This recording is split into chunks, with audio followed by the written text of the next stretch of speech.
Hello all, we are back with another much requested compilation video. This is the supercut of all of the Savior's Sister read-alongs with all the random flotsam taken out, all the intros and everything taken out. So here we go. I will let you know that the first video, the first chapter, is actually me reading the sample chapters from Jenna's website, but I don't think that they changed significantly enough for me to have refilmed those first chapters. Also, of course, just a reminder that all of this footage is rather old, and it's a couple of cameras ago and at least one house ago, so I apologize for the crappier than usual quality. But anyway, you're getting to now see exclusive footage that is no longer exclusive. Yay! Anyway, enjoy. Hey everyone, welcome back to the Casual Couch. Jane is here. We are gonna do another little mini read-along, so no makeup. You all just get subjected to my super pale face. Most of you are probably aware that I did a whole-ass read-along for Jenna Moressi's The Savior's Champion. Jenna being a proper queen of booktube, the cyborg queen, if you will. And in that read-along I mentioned that I didn't really have any interest in continuing the series, especially since the second book was doing that thing that I really hate, where you just rewrite the first book again from the love interest's point of view. Maybe other people absolutely adore that, but I despise it and I think it's lazy. That's just a me thing. And so I wasn't really super interested in it, and while I watched Jenna's channel, I don't really pay that much attention to what she does. I didn't know that she had a sample of The Savior's Sister up on her website until someone mentioned it to me, and I was like, curiosity killed the cat, but I need to look at it, and why not bring all of you with me? I haven't looked at it at all yet, so we're gonna do this together with Jane, who is on my lap, digging his claws into my leg. Let me make it clear again, even though disclaimers are dead, I feel like I gotta disclaim, this is nothing against Jenna. This sample is available to the public on her website. You don't have to be signed up to anything to read it, so it's free, it's there, we can critique it. And if you are feeling salty about me daring to shade the cyborg queen of booktube, just console yourself that she is 1,000 times more successful than me. 1,000,000 times even. There's a reason she's the queen and I'm just a peasant. Things I am really curious to see if they will come out in this little sample that we are given is Leila, I suspect, is going to be exactly like every other main character Jenna has written. I read all of her books. I suspect she's going to be a lot like Eve from Eve the Awakening, so crabby, a total badass, doesn't like people except for maybe like a select few, but especially doesn't like other women. We'll see. She does have to work together with her sisters in this one. So maybe we will get away from Jenna's tendency to write female characters who hate other women. But she's probably also going to be both a goody two-shoes and a murder hobo at the same time. I'm curious if any of that is going to come out in this little sample. And will I read the new book when it comes out? You know?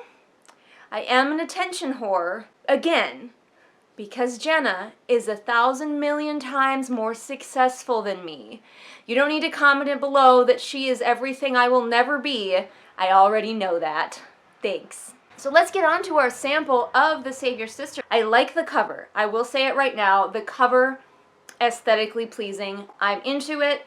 The first like inner page has the lily on there. I'm into it. I think she did all of the formatting herself this time, and it's really well done. I do notice in the Also by Jenna page that she only mentions The Savior's Champion, not Eve the Awakening. I haven't heard her say shit about Eve the Awakening in so long. I think she is trying to pretend that that book never happened, and if I had written Eve the Awakening, I would too. Shade. Alright, the first chapter is The Betrayal. Let's get into it. Okay, I hate this. I might not be able to read this book. I'm one sentence in and I already hate this. You remember, if you watched my read-along of The Savior's Champion, that whenever Leila is mentioned, once we know that she is the savior, the her and the pronouns are all capitalized, as though she is God. You know, Christian God, we capitalize he, him, that kind of thing. And it is here too. and I absolutely hate it. It messes with the flow of my reading so much. My brain goes, capital letter, there must have been a period, like it chops up the sentences. What do you guys think? Do you hate this choice? Are you indifferent to this choice? I think it is incredibly distracting, but let's keep reading it if we can. Also, it makes me want to shout the pronoun in my head. So like, a piece she had seen 100 times, yet never ceased to captivate her. That's what it sounds like in my brain. This scene begins with Leila hanging out with her sisters, those being Cosima and Delphi that we've met so far. But Leila's not really paying attention. The girls are wanting to play. I don't know how old they are, but I think fairly young because they're wanting to play like princesses and stuff. Some of her choices for verbs, for the way people move, always seem a little bit odd. Leila's father and all of his fancy pants guards have come in, and she doesn't want to see him. She's intimidated by him, and he's like, Leila, come here. Springing to her feet and skittering his way. Skittering. That's something I think of like an insect does, like a kind of a thing, not something that humans really do ever. Maybe shuffling, dragging her feet. Skittering is a weird choice. This was also confusing. We haven't set the scene very well. We know they're under a mural, but I still am having a hard time with like where everybody is in the room and how many guards there are and that kind of thing. Leila's dad looked away and said, "You're certain of the time?" His gaze was locked on the page before him. And I thought that he had a book, because we were really given no description of what he was doing. So like he had a book before him and he was looking at the page. It took me 3 times to understand that I think it means page, as in page boy, as in servant. Maybe just saying page boy would have helped the confusion. I feel like this scene could be made clearer as far as where everybody is, what size this room is. Just a few more hints would be good for me. We're also maybe getting the hint that Leila can see people's auras. It's unclear. Her dad is being a hard ass, and she looks up towards the mural hoping to see some pretty colors, reassuring colors, and then she can see only gray. And it says she never saw pretty colors in her father. So are we saying that Leila can like see colored auras? Or am I reading way too much into that and she's just like depressed? I don't know. What are the powers of the savior? We are already getting the hint that something is up if the title of this chapter wasn't enough to do that. A senator named Ixion is resigning, and he's not happy about the current circumstances or the current arrangements. So again, I had to read this twice. I'm having a really hard time quite understanding what's going on here. The senator's like, I want to resign, and Leila's dad is like, well, I happen to know that you, like, cook meth on the side when you're not being a senator. And her dad's like, it'd be a shame if everyone found that out. And the senator's like, oh, okay, never mind. But it took me 2 readings to understand what was going on here. I feel like I should be privy to more of this. Like, Jenna expects me to understand this world better than I do. And I read the previous book. Like, I don't understand why creating peculiar concoctions with some very powerful and often dangerous effects is necessarily something that you could blackmail somebody with in this world. Leila's a little shorty. Her sisters are like, let's play tag, and she can't keep up because her legs are really short, apparently. Oh, she's figuring out her teleportation powers. We remember those. She gave those to Toby so he could cheat in a fight. And so she's teleporting after her sisters. Still can't get over the capitalization. She looked down at her glowing hands. There it is again. This is the second time. I pointed it out in the first book, and we are using it again. By sheer will of her thoughts. I contend that thoughts and will are separate. You could say by sheer will or with her thoughts alone, but will of her thoughts doesn't seem correct to me. Can thoughts have will? Comment below and let me know. Did Jenna watch my read-along and put this in here just to piss me off? I choose to believe so. I have no evidence of this. I don't care. Leila can also see reflections of past, presumably saviors, in the mirror. She calls them her mummies. And there are 2 of them right now. One has her shiny white skin, and the other has brown skin. So I don't know if we're going to find out that sometimes the savior can have brown skin, or whether there's something else going on with this. Okay, this is a little bit of a cheat. Layla's teleporting around trying to find Delphi, who is one of her sisters, and she pops up next to her dad's office. And rather than just teleporting away again, she decides to tiptoe past his office so she can conveniently hear what's going on inside. Okay, she can definitely see auras because she said her father's colors seeped straight beneath the door. I betcha when she sees Toby, he's gonna be like glowing gold or something like that. He's gonna be a beautiful golden boy. And of course, she happens by her father's office right exactly when they are talking about their evil schemes. Perfect timing. I keep waiting for her father to be like, gosh, I hope my daughter isn't listening right outside. They've got an assassin to shoot her. They've got a rebel. Not sure where the rebels are or how they factor into this. But they've got a rebel to take the fall. It's all gonna be good. I'm kind of wondering how the line of these women has lasted so long, because there has to have been other terrible, power-hungry men who want to take over. So there must be something about these women that, like, protects them. We know that Layla's mother died horribly. I mean, maybe they could just shoot her with a crossbow bolt. God, Queen dead, the end. So Romulus, the evil senator, is like, I could just kill her. You don't have to outsource this to another assassin. We all know from the previous book how bad this guy is at choosing assassins, because he picked some really shitty assassins. But Layla's dad is like, no, you killed my wife, and I still ended up with a kid, so you're bad at this too. And I'm like, to be fair, Romulus had absolutely no way of knowing that some random peasant woman would perform a successful cesarean section to save the baby. How on earth was he supposed to predict that shit? So Leila decides she's heard enough and she teleports back to her room where her mirror mothers are waiting for her. And we do find out that the woman with brown skin was her nanny. And probably, I would guess, the mother of one of her sisters. Shoot, I can't remember the name. Delphi. Not sure where Cosima came from yet. Jenna really wants to drive home that both these women are dead. She keeps reminding us, like, they're dead. She's seeing dead women. These women were killed. I'm very confused by what's going on here. Leila teleports to Romulus's chamber, and I'm just going to read this.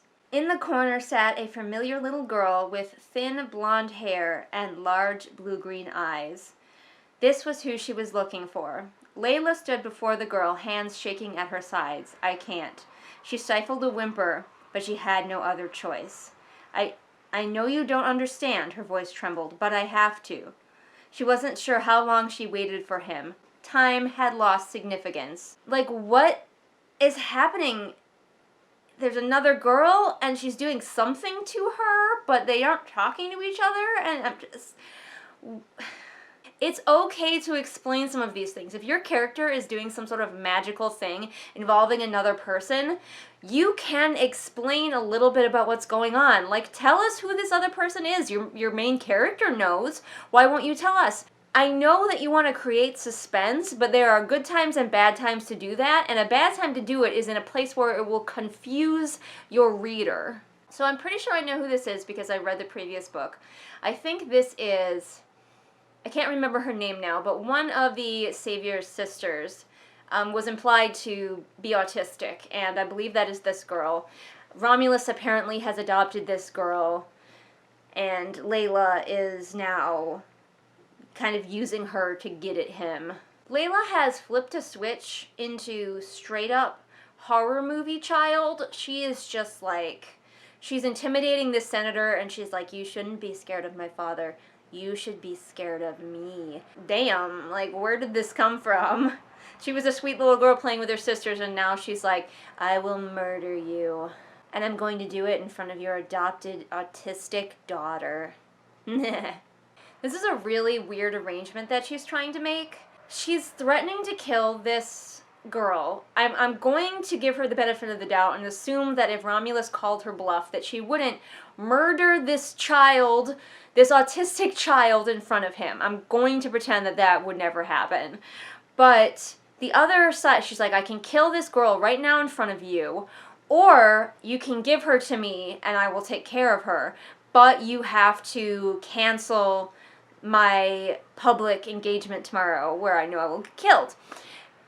And I'm like, what kind of offer is that? I guess this way she lives, but, like, Is Romulus not taking good care of her? Are we supposed to understand that? He's kept her hidden away, but it seems like he's done that to protect her from Leila's dad, not because he's ashamed of this little girl or anything like that. So I'm very confused how we're supposed to feel about Romulus. I mean, obviously he's a bad murder guy, but he could have the added depth of loving and caring for this child that he's adopted.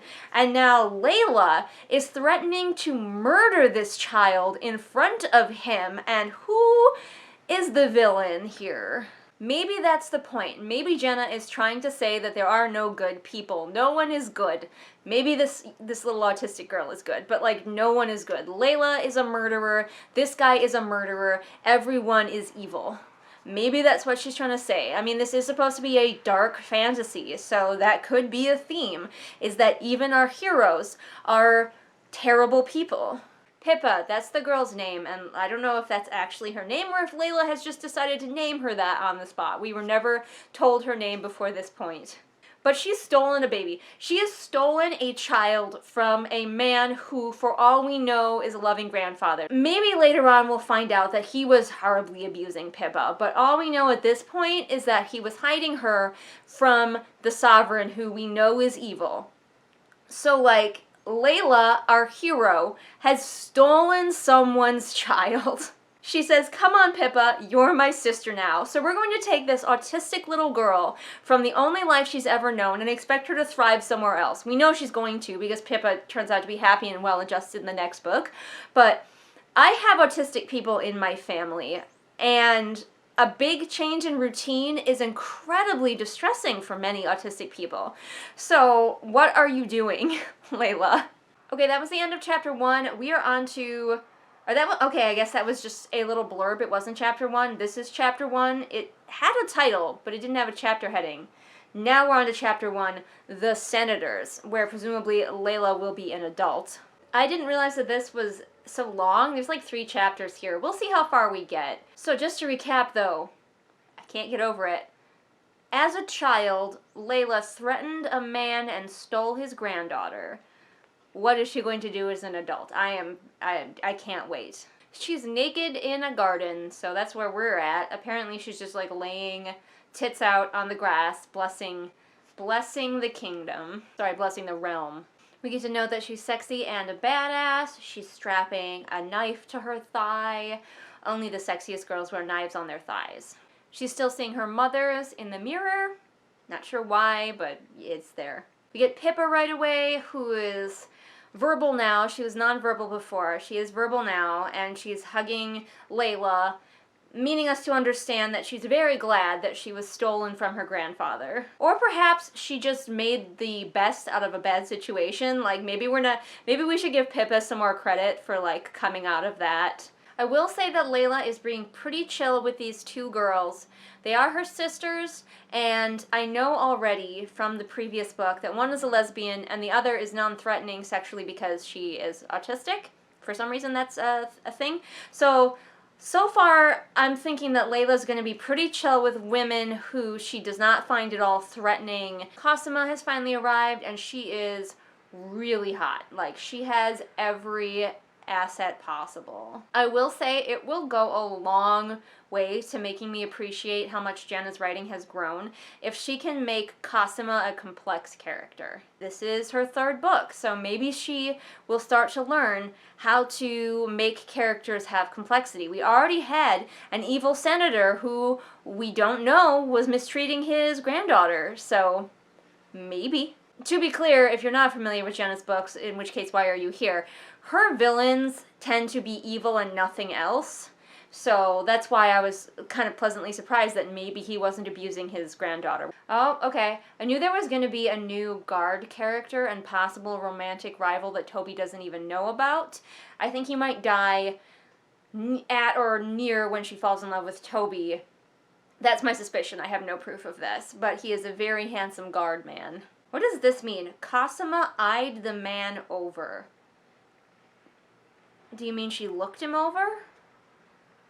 Or did something that she did she eye him over, like calling him over, but with her eyes? I'm very confused by this. Leila is immediately hot for Asher, the sexy guard man. possibly Asher is going to be why Leila is so insecure in the other book, because in the other book, like, if Tobias so much as glances at another woman, Leila flips out and is like, you don't love me. So maybe Asher will be the source of that supreme insecurity. We keep describing Asher, just in case you're wondering, like, is he still hot from one paragraph to another? Yes, he is.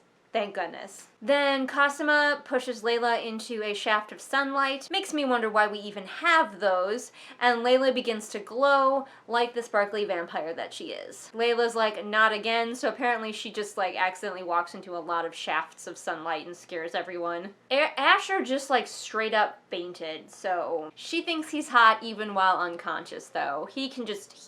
Nothing will dull his sexiness. So poor Asher, he cracked his beautiful head on the floor, but don't worry, Leila is healing him with her magic. Now this is our first oh my god, and I went on a big tirade, a character saying oh my god, I mean. And in the previous book, I had a long discussion about language, and characters who are not really exposed to like Christian religion would not say oh my god. They might say oh my savior or savior damn it or something like that. And someone was like, well no, apparently the Christian God does exist in this world. We are just never told about it, and we're just supposed to just know that from, I don't know, from reading Jenna's tweets or something. And I'm sorry, that doesn't count. If it's supposed to be there and you want it in your world building, then you gotta put it in. Otherwise, you're gonna have assholes like me pointing out that it doesn't make any sense for people to say, oh my god. I will personally never take, oh, I mentioned it in a tweet or a blog or something like that, or oh, you're just supposed to assume. You gotta put it in the text. I will say that in this book so far, the language has all been pretty consistent. A big complaint for the Savior's Champion was that everybody would talk real regal and classy, and then all of a sudden say something completely modern and like lingo and slang that we use now. And I haven't really experienced any of that yet, so that's a plus. We get a little bit of history of the Savior. I'm pretty familiar with it already, so I'm just skimming. I have Ritz Bits now. I need a snack for this. Leila goes to the Senate chamber, and her dad is there. And we get a trope that I'm seeing a lot more. I guess I don't know that it's a trope or a cliche. This is the new describing yourself in a mirror, where a character will compare themselves to a parent. These are the ways we look the same, these are the ways we look different, as a way to describe the character. And I think it's starting to get oversaturated. I've been seeing it a lot lately. Sometimes you can just describe your character, especially if it's third person. Like, obviously don't do a whole paragraph about how they look, but sometimes you can just say they have brown hair or a nice nose or something, you know? At least we're finally getting some senators, which were mentioned in the previous book, but we never got to see. Leila's turning 20, and apparently when she's 20, she doesn't need the Senate anymore. Loud motorcycle. I'm not really sure why. Maybe it's because that's when she gets a husband and he can help her rule or some shit. Maybe there wasn't even a Senate before. Like, it sounds like maybe Brontes, her dad, got them together because she was a baby and couldn't rule, and she didn't have her mother still ruling, so he got a Senate together. Maybe that kept the people placated. And all of the men, mostly her dad, are gaslighting her. She's like, I am of age tomorrow. I should be the queen. I must begin to rule. And they're like, you can't rule. You're unreasonable. You're a hysterical woman. So they're like, and you have to bless the realm each day. And that's so taxing, you know. I'm like, well, A, previous saviors have definitely done that and still ruled. And B, do these guys know that blessing the realm involves lying naked in her garden? I'm just curious. I'm also very curious what excuse, what's his name, used, that senator whose granddaughter she stole, what excuse he used to keep that big assassination thing from going forward, and in fact keeping Leila from never meeting her kingdom until possibly, you know, this tournament's gonna happen. What on earth could this Romulus guy have said that was so effective? Okay, now we have some of that modern way of speaking coming in. They're talking about the Savior's tournament, and she has to pick a husband, and she's like, I don't really want one. They're like, well, wait until you see all these guys, and she's like, what if I don't like men? Maybe I like women. Developed a taste for cunt and tits. It's out of cadence with the rest of the way that they speak. Saying things like cunt and tits for the sake of saying them, rather than because it's necessary for the story, it fucks with the flow of the way that these characters have been speaking. Leila has completely failed this intimidation check. And she's like, I don't want the tournament, and her dad's like, too damn bad you're getting it. Oh, Romulus is here, he's still alive! He's gonna help her get ready for the tournament, I guess. Now she's using Romulus as her own personal spy. Not entirely sure how that works. I assume she's just like, is she still threatening to kill Pippa? Is she like, if you don't act as my spy, I could stab this girl at any time. I could go unhinged like that, you don't know. She scarred him with her murder child act, and now he's just under her thumb. And she's like, so what's up with the tournament? And he's like, yep, your dad's gonna try to assassinate you. She's going back and forth with old Romulus, like, how's my dad gonna kill me? He's like, I can't say. She's like, bitch, yes you can. And finally she finds out that Galenor, or Gelinor, I'm not sure if the G is hard or soft, is the Vault Keeper, has something to do with it. Okay, so he's in charge of a large transfer of funds that's going somewhere, probably to hire Kaleo, the world's worst assassin and shepherd. He's not good at anything. Romulus might be a solid dude. And maybe Jenna is figuring out that human beings have layers, because he's like, maybe don't just murder these assassins, because they are just doing their jobs, they're being paid. Yes, they're being paid to kill you, but like, maybe spare their lives. And Leila's like, no, I'm gonna kill him real good. Romulus, perhaps a nuanced person. Leila, though, unsettling. Of course, this is so Jenna. I'm starting to know her tropes. So she's like, I need to talk to this Galenor guy, and she teleports to his chamber, aware, of course, guess what he's doing? No, go ahead. Guess what he's doing. Did you guess that he's jacking off? Thanks, Jenna. She's here to, like, torture this guy. She reaches down the slit in her dress and pulls out her knife. I can hear the music playing in the background, like, ba-da, ba-da. And now she's torturing him. Our hero, ladies and gentlemen. Tying the senator to a chair so she can better torture him. So far, child Leila has stolen a kid, and adult Leila is torturing a man. She's also killed before, because he realizes, as she's like tying him up, that a couple senators have been missing for a while, and she killed them. She is the god queen of the realm.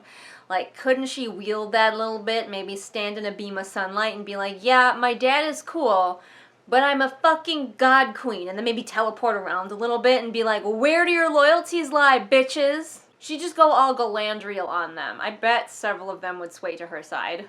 What does her dad have, really? What does he have that she could not be way cooler than? This paragraph is trying really hard, though, to make it clear that Leila is a good person for murdering them, or right for murdering them, because they were, you know, imprisoning her and trying to take her power. Just show off a little bit of that power, bitch. I bet you these guys would come to your side. I think Jenna just really wants Leila to be cool, TM.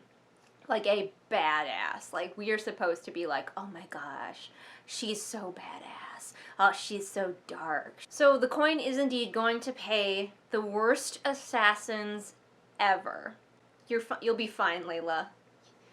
You're in no danger from these idiots. One thing that can help, if you want to have a main character who kills, and you can totally do that, is to have them feel something when they do. The author of that sci-fi book that I read, oh shoot, I forget what it was called, I'll put it on the screen, tried to do that by having her murder hobo kill but then feel bad about it, but it definitely felt like it was just like two very drastic different characters inhabiting the same body. So she'd be like, murder, murder, murder, murder. Oh man, I wish I hadn't murdered all those people. And it was like, well, why did you murder them then?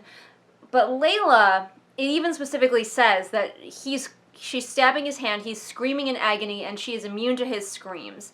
So there's no humanization for Leila. Her humanization is supposed to come from the fact that we know that she's been mistreated by these people, but we're given no indication that she feels even the slightest human reaction to hurting these people, and she's supposed to be a healer. I think that's where my problem lies. Not necessarily that she kills, but that she is so icy chill about it. Like, she's very sociopathic vibes. I keep forgetting that she can see people's auras because she only mentions it every now and then, and I hope there's a reason for it, because otherwise, why? Like, the teleporting is useful, the healing is useful, the glowing is a plot point, but like, the seeing people's auras, what is it and why is it there?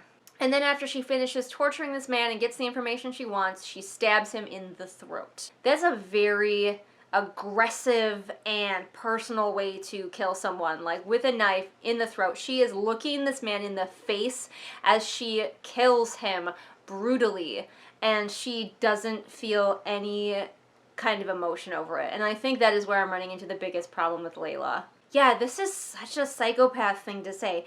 Delphi, I've made another mess. Come help me clean it up, would you? Like, Toby, run. Toby, run. Do not want. Like, I don't really like Toby, but I'm like, stay away from this bitch. Like, the day that you cross her is the day she stabs you in the throat. You have some little marital disagreement, and this bitch is gonna tie you to the chair, torture you until you apologize, and stab you in the throat. I can see it coming, Toby. Run.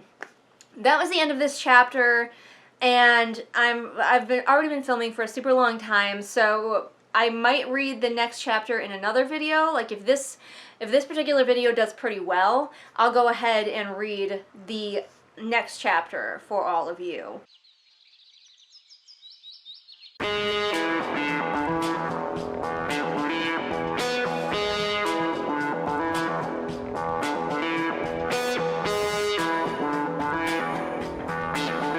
Disclaimer. This will be a thorough and critical review. If you do not want spoilers for TSC or TSS, go no further. Because Jenna's style, not only on the page but in her videos, is very clear, we will be talking about her as an author. This does not represent criticism of her as a human person. We do not condone harassment or bullying. We do condone making jokes about writing. If you cannot stand to see anything negative about Jenna's writing choices, this is not the video for you. So, here we are. Look at this thing.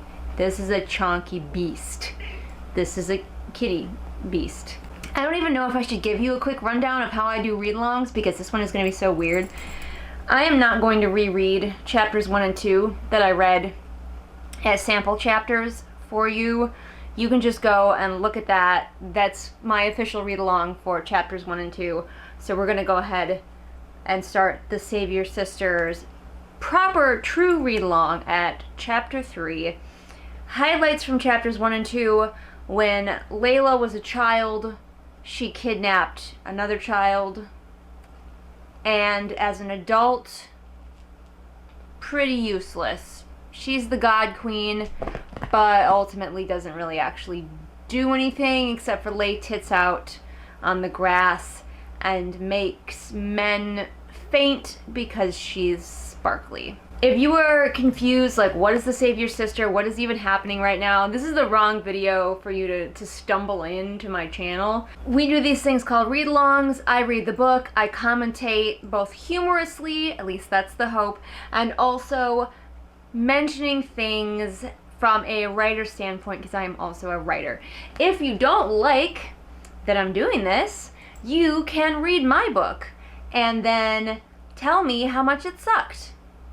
But you have to read it first. You can't just go and give it 1 star. You have to fucking read it, because if I have to read this thing, you have to read my book before you go rate it 1 star. I'm sorry, those are the rules. So we just gather here in my darkened living room. Usually I'm in my pajamas, no makeup, that sort of thing. And we read. And that's pretty much all the preamble I'm gonna give you. Go watch the first one if you're confused. Technically it wasn't chapters 1 and 2. Technically it was like the prologue, which is just called The Betrayal. It's not called a prologue. and chapter 1, so technically I will be starting with chapter 2. I don't know why that first bit wasn't just chapter 1. Like, it's okay to have a chapter 1 be in a slightly different time period than your chapter 2. It's fine. Nobody can stop you. So, properly, chapter 2 of The Savior's Sister. Still like this cover. It doesn't look as nice in the softcover edition, but that's not really the author's fault. Let's go. Chapter 2 is called The Birthday. So apparently we do celebrate birthdays in Thesson. Oh, I think this is a special birthday. I think that when she reaches a certain age, like she maybe comes into her powers more or something, or she gets more power in the world, or she gets more political power. Guess we'll find out. Another sex scene. The main character is constantly stumbling into people masturbating or people having sex. She's gone to Cosima's room. Cosima's just doing it. Oh, she's doing it with Asher, the handsome guard who fainted when he saw how sparkly Leila was. If you don't want your savior to walk in on you, maybe lock the door. That's a crazy idea. Granted, Leila could just teleport in, but like, they didn't even lock the door. I see we have the sisters being rivals immediately. They were kind of maybe almost friends in the first chapter, her and Cosima, but now Cosima apparently set this up. She summoned Leila into her room so Leila could see her having sex with Asher. So I guess not locking the door was part of the plan. It's a cunning plan, actually. Of course it Is this going to be what Leila's damage is? Because we all know in the first book Leila is very possessive of Tobias and also very insecure about their relationship. And if Tobias ever looks at another woman, she freaks out. It constantly like misconstrues when Tobias is talking about her and when he's talking about Cosima. And is it all because Leila fancied Asher, and then Cosima got with Asher, and now Leila's always worried that every man is going to run after Cosima? Weak sauce, that's what that is. We do have the classic Jenna trope of a very hot girl getting all the attention. Do you not think that you're pretty, Jenna? You're very extremely pretty, so I don't know why you keep writing all these characters who are like outshone by their much hotter, more busty sibling or friend or something. There's always a busty girl, a hot busty girl, as a bully or a foil. I was really hoping with Cosima that we would have her being like a human for a little while before she maybe got jealous and slowly turned on Leila, but no, she's just a bitch right away. I keep getting my hopes up for character arcs and characters growing or changing or learning or being round people, but instead they're just one way and that's the way they are. Everybody be having sex. Everybody be having sex in this palace on Leila's birthday. She goes to her other sister, Delphi's room, and Delphi's got a woman in her bed. But of course we have to establish that Delphi is a lesbian. Now I didn't want to mention this right away, but I am gonna just tell you my theory about what we're going to see in this book. Just judging by my past reading, I feel like I know the tropes that she leans on. So I am going to make a prediction about Leila and other women. Leila, I am predicting, will have no other women friends that are a threat to her, like romantically. So she's allowed to have Delphi because Delphi is a lesbian and therefore not threatening to Leila romantically. And she's allowed to have Pippa because Pippa has some type of unspecified cognitive disability, so Pippa is not a threat romantically. Cosima, cat, do you have to scratch right now? Cosima is straight and hot and therefore a threat.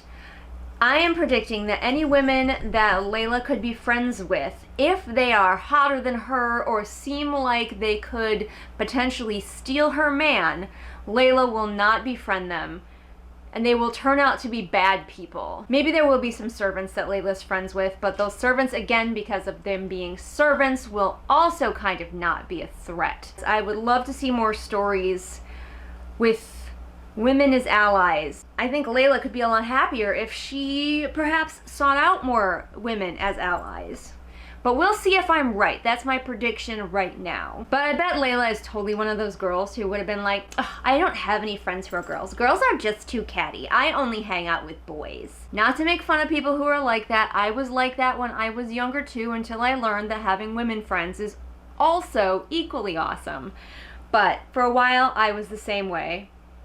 But I was a lot younger than Leila. This is a pure Jenna line. I swear she gets more cunty with age. Sure. Here's another thing that happens when you capitalize your like pronouns and such. They also capitalize you when they're referring to the savior, to Leila. And because of the way that capital Y is like shaped, it makes an extra space between the last word and the Y, which makes your brain go even more that it's supposed to be a sentence break. I still hate this choice. I absolutely hate this choice. I think it was the worst choice. Nothing I can do about it now. Leila knows that 3 men of unsavory disposition have been hired to assassinate her, but they're in the tournament for some reason, because that's the best way to assassinate her, for sure. Here we have a paper-thin, very flimsy reason why they can't just kill Leila's father. His network reaches far past what we know. If we cut off the head of the beast, another will grow in its place to strike me down. Until we uncover all his allies, he lives. That just strikes me as very hand-wavy, like, it's just more than we know. It's deeper than we know, don't ask questions. Leila even uses the capitalized pronouns with herself. Leila's positioning someone called Rom to be the proctor, and I can only imagine this Rom, which would be significantly better than whatever this book is going to do. Oh, Romulus, that's Rom, okay. We have a new page, a new character we did not see in the previous book. His name is Hylas. He's page to the sovereign. Jenna also likes to have a lot of characters in her books, like too many, in my opinion. Rein in some of these characters, combine them. They don't all have to be named and described. He's come to ask Leila what kind of guy she thinks is hot, so they can try to find her some hotties for the tournament. We have dick jokes, we're walking. Oh, but Leila is innocent. She makes dick jokes, but she also doesn't really know how long a dick is supposed to be. She's an innocent baby who also talks about dicks. It feels like a bag of sand when you're touching it. Bag of sand? Of course there's the trope of making your female lead a virgin, but in this day and age, and especially in a book like this, why? Of course Leila is also not into the tournament. She and Toby are perfect for each other because they both are just not into the tournament, and Leila's like, these men don't love me for me. She's very Jasmine, you know? I am not a prize to be won. She's been dragged off by the servant girls now after having a really tepid conversation about masturbation with Delphi. This is a mature book. They talk about masturbation in it. Female masturbation. So now she's off with her servants in the bath area. There's 4 servants. They're from the previous book, but they were so unmemorable there that I just kind of referred to them as 1, 2, 3, and 4, and I suspect that's what I'll continue to do. They're kind of basically the stylists from the Hunger Games without Cinna. I don't care what they look like. Jenna really loves to describe pretty much every character we meet, and that's fine, but she always kind of just does it the same way every time, and some characters we just don't need to know that much about what they look like. We already had the scene with Delphi, but we have to have another scene with the servants, all talking excitedly about what they're going to be doing. They're going to be looking at all the men and choosing the men and whatever, helping with that. And Leila is again being like, gosh, I really am not excited about the tournament or any of the men. But we got that from the last scene, so this scene should probably be doing something else.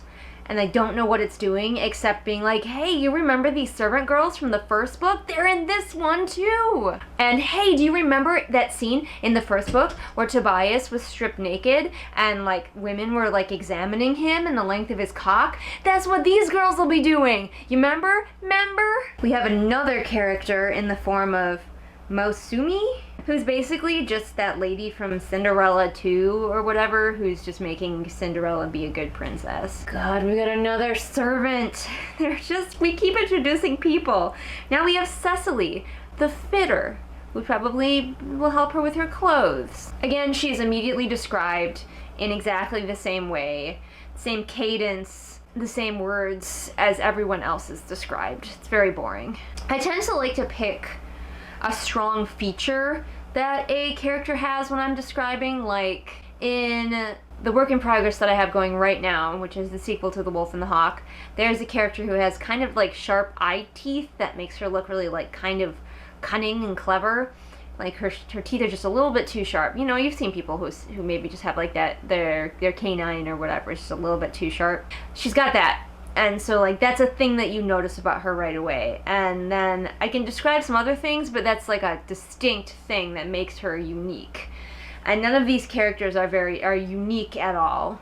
Everybody, to a man, to a woman, is trying to convince Leila how thrilled she should be about this tournament, and Leila is just not having it. This is the third scene in a row of this. Also, apparently Cecily has been here since Leila was a child, but it's essentially chapter 3, and this is the first time we've seen her.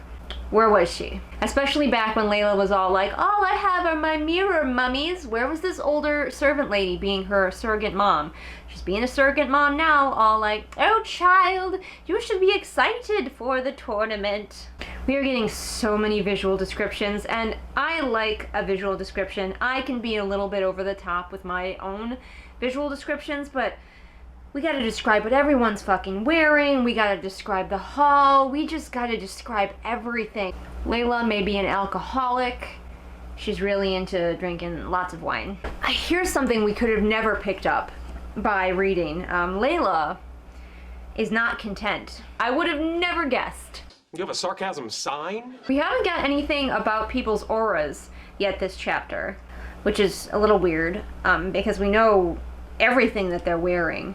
So I'm kind of surprised we haven't really gotten any auras. Leila just had some kind of episode. She gets a present from Cosima, and then she just starts spiraling. Oh, Leila has pale skin, but Cosima also has pale skin. Cosima has prettier eyes. It's a really weird thing. And like, what is happening? Did she just like have a self-doubt stroke? It's very strange. The pale skin, Leila froze, studying her sister. Painted lips, shiny red waves, and milky flesh that could rival her own. Leila was fairer in comparison, but the shade was similar. Passable as the same to the untrained eye. Eyes! Cosima's apple green irises weren't particularly unusual, but they were striking. And perhaps that was all that mattered. Like, what is this weird train of thought that we are on? She's still at it. She gets a gift from Pippa, and all she can think about is how much hotter Cosima is than her. Settle down, honey. If anyone doesn't have to worry about someone being hotter, it's the God Queen. Oh, Leila gets a painting, which she absolutely loves, of her mother, which I think is done by Toby's art master. So this is another tangent that we're going on, but my friends and I just happened to be doing a rewatch of the BBC's show Merlin, and guess who should appear in the very first episode of the very first season? Why look, it's Leila. Okay, so it's Morgana, but is this not exactly what Leila looks like? Now, of course, it's not unusual for authors to base the appearance of their characters off of characters in other things, and now I'm just curious. Did Jenna watch Merlin? It seems maybe a little bit of a silly show for her, since we know she doesn't like silly things, but you never know. Leila has teleported away after the party to the Watchtower, where she hangs out, where she and Tobias will later hang out and not have a cow catapulted towards them by an enemy that I really wish would show up.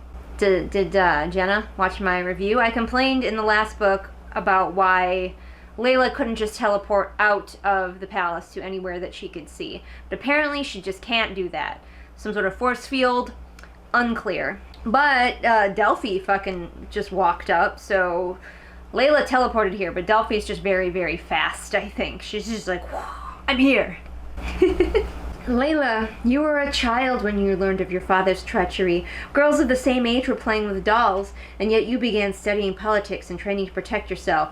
While you were playing with dollies, I was learning the ways of the sword. I can get through a whole book without any of the other characters needing to tell the main character how awesome they are. I know it's supposed to be like a friend encouraging her friends. Sometimes you tell your friends, no, you're awesome, you're badass, I love you. But when you do it in a book, when you have a character do it to your main character in a book, it definitely sounds a whole lot more like, isn't my main character great? She's so great. Everyone loves her because she's great. And of course we have to remember that Leila is also a fucking murderer.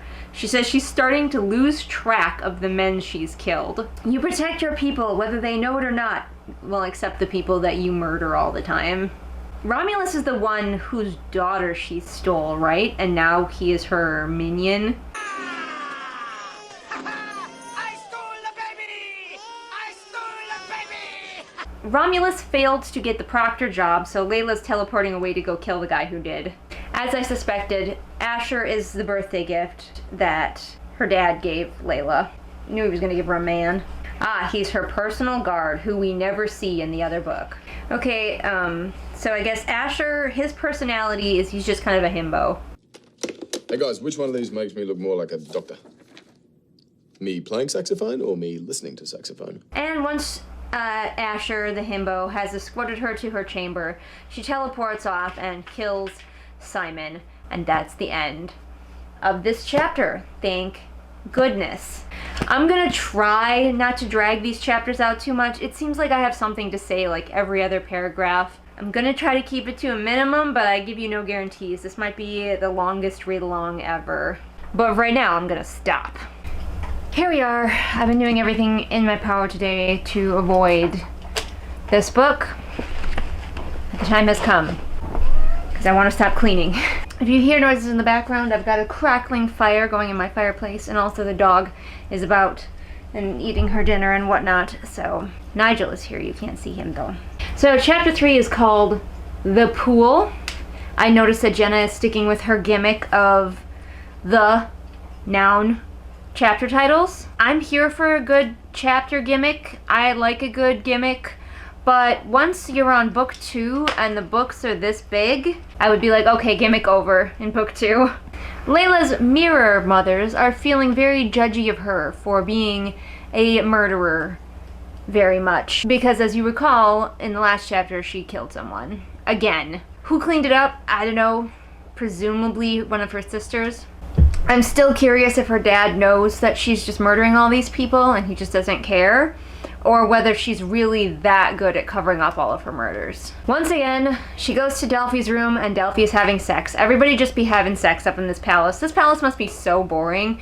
The only thing to do here is have sex. I did want to mention a little bit that Delphi could be leaning on a not great trope that is that queer people are promiscuous, but I don't know that she necessarily is, because it seems like everybody in this palace except our hero is promiscuous, so I'm not sure that we're leaning on that queer people are promiscuous damaging trope, or whether everybody just having sex with everybody up in here.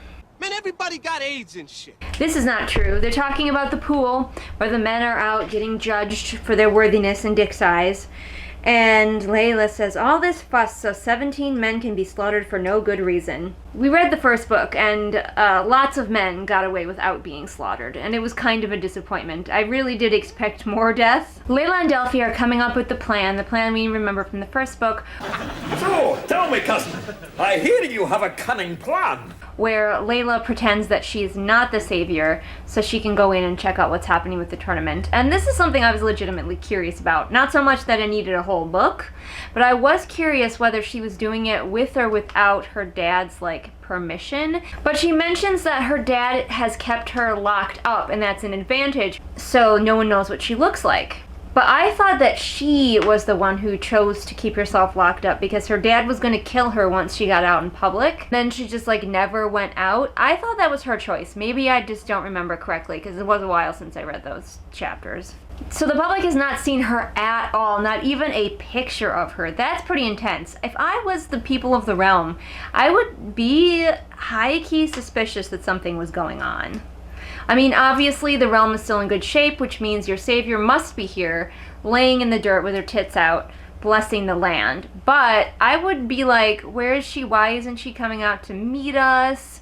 Like the last book, this book has its own set of horrifying implications, one of which being that, like, to keep servants from telling people what Leila looks like, basically, it must be that once you go in to work in this palace, you never come out. You die there. No wonder everybody's just having sex all the time. There's literally nothing to do because, like, once you go to work in the palace, you must be kept there for the rest of your life, lest you tell anybody what the savior looks like. Leila is obsessed with Cosima's eyes. I hope that pays off later for some reason because, again, she's like, Cosima should be the one posing as the savior. Her eyes are the most beautiful thing. Delphi is like, well, what about the family resemblance? You kind of look like your dad. And Leila's like, men are stupid and Cosima is hot. It won't be a problem. It looks like they are going to try to keep it from her dad as well, which definitely makes Brontes look like even less of a threat. And I don't know why he's a problem, because she's killing his people left and right, presumably without him knowing. And now she's like, I am going to pretend that my sister is the savior and he's not even going to notice that. So it just doesn't make him into a very scary bad guy. So Leila's plan is that she will stop herself being assassinated by going into the labyrinth. I mean, we know she does, but in the first book, I always thought that was more because she was curious. But in this it tells us that no, she thinks the best way to avoid being killed by these people is to put herself as close to them as possible.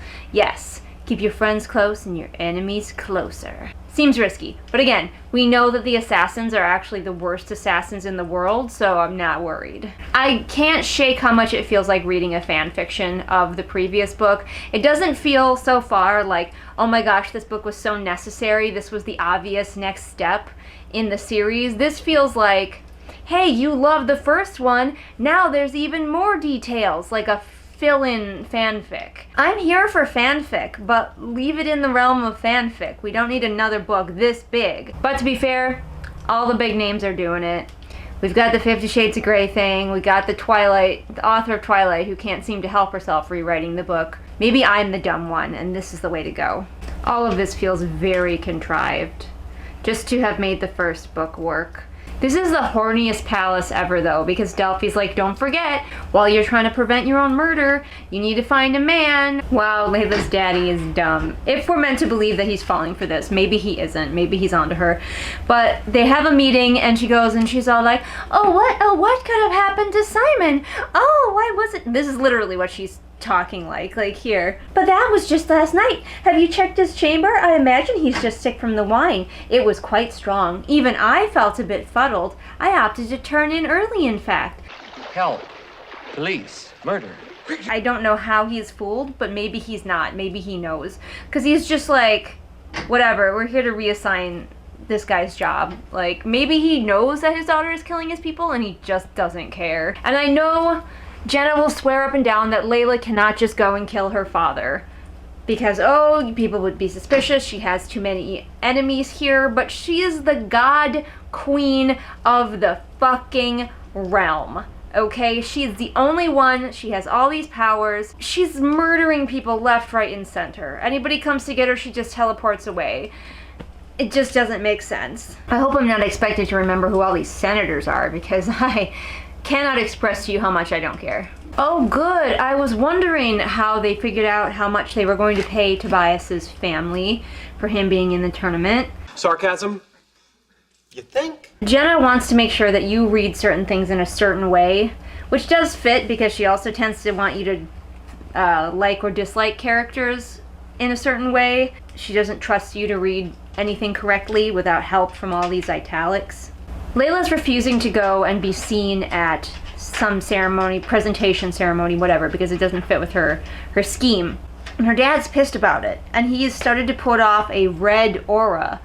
But didn't she say in the earlier chapter that he only ever puts off, like, dull colors? And now her dad's just beating the shit out of her because why not have physical abuse? Just having someone who is mentally abusive is not enough.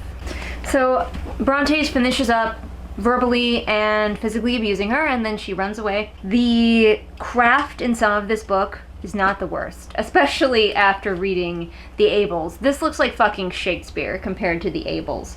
And Sometimes Jenna can flex a little bit and she can write something that's very descriptive and very real feeling, like Leila running away, being sad. It's only a paragraph, so it's not too long, and it's just like physically what her body is doing as she's crying, what it feels like. And like, that's good. It was a good paragraph.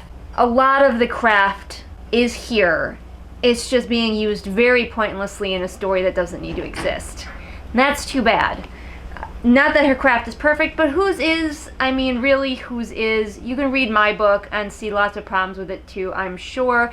I see problems with it, but as an author, you cannot, it's impossible to fix every problem with your book. It is impossible. You can fight me, but until you write a book and try it, you can't argue with me about how impossible it is. But, that said, did she need to use that craft, that skill, whatever skill she has, writing this? Probably not. Hi, hello, welcome back to the madness. Welcome to the commencement, which is chapter 4. So I know that she told her dad that she wasn't going to show up to this, and then he abused her for a while, but then he went along with her not showing up. So I'm a little bit confused. He wouldn't drag her for some reason, I guess to save face. Ooh, maybe now we find out what the crowd is supposed to do after all of the men have gone down into the labyrinth and can't be seen. In case we're not sure how Leila is feeling about any of this, just in case we are not 100% positive of her feelings, the crowd roared in approval, but she didn't share their joy. Really? Wow, I thought that Leila was all about this tournament.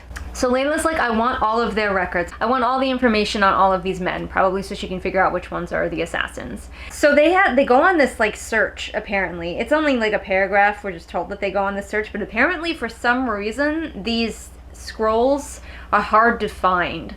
Is Jenna throwing shade at herself? The girls are looking through the scrolls, which are all very nondescript, like the brave, age 26, hair red, eyes blue. Like no other descriptors, not gonna say where he's from or anything like that. But then they're also noticing they all have names, like the prince, the jester, the dog. And then Delphi says, makes them sound more like characters than men. Is Jenna shading herself? Because all of her characters do just feel like characters instead of real people. I don't know how to feel right now. Oh, this could have been a chance to be more interesting. Leila figures, because the men are all put into categories, they're given titles and they're put into categories, and one of the categories is the beasts. And Leila figures that her assassin is going to come from that category. And I think it would have been really interesting if Tobias had been in that category. And so she had been suspicious of him as a possible assassin. But I think that would have been an interesting twist. Obviously, we can't have it now because in the first book he wasn't, and I don't know how much of this book Jenna actually thought out while she was writing the first one. Oh no. Well, first of all, the girls come in, all those servants, 1, 2, 3, and 4 come in, and they're, of course, like, oh my gosh, Leila is into it after all, she's looking at all the boys, eee, girly things. And Leila's like, ugh, I hate them. She's still looking at the scrolls, and then she comes across Tobias, the artist, age 21, hair brown, eyes black. She faltered, black? Ah, yes. That's a thing that would definitely make you stop and be like, ooh, who's this? So we have Leila thinking, oh, for God's sake. Which brings up a point that I often bring up about how the religion in this world is not developed at all. And that's a problem when one of your characters is essentially like a demigod. I have figured out through mostly things that are not in the books that these people do worship a god, not the Christian god, but there is a god. They are monotheistic. And then the savior is supposed to be like a present from this god or an offshoot of this god or something like that. And that's why all the characters can say things like, oh, for God's sake, because they just happen to have this other god that was not talked about in the first book at all. And so it created a lot of problems for me because if you're going to have characters speak the way that we speak in the modern world, you have to think about why we speak that way. This religion is not fleshed out in the slightest. It's just people worship the savior, kind of. Except for when they do whatever the sovereign says, I guess. And who is this other god that they worship? Completely unclear. We don't see any shrines, we don't see any temples, we don't see any rituals. So apparently this god is just ritual free. but he has sent them a savior, so thank goodness. Developing religion can be a really fun thing to do in your stories. I love to think about the various gods that my characters might worship or not worship. I often in my stories have multiple sort of belief systems in the same story. It's interesting to explore. The predisposition of all of these people with dicks concerns me. Or cocks. They're all called cocks here, and cock is the only thing they are called. So more women keep coming into this room, and they're all doing very womany things, where they're all squealing over guys and fighting over the scrolls and everything, and only Leila is able to like focus on the mission at hand. Leila soon discovers that 2 scrolls are missing, and she is certain that the missing ones are going to be the assassins. Because of course, the assassins never entered the pool, like properly. If I was the evil king, I would have them enter the pool and just rig it so they were in for sure, just in case anybody was investigating this. None of these women ever walk anywhere. So far they've waltzed, they've drifted, let's see, what's another one? They've flitted. Women, we don't walk. We don't just walk. We gotta sashay. Okay, Leila is doing some real shady shit. Oh dear. So she talks about her friend, her little friend. Say hello to my little friend! I feel like, am I supposed to know what this is, or is this another mystery? And then she goes into the Senate chamber, and she just pretends to be just hanging out in there reading a scroll, but really she pushes a secret, like, stone in the floor with her foot, which opens up a hole, and she drops a peach in for her friend. So is Leila, who has already, as we established, kidnapped a child, at least one. Is she holding someone prisoner underneath the Senate room? Like, what is the level of this girl's evil? So apparently there is no way to see what the men are up to in the labyrinth. Leila's just getting a report. It is just as boring as we suspected. The crowds all gather to watch these brave men go into the tournament, and then the men disappear into a hole in the ground. 3 men died on the first day. Men that I don't remember anything about because they are so unimportant they died on the first day. But Leila is like, how did they die? Tell me how they died, Wimbledon.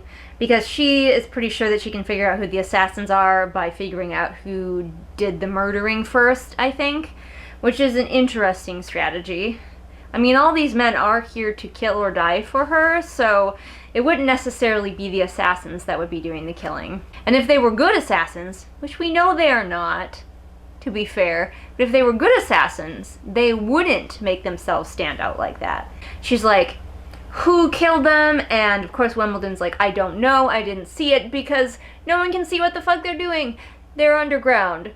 Cool. Also, wasn't handsome blonde guard man like supposed to be dogging her everywhere? But she was just teleporting around like nobody's business, and I don't know how he would ever possibly keep track of her or not realize that she had teleportation powers. But we seem to have completely abandoned that thread for the moment. I'm sure that thread will continue whenever we just happen to need Guard Boy to be back. So Leila, she goes back to her chambers. She's getting a cloak from the wardrobe or whatever, and she's like, I'm going into the labyrinth.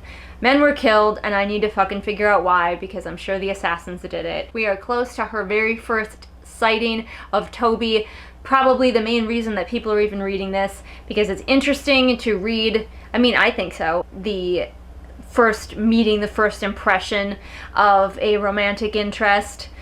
I wouldn't write a whole book about it. Leila's like, how do common folk even dress?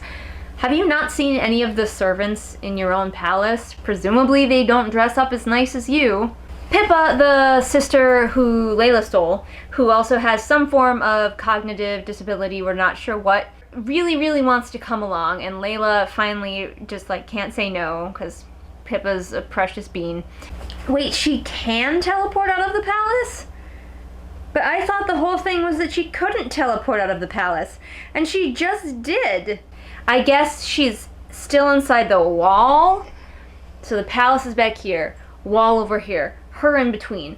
But if she can get this far, I really think that she would be able to escape if she wanted to. Very dubious about her inability to escape. Leila's like, men are dead and people are cheering. Leila!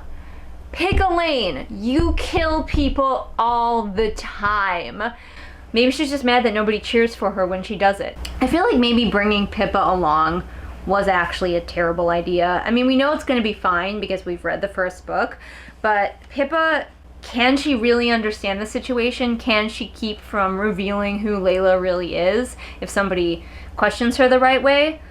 She did confer her teleportation powers onto Pippa, so she's like, Pippa, if you get in trouble, just picture my chambers and you'll teleport there. And of course, the minute that Leila and Pippa come into the room full of the men immediately begin being slathering misogynist. Just like right out the gate. They're like, her, suck my dick. So Leila has basically realized that she's essentially walked into Magic Mike, and now she's just ogling all the men. Oh my goodness, I've never seen this many hotties in one place before. They're all shirtless. Leila touched a nipple. Very exciting. Because remember, she is like hyper innocent. While everyone else in this kingdom is horny as fuck, Leila, super innocent. Virgin queen. Oh guys, we have another mystery solved that we didn't care about. Now we know where the guys in the book got their deck of cards that they were playing that stupid children's card game with. Leila gave it to them.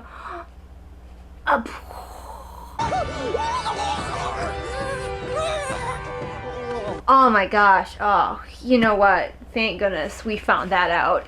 Only in a fanfic do we need to stop and answer, who gave the men their deck of playing cards?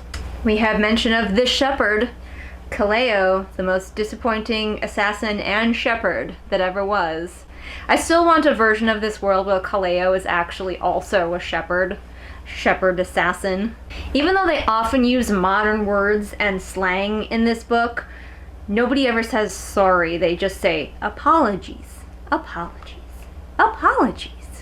Well, apparently they also have witchcraft in their world, which would be interesting to hear about if any of their religion or belief was explored, but it's just a lazy cop-out to make it seem like the world is bigger than it is. Because all the men here have the exact same body type, it also is a bit of a letdown. Like, couldn't they try to have some guys? I mean, they range from smallish and muscular to huge and muscular, but there's nobody with like an ounce of anything but muscle on their bodies. It's fine to be into the super muscular body type, but the fact that all of them are the same is really boring. Not to mention that guys don't just automatically get the bodybuilder body type if they do any kind of work. The type of body that we associate with like super masculine, with all the hard muscle and the defined abs and all of that, you have to work out specifically to get that kind of muscle. But Tobias doesn't do that. We know that. Yes, he has a menial labor job, which would give him some muscle tone, but it would only give him muscle tone in the places where he would need it. So he probably has okay abs. His legs are probably cool. His arms and shoulders are probably pretty nice looking because he does a lot of like physical work with those. But he would not look like a sculpted god as he's described because he just doesn't work out the way you have to actually get that type of movie star body that we're seeing here. So I think we finally met Tobias. We don't get a moment where she's like, oh my gosh, he's so hot. I'm sure that'll come later. But she thinks that he is the shepherd at first. I don't even still have the first book. I gave it to my sister, so I can't even really check. But I'm pretty sure that this conversation did not happen when she first met Tobias. If the meeting went this exact same way in the original book, let me know, because I don't remember. But it would have been weird if it did. I think I would have been like, what's going on? If she approached him and accused him of being the shepherd. Tobias is legitimately more upset in this book over Milo's death than I remember him ever being in the first book.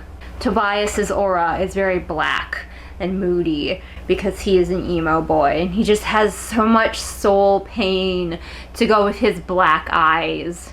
So Leila's pretty sure now she knows what the assassins look like, but she's gonna keep coming into the labyrinth, we know that. And she hasn't properly like crushed on Toby yet, I don't think, so I'll be interested to see what reason she gives to go back into the labyrinth another time. Maybe she just wants to try to kill them. I don't know. And I'm gonna now do anything else with my night. Then read more of that. Hello and welcome back to my living room. There are ferrets on the loose. I'm wearing my penguin robe and we are going to read some more of The Savior's Sister. Got the maximum coziness going on, so that'll hopefully save us from chapter 5, The Dungeon. Dun dun dun. Dungeon. Leila's like, I'm gonna kill my assassins. Totally gonna murder the crap out of them. And then Delphi's like, but they're highly trained assassins. And I'm sitting here like, no. I would like to see Leila's kill count against their kill count, because she kills a lot of people. Sir, these are not the days of Alfred the Great. You can't just lop someone's head off and blame it on the Vikings. Can't I, my God? No. We keep hearing about this little friend that the one she gave the orange to or whatever, and I'm like, what is this? Also, I feel like I missed a chapter, and did I miss something? I'm not gonna go back and check, but wasn't Leila's senator going to be proctoring the events, and now instead it's Wimbledon? I like that Leila thinks that Tobias is a little girl's blouse who's totally gonna die today. It's honestly way more entertaining than her just being smitten with him right away. Is that she's just like, oh, that poor kid. She's going back to the Senate again. I heard that this book was a lot of scenes from the Senate floor. Oh, Asher's back. He's back suddenly to escort her. He's only around sometimes. See, here's the problem with Leila's murdering of these people. And she's seeing it too. She murders the senators, her dad replaces them. She murders a senator, her dad replaces them. She really needs like a stronger plan than just casually murdering senators over and over again. Sorry, I had to go play with Avi. Because she was like, play with me, Mom, and you've seen her. You can't say no to Avi. If you describe all your characters in exactly the same way, like same cadence, same style, people are gonna get bored. And you also don't need to give unimportant characters as much description as you give important characters. And kind of all of the characters in this book are getting the same level of description, which makes the reader go, well, they all must be unimportant. Oh goodness, there's ferrets. There's ferrets. Holy moly, look at that. 2 of them in the same place. Oh my goodness. Oh my goodness, look at this. Look at all of this long creature.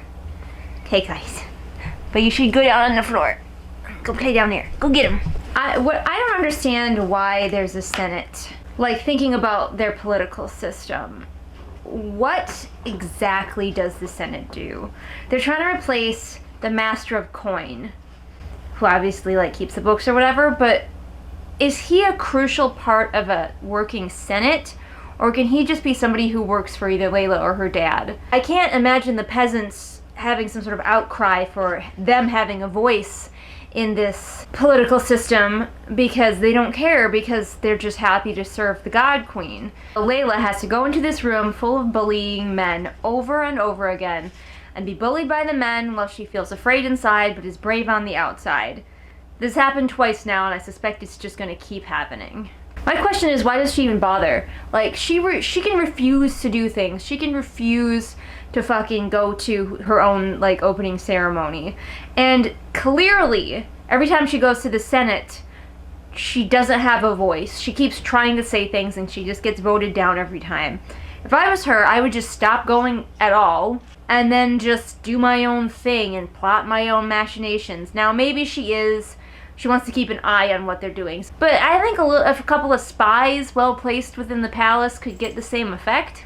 Does it make sense? Does it make sense? You don't care. Okay, meeting over. We don't care about the meeting anyway. It was just mostly there to watch Leila get bullied. But now everybody left. And because they don't give a fuck about her, she's just left in the room. And for some reason, Asher doesn't come join her, because he's really doing a very crappy job of being her escort. And so she runs over and she finds a peach pit, indicating that her little friend has eaten the peach that she left them. And now she's crawled under one of the tables and gone through a trapdoor, so she's just going places. I don't know why she didn't just go visit her friend before, but maybe she needs to leave him a peach or he'll kill her. Guess I'll find out, really. So Leila just went down into Frankenstein's fucking lab. No. Be of good cheer. And she has found at her little friend, I would assume, there's a giant hulking man who is essentially sounds just like Frankenstein's monster. He's like patched together and scarred and everything. And I'm just like, what is going on? He's wearing a fucking gimp mask. What is this? Don't worry, she has removed the gimp mask. All is well. I don't understand, Avi. This is so weird. So I guess this guy was a previous competitor in another tournament. He was also a beast just like Leila's dad, but clearly he lost and also he didn't die, and now he lives in the floor. Sure. What? I think he's gonna kind of be a father figure, I guess, because like her real dad sucks. So she's got basement dad. Apparently, even though this guy lives in the floor, he also knows a lot about the competitors. And he's telling her all about them. It is kind of interesting that this guy, who lives again in the floor, is still very buff. I guess he must not have much to do but work out. But like, you'd think if you were the loser in a tournament many, many years ago, you might let yourself go a little. All but 2 people in this entire book are giant and muscular. Kaleo has like no history, no tales of his glory, and I'm like, this is a perfect chance for him to actually be a shepherd. He's just a fucking shepherd who likes to kill people on the side. Would that not be the best? Yeah, now they're gonna have like a father-daughter like story time, so he's definitely basement dad. Of course he was in love with Leila's mother, but he lost the tournament, and now he lives under the floor. Aha, so I guess the Savior's magic is involved in what's going on in the labyrinth. It's just not Leila's. Apparently, they bottled up Leila's mom's magic somehow and are now using it to run the labyrinth. Fucking sure. There's a guy who lives under the floor who's like her pseudo-dad. Anything at this point, I'll believe. Leila decides to go back down into the labyrinth. She had to leave because the apothecary also hangs out down in basement dad's room. So Leila goes back down into the labyrinth, or the camp where the guys are hanging out, and this is the time when Tobias is helping out another guy who was shot with an arrow, and he like drops the guy at her feet, and she's all like, "You would save him even though he is your competition." Tobias is like, "Yeah, but I'm silent and stoic and shit." And now she's really into him. Like before she was like, he's gonna die, he's a little wiener. But now that he's been sufficiently heroic, she's like hot for him. And she thinks that the sweat dripping down his back is enticing. Yum. No thank you, no thank you. Definitely got a lady boner going on. We just got a lot of back and forth going on with Leila and the hunter and the guy who was shot, who's the prince, who I think is Flynn. Luckily, the hunter, you recall Orion the hunter, very cleverly named from the last book. He was one of the few good guys who kind of showed up in the later half of the book to be Tobias's therapist and then die. He's helping Leila out because Leila, other than having magical healing powers, actually has no idea what she's doing as far as like healing besides using magic, so luckily he's here. And then she puts perfume on her hands. She's been pretending this whole time that like the perfumes are the thing that do the healing and she's just like applying them, when in reality she's the one who has healing magical powers. But she's gonna put perfume all over her hands before she goes to pull out an arrow. Isn't that gonna make it really slippery when you go to pull the arrow? I don't understand any of this. Leila's like, I haven't bothered to learn their names, and I'm like, don't bother. Alright, that's the end of the chapter. She was like, I hope I get to see the artist again, but Tobias sulked away. He's being a very emo boy. And everybody knows that girls cannot resist the emo boy, so it's obvious why she goes for him. But that was that chapter, and there are still ferrets running rampant in this house, so I better go supervise and or play with them. I'll see you for the next chapter. I just took a shower, so my hair is doing whatever, and I didn't feel like putting product in it. We're just gonna read chapter 6. was thinking about this book in the shower, because why not? And I was like, you know what, the writing itself, not the worst thing I've ever seen. I don't have as much to comment on about the writing as I'm reading this as I did in the Ables. In the Ables, you probably noticed that I did a lot more commenting about the craft, which maybe wasn't as interesting. This one, the craft itself, is fine. It's serviceable. You would definitely see writing like this on the shelf. Is it amazing? No, of course not, but lots of books get published without being amazing. It's not actually a requirement that your book is amazing. The thing is, it was definitely written for fans of the first one, like hardcore fans. Which is fine, because it's the second book in the series, and you think, well, if you didn't like the first one, why would you read the second one? But how many of us have kept reading a series and it has gotten better? So there is always that hope where you're like, if you're just kind of like, about the first one, maybe the second one will really be a kick for you, and I feel like this one is not gonna be that for many people. I am honestly like just looking forward to anything that involves Tobias, which I never thought I'd say, but I legitimately do not care at all about Leila dealing with the senators and her dad. And I think, again, I was thinking about it in the shower, I think it's because nobody has a good plan. And it's not fun to follow characters who don't seem smart. What I would do with Leila if I were writing this book is I would have her sort of starting her own like shadow regime in the background. Like, yeah, her dad's been in charge for a long time, but she can flex it. She is the god queen of the realm. Without her, the realm dies. So there's a good chance that she would be able to sway some people to her side. Now, obviously, in this book, she already has some allies. She's got her sisters, kind of, and she's got basement daddy, but I would like to see her gaining some allies besides Tobias, who isn't really an ally because he doesn't know who she is. I want to see those machinations where she is winning people over to her side, not just murdering the people she doesn't like, but convincing them why they should follow her instead of her dad. I want to see her outsmarting her dad instead of just killing people she doesn't like and then being disappointed when her dad just replaces them. I think a subtle battle of wits set to the backdrop of her maybe getting killed would be a way more engaging book. And who knows, there's a lot of book left. Maybe we will start to get that. But right now, I just am not enjoying following Leila because she does not have a smart plan. Her dad does not have a smart plan. Nobody has a smart plan, so nobody is fun to follow in this political atmosphere. So chapter 6, first impressions.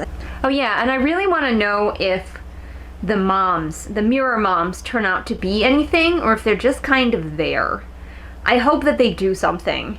Everyone is so fucking horny. I cannot get over it. Anytime the guys are mentioned, everyone's like, were you staring at how hot they were? Oh my gosh, they were so hot. Even the lesbian.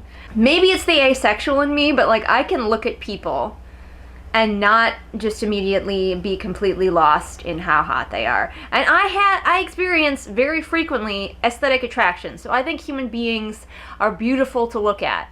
But like, this entire fucking palace is so fucking horny, and I cannot figure out why. And they really want Leila to join them in their horniness. They're like, come on, Leila, ogle the men, treat them like meat like we do, come on. Hello. Would you like to have a roll in the hay? It's fun. Also, is there ever an explanation about what Bronte's plans to do once he kills Leila and the realm starts to die again? Does he just assume that it won't? Does he just think that's a myth? Everybody already hates Cosima. Cosima hasn't done anything aside from sleep with a guy that Leila liked. She hasn't done anything terribly vile, but the sisters are all like, no, she's up to shit and she is evil. They call her more sist than sister. Yes, the prince is Flynn. Our boy Flynn. I will stand Flynn until the end of time. I happen to know that it drives Jenna crazy when people like characters that we're not supposed to like, and therefore I'm even more determined to stand Flynn. He doesn't deserve the bad rap that he gets. Okay, so today is the first impression, the official first impression that the guys get with her. Presumably this must be a new thing because normally they would get to like see her at least in the original ceremony, but now perhaps would be the first time they get to talk to her. I wonder what would happen if Leila just refused to go to any of these. Leila is so into Tobias's dark energy cloud. It's pretty funny. Like, the thing that draws her to him is the fact that he's very sad and dour. And I'm just like, wow. Okay. I mean, she has a type, I guess. Cosima is in on the plan. I don't remember, again, maybe I read it and I just skimmed over it. I don't know. I keep feeling like there's gaps in this book where they had a conversation with Cosima telling her that she was going to be playing the savior. Maybe it was just really short and sandwiched in between talking about how hot the men were and I zoned it out. But this is the second time I felt like I missed a plot point and the characters were just carrying on as though it never existed. I still don't know or remember what happened to Leila's senator. I do sometimes skim because these characters are just talking to each other about hot guys and I am bored. It's kind of a weird thing that's happening right now, especially if this was like the first book. We would be like, why are all of the girls saying that Cosima is such a bitch when demonstrably she is not? We know that she's kind of a bitch because we see her in the first book kind of being one. Here, if this was the first book, it would definitely be confusing of the characters being like, yes, she's terrible, and the book showing that she's not. Now Cosima's trying to find out about Leila's magic, which could just be her trying to play the part, or she could be planning something subtle of her own. And honestly, Cosima's plan, whatever it is more intriguing to me than anything that Leila or her dad might be doing.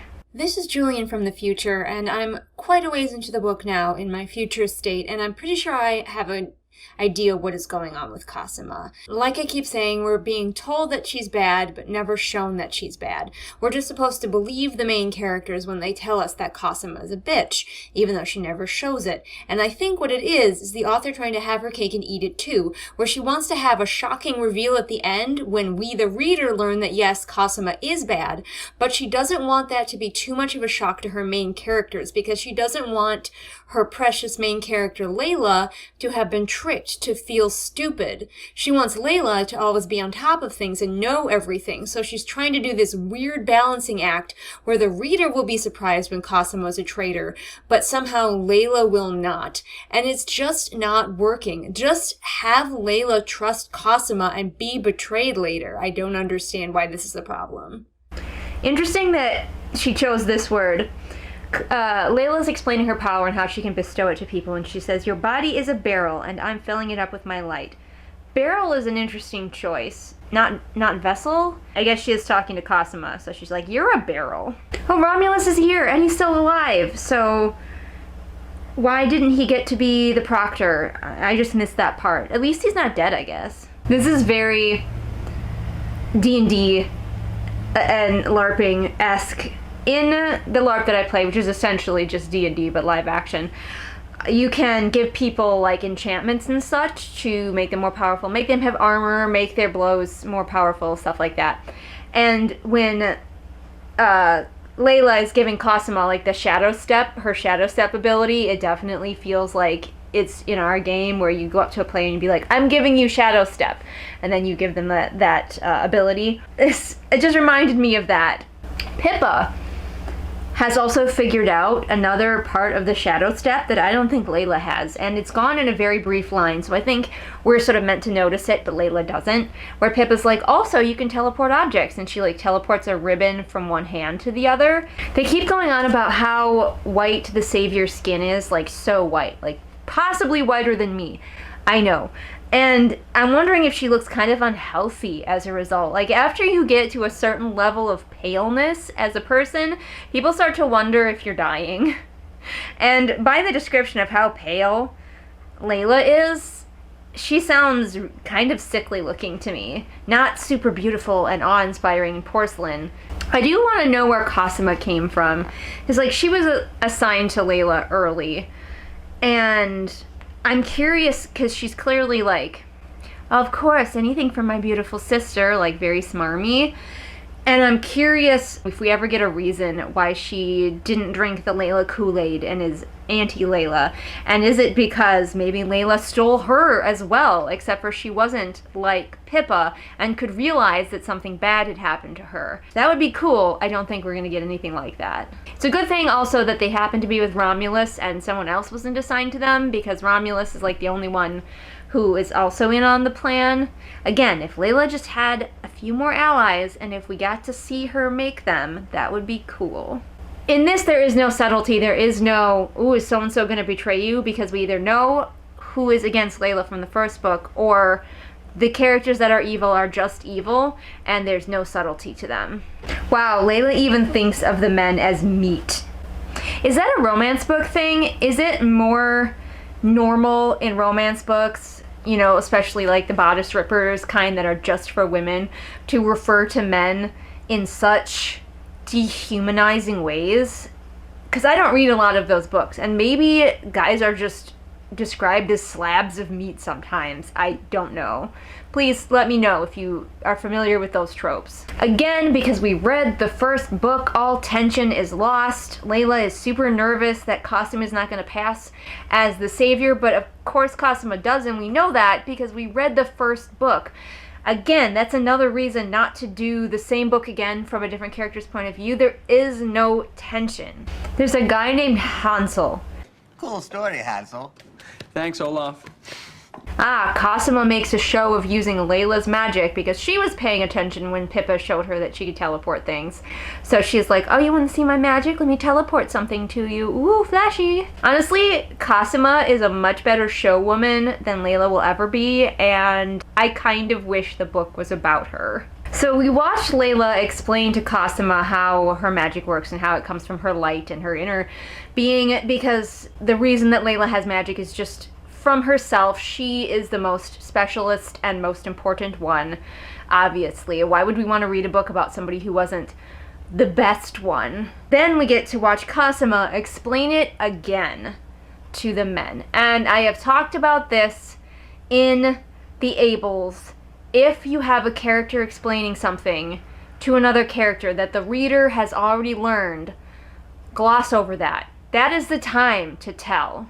I'm probably going to make a whole video about it, actually, but that's the time to use telling instead of showing. Leila is kind of high-key jealous that the men are admiring Cosima. She's mad because Cosima essentially parroted back exactly what Leila told her, including the thing about being a barrel, and the men are like, ugh, such poetry. And then Leila's like, oh, they're admiring her words, but they're my words. And it's like, Leila, you are trying to be undercover. You should be happy that they're fucking buying it, not mad that Cosima is doing such a good job. Good to know that cheesy pickup lines exist in Thesson as well. Leila needs to settle down with this whole feeling inferior to Cosima. Cosima's pretty, Leila's pretty, girls, you're both pretty.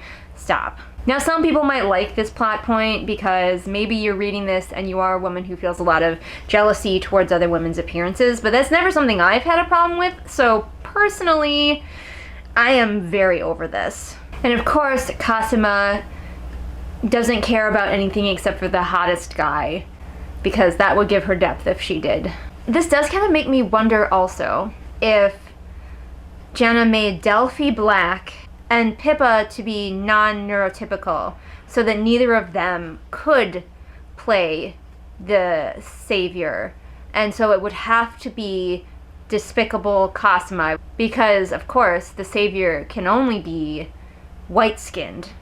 And of course she cannot have any sort of non-neurotypical qualities, so. Okay, Romulus is the proctor of this tournament. Okay, so he did get the job. I thought that that was actually what's his nuts was doing. I want to call him Zazu, because that's like kind of what he strikes me as. The short, fat one, whatever, the only one who gets a body type besides hot. I thought he was the proctor, but I guess he's just the announcer?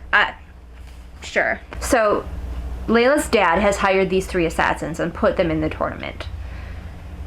Do the assassins know that Leila is faking it? Either A, they know and they keep it to themselves for reasons that are completely unclear, or B, they don't know, which I guess I could see because Leila's dad is really not very smart or good at planning. But of course that does very clearly mean that he did not prepare his assassins at all, to the point of not even telling them what his daughter looked like. Either way, it's a terrible plot point. Alright, and that is the end of that chapter, and now I am gonna go edit a different video, but I wanted to get a chapter filmed first, so yay, I guess. Hey everyone, we're back for another chapter. There are ferrets loose, so those are the noises you hear. Ferrets, they're having a fucking party. I don't control them. No one controls them. They don't even control them. There were a couple of things before I start this chapter that I've been thinking about lately, and I just want to talk about as possible, like, bad themes that are happening in this. Bad tropes. One is the infantilization of the non-neurotypical character, Pippa. Again, we don't know what exactly is going on with her. I've heard that the author has said that it is autism. She doesn't really act like any autistic people that I have known, but that doesn't mean that she couldn't be autistic. However, she is very, very infantilized by Leila, and really the author too. Leila just really treats her like a child, and so does the author with that whole, you know, she's got the mentality of a child thing, which I can tell you autistic people do not like.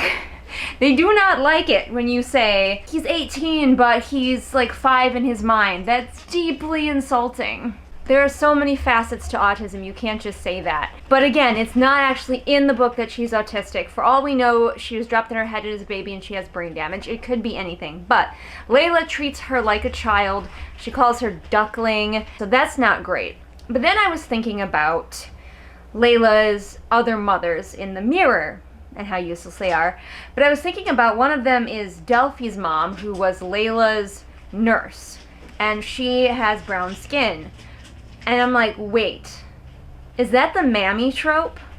Where a black woman, a black slave, probably, we don't know that she was paid, is raising a white girl and is happy about it even? Like, that is a very harmful trope that we need to not be seeing. I don't know if this quite counts, but I just, like, when I realized, I was like, ooh, that's not great. So those are the two things I was thinking about. And I'm sure that Jenna would vehemently deny both of those things, but you kind of don't get to decide what tropes you've accidentally used if you accidentally use them. Like, a black person might read this and be like, that is totally the mammy trope, and I am not on board with it. I'm not black, so I can't say 100%, but I am friends with and have multiple autistic people in my family, so I can speak to that a little bit more. And I can tell you that this is not a good portrayal of autism, but again, it doesn't specifically say in the book that that's what it is, probably because in this world they don't have the language for it. Anyone who is writing a neurodivergent person, you cannot just say, oh, they're like 5 years old in their head and write them that way. That's not how it works. That's not how any of this works. Alright, let's get on to chapter 7. We have ranted enough. This one is called The Marked One. Trying to frame my fucking shot as usual. What else is new? You know, it'd be a better plan for Leila's dad if rather than wanting her dead, he just was trying to find a way to control her. Because we don't know what happens if you kill the savior. Because the last one he killed just happened to give birth to the new savior immediately. So, as they would say in Shakespearean, Leila was from her mother's womb untimely ripped. So what happens when a savior is killed? We don't know, because there's always been another one. So Brontes is taking a really big risk deciding that he wants Leila dead. He's already going about it in a really terrible way, but we've already talked about that and how nobody here has a good plan. Wouldn't it be smarter if he was trying to control her and bend her to his whims? She is the God Queen. Wouldn't you want to use that to for your own devices? Mightn't he try to ingratiate himself to Leila, like, even though he might hate it? But no, he's just like, no, I want her dead because I want only the power for myself. Because again, he doesn't have a good plan. Asher's back. I was just not into that conversation. Asher's one thing. He has a thing. He keeps calling her Your Holiness, and she keeps correcting him and saying, call me Leila. He's hot and he does that. What a great, well-rounded character we have on our hands. I think he's actually supposed to kind of be that bro who, like, calls everyone milady, and then they're like, I have a name, and he's like, oh, I was just trying to be respectful. Leila is kind of a bitch to him, though. Probably because he slept with Cosima. How dare he? Everyone in this fucking palace is hooking up, but how dare they?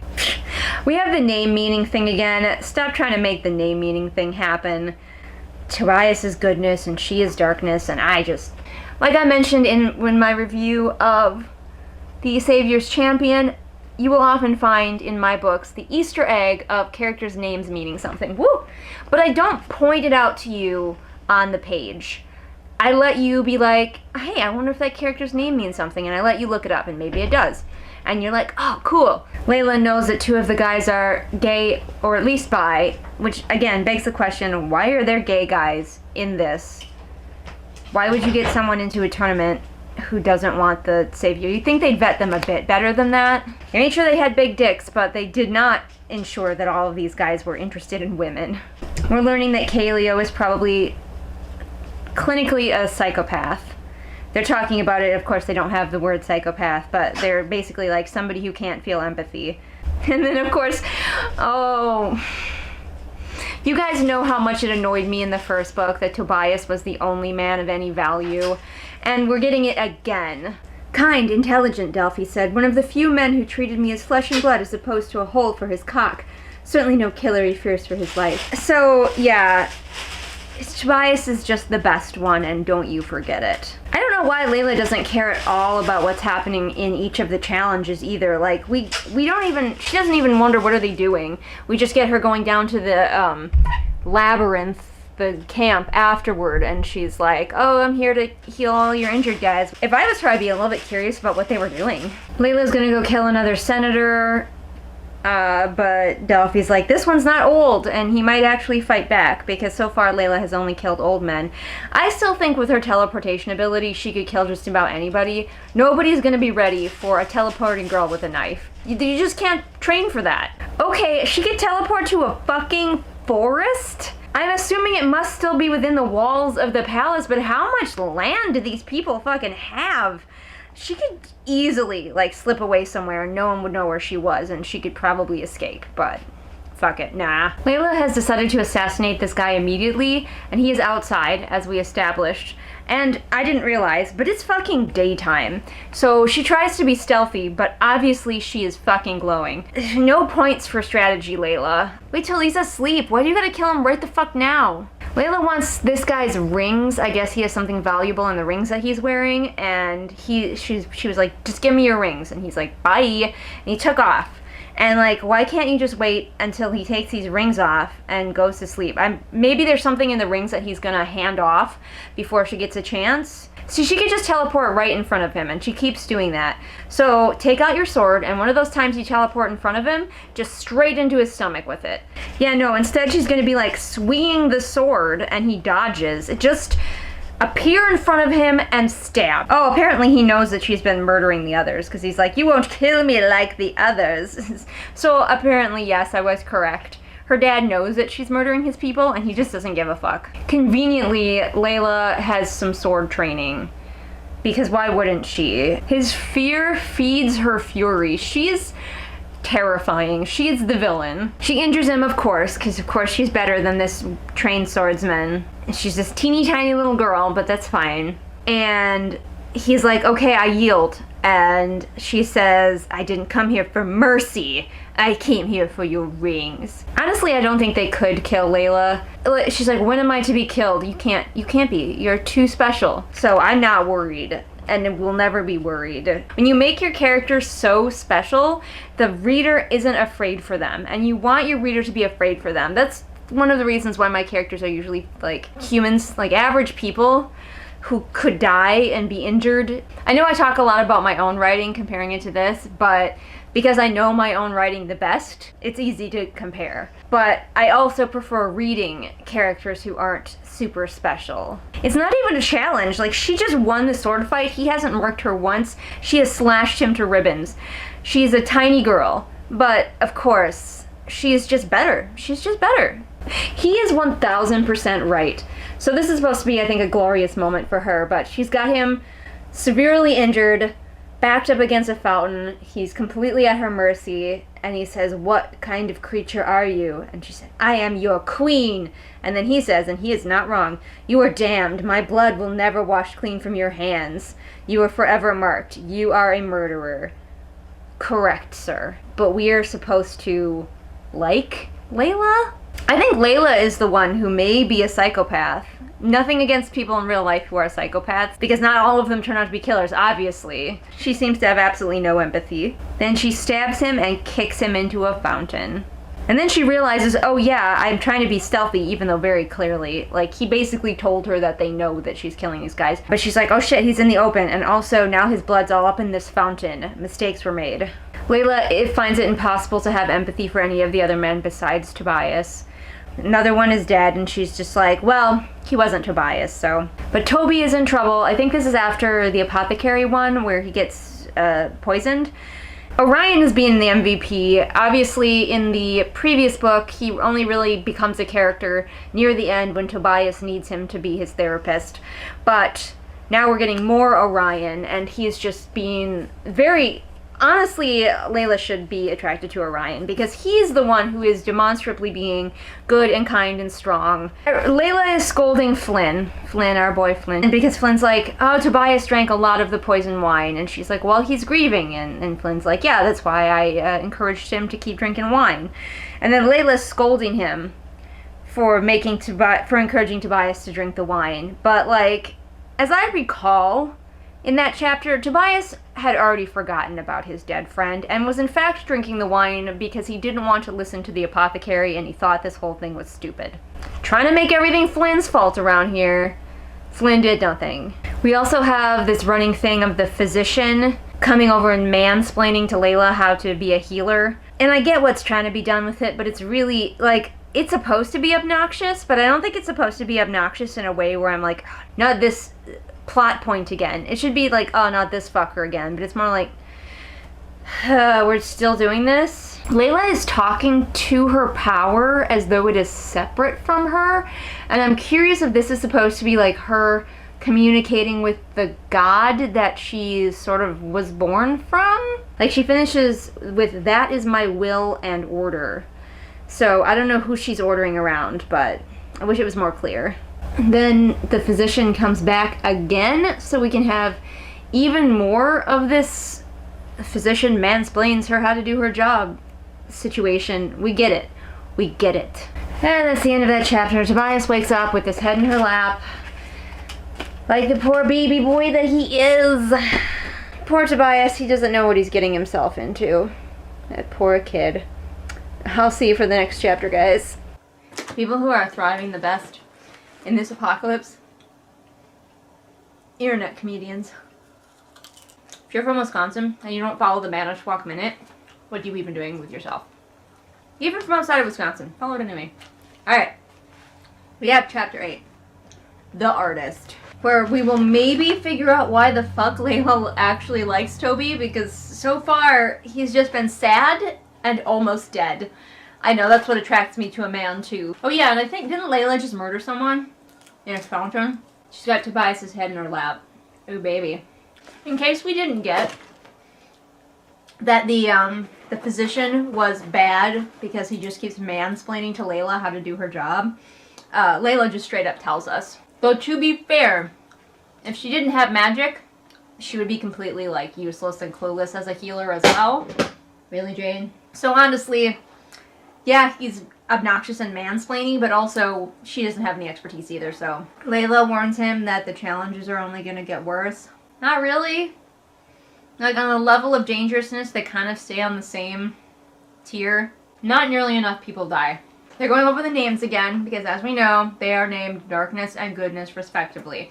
Now, some of you who are very into Julian lore, which I know there must be like one of you, has read my other book, Phoenix, wherein the main character does get her name explained. And you might be going, Julian, you said that you never have characters explain their names in books, but you did in this one.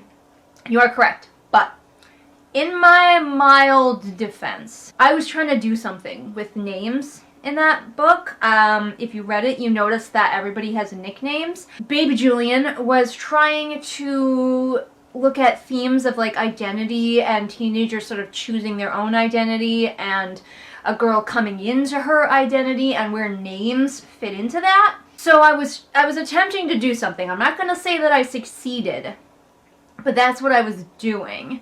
And I seriously don't think that any such nonsense is happening in this book. I think that Jenna just thinks she's very clever. Oh my gosh, we still get that. We don't want to miss out on that line where Tobias is like ableist to his own sister, where she asks if his sister is alive and he says from the waist up.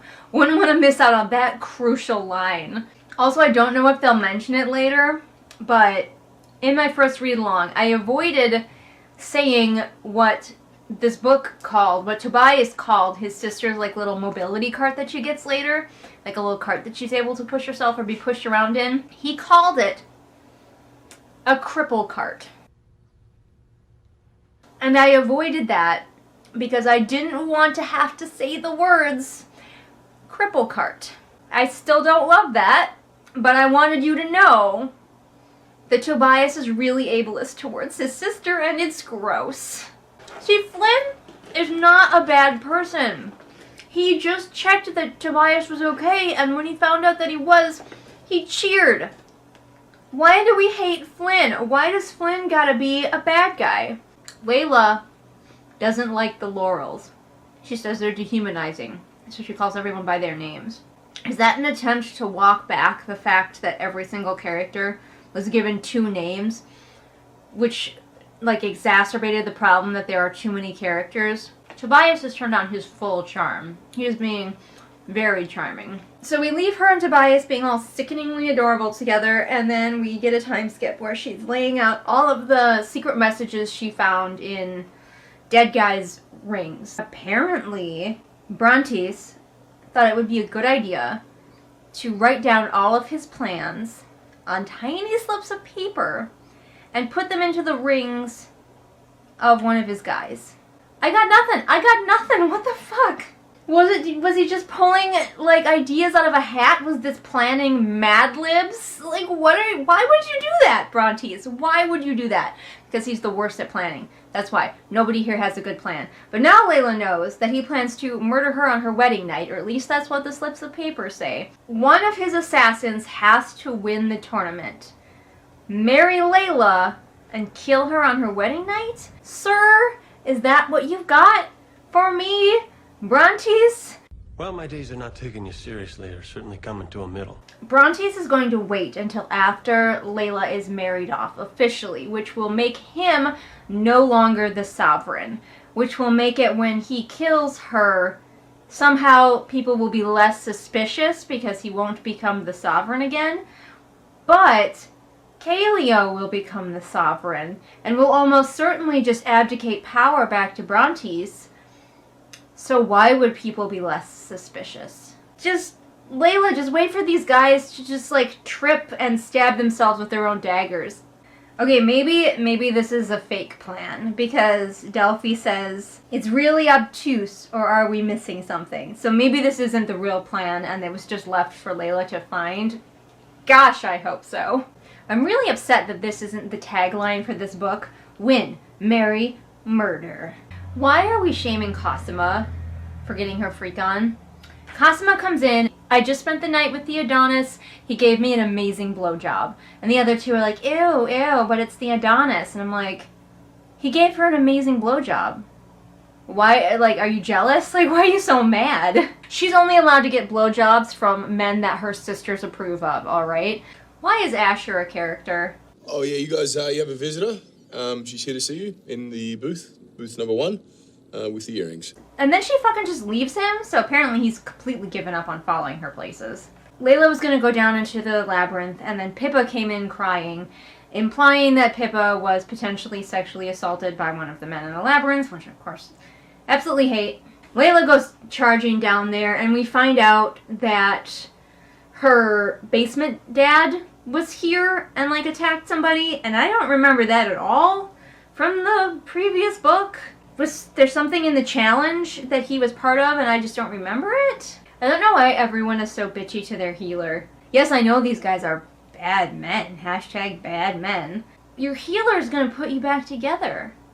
So just stop being bad men for like 10 minutes. By the way, I don't know where she got the needle and thread, but people in movies and books don't seem to understand that you don't just usually stitch up wounds with a regular old needle and thread. You probably can, but when you stitch a wound, a special curved needle is actually what you want to use. And you go one stitch at a time, so it's not like sewing up a shirt. One stitch, tie it off. One stitch, tie it off. Yeah, now the guy she's stitching up is grabbing her ass. And Tobias is saving her. It's not a romance book unless a guy saves a woman from sexual assault. Oh wait, did you know that I wrote an entire romance book where that never happens? I did. I did do that. So, you know, you don't need it. It's a tired trope. Fucking throw it away. This chapter's so long.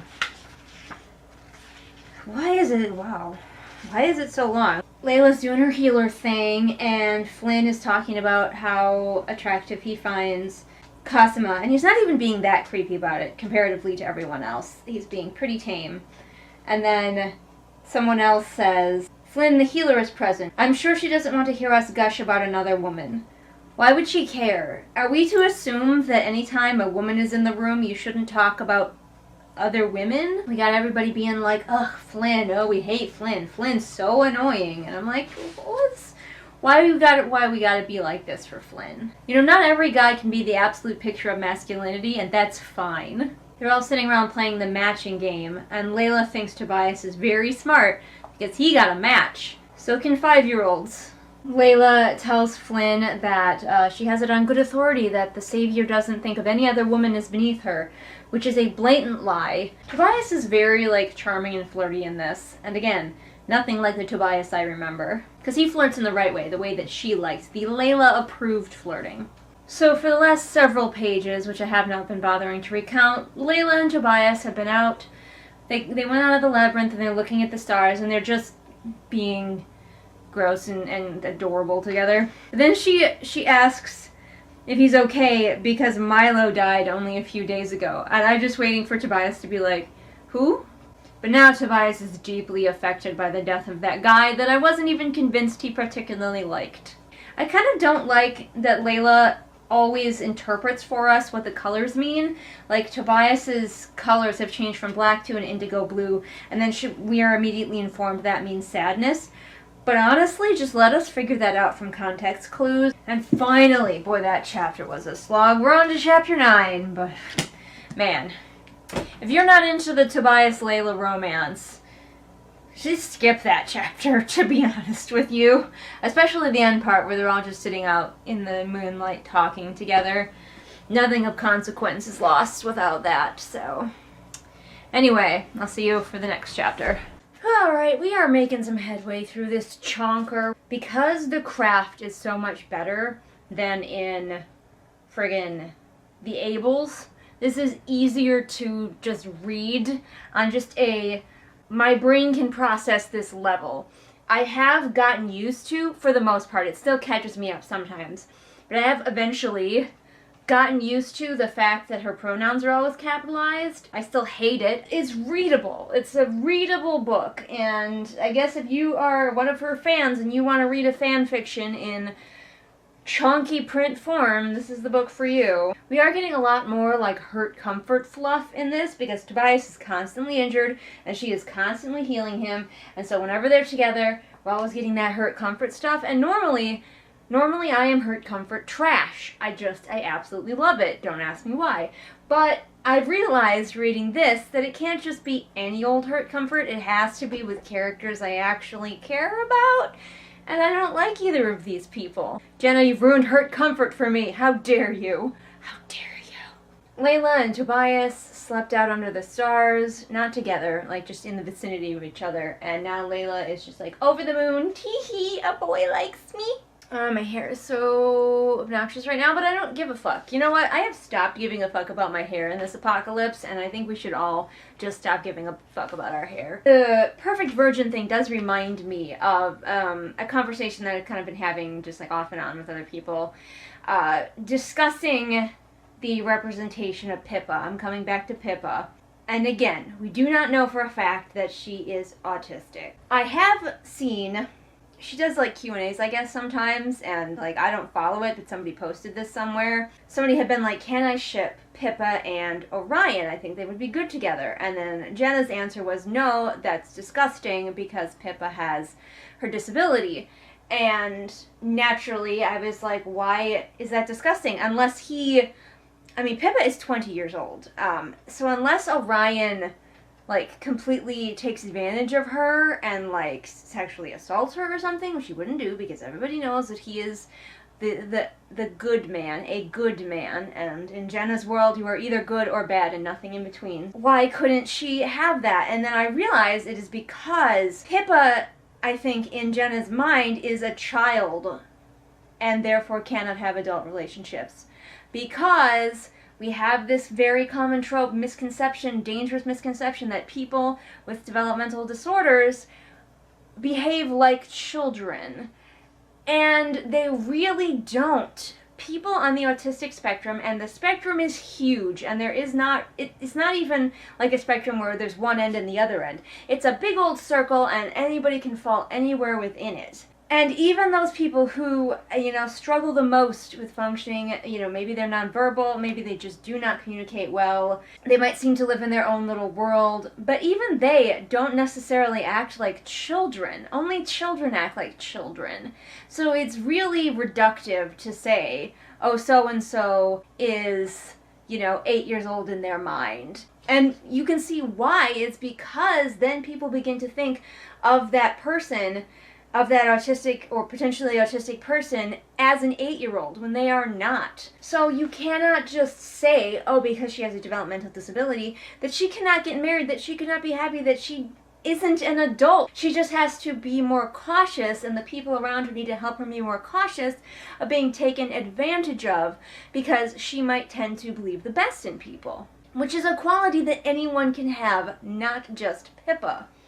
Although probably not in Jenna's world. Alright, I'm gonna stop ranting. I have real problems with the way that autistic people can be treated because I know many autistic people, including members of my family, and they range so hugely from my uncle, who is nonverbal and is one of those people who kind of seems to be in his own little world, to other friends and family that I have who, at a glance you could not be like, yes, that person is autistic.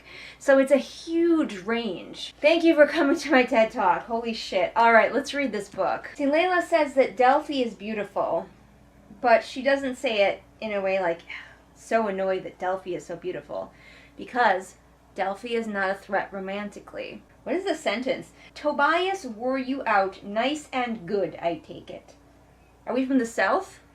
He wore you out nice and good, didn't he? Sorry to everyone from the South who I am just deeply offended, but what was that sentence? Wow! Wow, these girls are bitches. Where are the plastics? That one there, that's Karen Smith. She is one of the dumbest girls you will ever meet.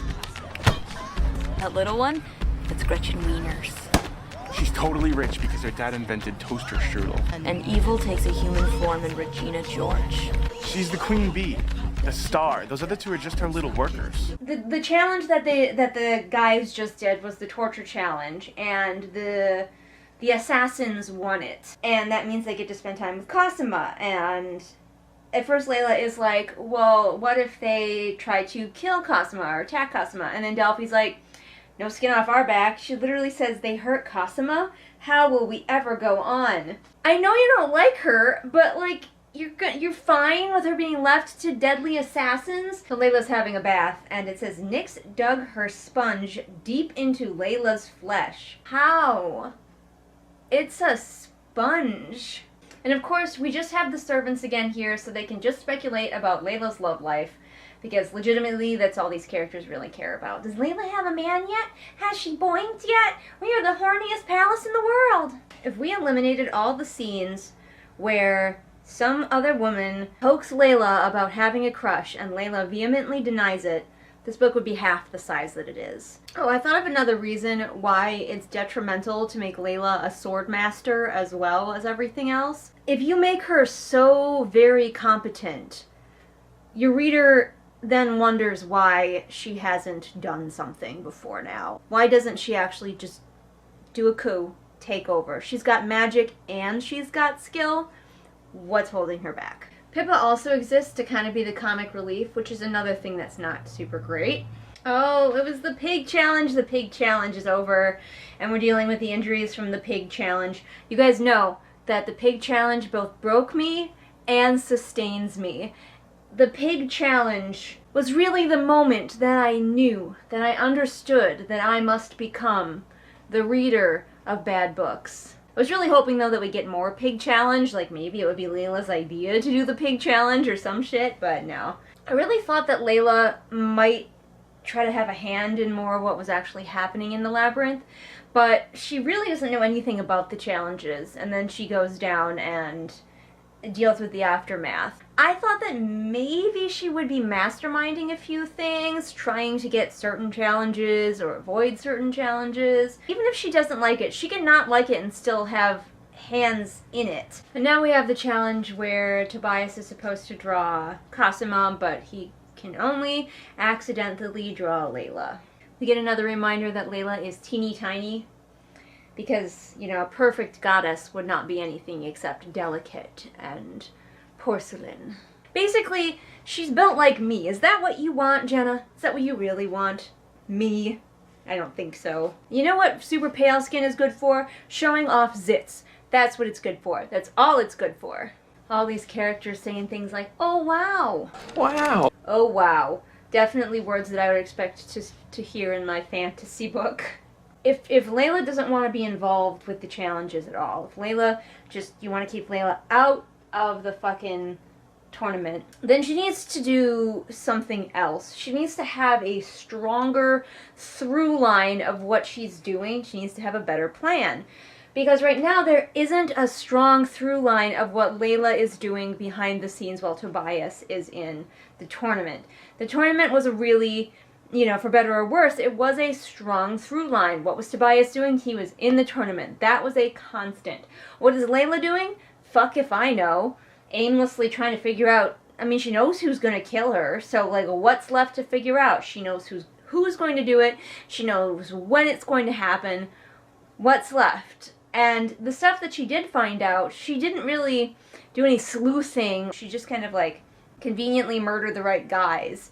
And that's how she gets the answer to everything. There's no variety in it. So if Leila had a really solid idea of what she needed and also a solid idea of how to get that, then I wouldn't mind so much that she doesn't care what's going on with the tournament. But as it is, we are glossing over all the stuff that she's doing outside of Tobias stuff. Now that she's with Tobias, it's just like, and then she went to sleep, and then she went to see Tobias, and then she did one little thing, and then she went to see Tobias, and, like, Tobias is her focus now, and honestly, it's just not a strong enough through line. Tobias, meanwhile, is being Mr. Perfect Boyfriend, and always saying the right thing, and just making her all dewy. I don't ship it. Tobias is bland, and Leila is a psychopath, and I don't ship it. Here it is again! Leila has ash on her face from being in the labyrinth, and she's wiping it off. And it says, Leila dug her cloak into her face. Can't you just say she wiped her face with her cloak? Or she rubbed at her cheeks with her cloak or something? Dug into her face. Conjuring up this image for me of her just, like, taking the cloak and digging it actually into her skin. Cosima is being a perfectly reasonable person.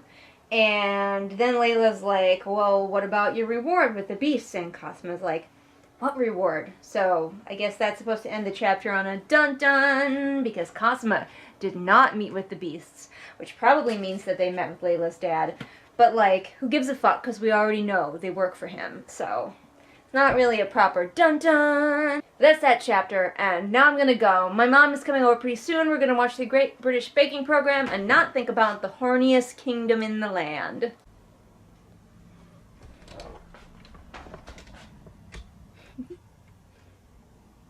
guys are cute. So cute.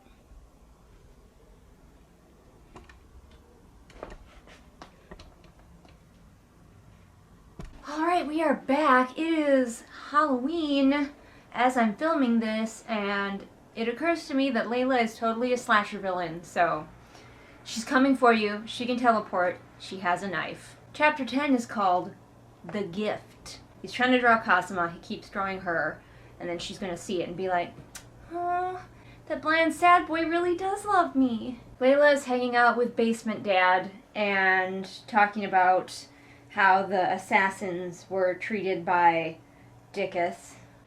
I have a very great friend in Rome called Bigus Dickus. And she's like, did they mention a healer? Because my dad doesn't know that a healer exists, which just brings up, once again, that Brontes is paying so little attention to any of this. He has not noticed that Leila has been dressing up as a healer and frequently going down. I think you're pretty safe. Your dad just doesn't seem to pay much attention. Somehow, her dad also hasn't realized that Leila has substituted Cosima in there. Like, I don't know what Leila's so worried about. She can easily bamboozle this man quite clearly. My hair is just doing whatever the fuck. What is Leila expected to do throughout her days when she's not, like, when the tournament isn't happening? What does Leila do? What does an ordinary day look like for her? Because she's talking about how, like, her dad hasn't figured her out, even though she's not being as cautious as she should be, yada yada yada, basically what I just said. But, like, what does he expect her to be doing during the day? Leila has to go be at the gift presentation ceremony, and it is very convenient that her dad isn't at this. You're kidding, what a crazy random happenstance. Here we run into another problem that I've noticed. When is Leila allowed to command people? Because sometimes she does and sometimes she doesn't. And the book kind of tries to throw in there like, well, you can't command people when it comes to the tournament, but I'm pretty sure she has. I just don't understand when she is to be obeyed in all things as their god queen and when she is not. And I legitimately don't understand why the sovereign has more power than the savior. Like, I get that she was a kid for a while and he was a placeholder, but I think it comes down to not knowing anything about Thesson really. What are its people like? All we get is this palace. Maybe it's the whole continent. Maybe it's the whole planet. I don't even completely understand Thesson itself. It's just sort of a place where the savior blesses it. But with no idea what the people are like, their various beliefs, their education levels, what the average Thesson is like, it's really hard to judge whether Leila should be more in charge or less in charge, whether she should be more worried about a coup or less worried about a coup, because, like, how much support would she have as their literal god queen? The world building is just not there. I mean, no surprise, I'm pretty sure Jenna has outright said that she hates world building and keeps her world building very light on purpose, but when you do that, you create a problem where the reader starts to not be able to understand why things are happening a certain way. At least for me, I don't know. Even the rules of the tournament are so vague so that you can just make up whatever you want at any given time. Romulus is like, you must know there are systems in place solely for occurrences such as these. And Leila says, systems? What systems?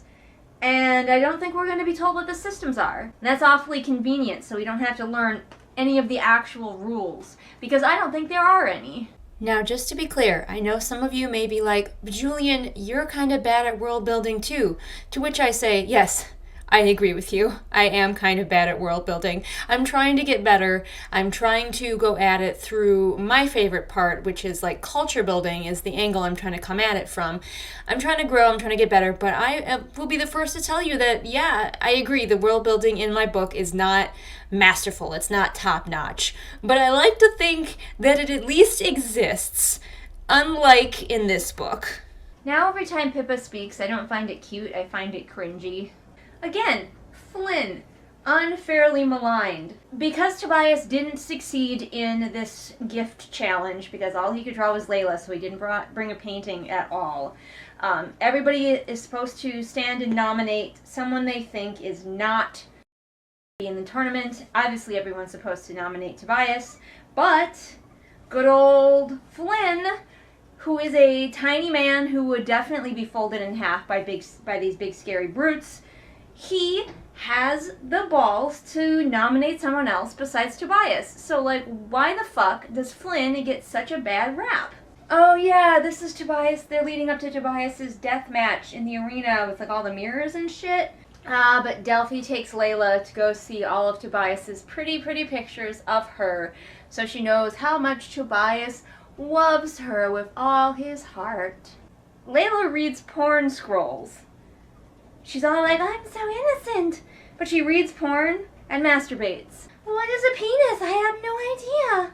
I'm really not quite sure why everyone was given auras, that Leila was given the ability to see auras. But it's just kind of like an extra way for the author to be like, yep, they're really feeling this thing. Jenna is fine at getting across that her characters are feeling something. So having this extra layer of, yes, they're definitely feeling that so far, is unnecessary and clunky and just sort of piled on top.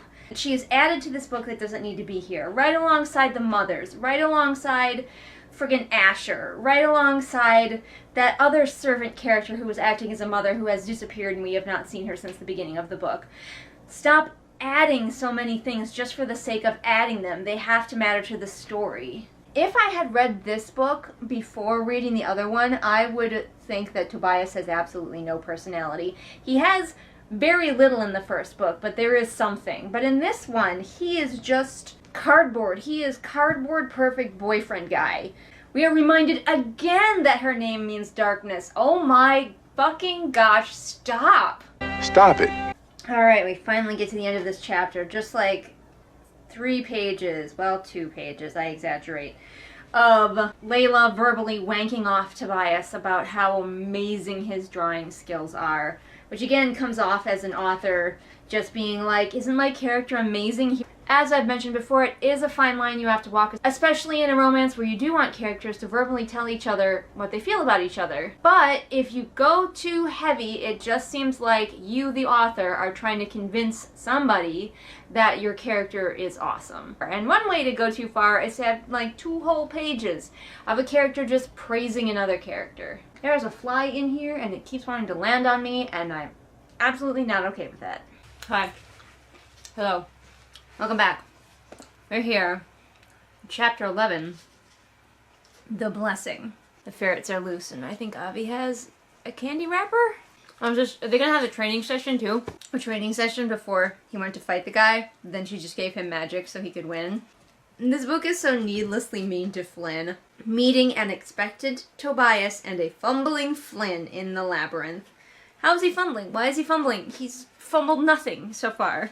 Now Flynn wants to share something that is important to him. He got to spend some time with Cosima, and he wants to talk about it. And they're both like, shut up, Flynn. When, for all he knows, he has literally spent time with the god queen of their realm.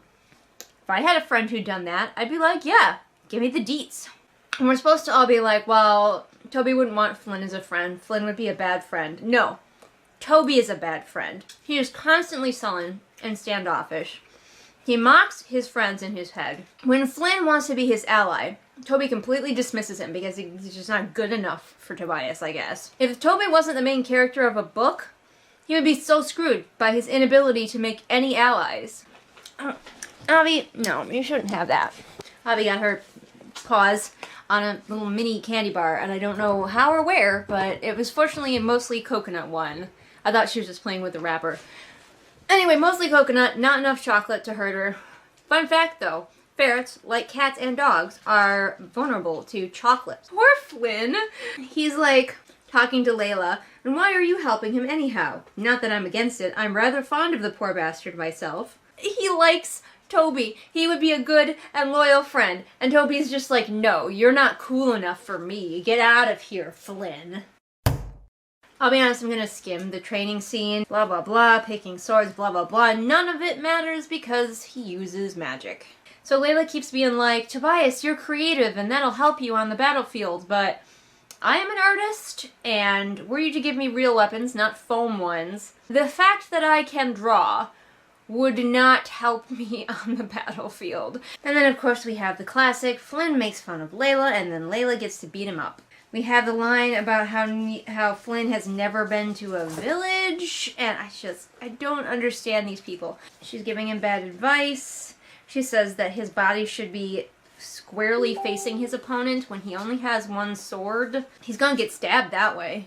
You want to angle your body to make yourself the least amount vulnerable that you can. That's why you always see fencers very angled. So if you only got the one sword, put that sword between you and the enemy, and then try to make yourself as small of a target as possible. Flat, roll that shoulder back, get flat, essentially. We're pretty much getting exactly the lines that we got in the first book. Like, I remember these lines because they were bad. Like I mentioned in the previous one, in case you forgot, it sounds like she's giving him video game instructions. You block for protection. Dodging Antonius moves will be your primary objective. Press B to dodge. I was really hoping, because eventually Leila gets the idea to sit on Flynn's shoulders so they look like the big scary giant that Tobias will have to fight. And of course, because Tobias won't hit a girl. We all know that there's no underwear in Thesson, so Leila's vag is right up against the back of Flynn's neck. And I was hoping they were going to mention that, when it was from her point of view, but they are carefully avoiding mentioning that. And then she gets off of Flynn's shoulders again, and then there's no reason for Flynn to be there again. Leila is just the coolest one, okay? Turn down for what? At some point, Flynn retreated to the wall, so Leila fought with the power of two, resolute in her intention. She's just so cool that even though she's getting tired and sore, when Flynn gets tired, Leila just fights like two people then. Okay, training session over. Now we're gonna get on to some stuff we haven't seen, hopefully. So Leila has to go witness Toby's death battle, but her dad is coming too, for the first time ever, because even though it's his tournament, he doesn't really seem to care about what's happening in it. Oh, never mind. Never mind. They're finding plot reasons for him to just not be there. Wow. Leila gets to choose one of the competitions, and so she's the one responsible for the card game challenge. So let's take a minute to look at this from Cosima's point of view. I know we're not supposed to, but let's take a minute. Cosima, we don't really know that much about her past, but she's one of the Savior's sisters. What we do know about the Savior's sisters is that they are not really treated like sisters. Delphi definitely acts like a prime body servant for Leila in a lot of ways. She's kind of a right-hand woman, but she's clearly subordinate to Leila. Leila gives her orders. If Leila says jump, Delphi says how high. Pippa is like Leila's pet. When Leila wants somebody to coo over, to be her friend, to be cute and hold hands, there's Pippa. Then there's Cosima. What is Cosima's role? Maybe she doesn't really have one. Leila already has a right-hand man and a pet. So here's Cosima, essentially a servant. Again, we don't know anything about her past or where she came from or whether she was stolen from a loving family. Delphi's past is also like high-key horrifying, but we're not talking about that. We're talking about Cosima. All her life, she has been told, you are second best and you are subordinate to this other woman. But as she grows up very beautiful and classically beautiful. Men want her. And she starts to realize that having sex with men gives her the feeling of power that she's never had in her life because she's always second fiddle to this kind of bitchy other girl. Now this other girl, her sister, her master, we don't know that any of the sisters are paid, so they are essentially slaves, as far as I know. They certainly have to bend to whatever Leila's whim happens to be at any given moment. Leila finally turns to her sister and is like, I need you to pretend to be me. Wear all of the jewels that you've never been allowed to wear because you are less than me. Wear all of the fine clothes that you've never been allowed to wear because you are less than me. Get all of the attention from men that you have never been allowed to get because you are less than me. If you were Cosima, if I were Cosima, wouldn't you relish that a little bit? Right now they are in Leila's special dressing room and Cosima is admiring the fine jewelry that, again, she has never been allowed to have because she is less than Leila and has probably never been allowed to forget it her entire life. But we're supposed to scorn her for wanting the pretty things, for wanting the good life that she has seen literally dangled in front of her for her entire life. Why should we hate this girl? if you think that Cosima is messed up, it's fucking no wonder she wound up as messed up as she is, because this is her life. Also, Cosima has not betrayed Leila, and is, at least that we know of, and she's been doing her best to portray the savior. So I just don't understand why we're supposed to hate her. Oh, because her priorities aren't straight, because sometimes she stops to admire men, which is only okay when Leila does it. Oh yeah, this is the part where Leila corrupts Toby with her darkness, because he was always such a good man. She's like, you have to kill, give in to the darkness and murder this other man. He's like, Brontes isn't watching? And she's like, oh yeah, no he's not. And I'm like, yep, he decided not to watch in a throwaway line. So now we find out the mystery of why she used clay the first time she blessed Tobias. It was so that the clay could hide her glowing handprints. The seats around the arena, she calls them pews. I don't think they're called pews when it's in an arena. So I just looked up pew on like dictionary.com or whatever, and all of the definitions mention a church or a congregation or a group of worshipers. Now maybe Jenna is trying to say that these people worship death, and so they're called pews. I think that's giving her a lot more credit than perhaps she deserves. I just think that she called them pews in the last book, and whether that's right or not, she then feels she needs to call them pews in this one. But I don't think that's what pews are. Okay, it took me a really long time to understand what was happening. They brought up the dreaded mirrors in the arena, as you know, and Leila is able to see people in mirrors, apparently. I thought she could only see her mirror mummies, but she can also see Tobias's dad and Milo watching over him, I guess, in the mirrors. Why? And Cosima is doing a great job of covering for the fact that she's not really the savior. But Leila is just pissed because she told Cosima not to speak, and that bitch is daring to speak. Luckily, Wimbledon is just like too dumb to argue because he knows that Cosima isn't Leila, but he just stands there and gapes at her, so lucky. So I thought it would be fun to revisit the challenges from Leila's point of view, but it's not. It's actually really boring to read. So I do wish she would take a bit more interest in the challenges, maybe give us a little overview or something, but reading of the blow-by-blow of a fight that we got a blow-by-blow of in the last book, just not very fun. And of course, because Tobias is the best, why would we want a hero who wasn't absolutely the best? Tobias had more than learned to maneuver her blessing. He had mastered it, using the magic to disarm his opponent, to carve him with his short sword. He mastered it. Why would we want a boring character who, like, doesn't master things on his first try? It also implies that the men in the mirrors, so Tobias's dad and Berend, did something, because they, like, slump over exhausted. Although why dead people would be exhausted, I don't know. And it's not clear what they did. But maybe there was a reason for them to be there.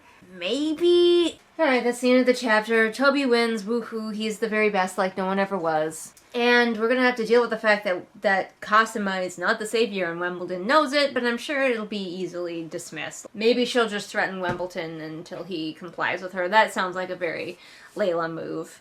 Maybe she'll steal his kid. Does he have a kid? She could steal his kid. Alright guys, I'll see you next chapter. Hello, I'm here to once again make bad choices. I've got about an hour to read the next chapter, and as usual, it seems like every other chapter or so I come up with a revelation about this book and why it's just not working, at least for me. It works for some people. If this is your favorite book, that's allowed. It's allowed to be your favorite book. That's fine.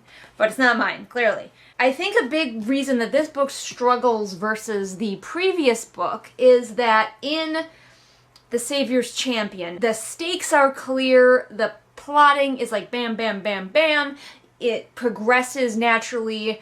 This book even though we're following the same competition, because Leila doesn't really care about it, like, she cares about Toby, but she doesn't care about the competition at all. In fact, nobody really seems to, except for the people who are in it. Because of that, we need a different strong through line, and it should be Leila being constantly on edge, constantly in a state of thwarting her father's attempts to kill her.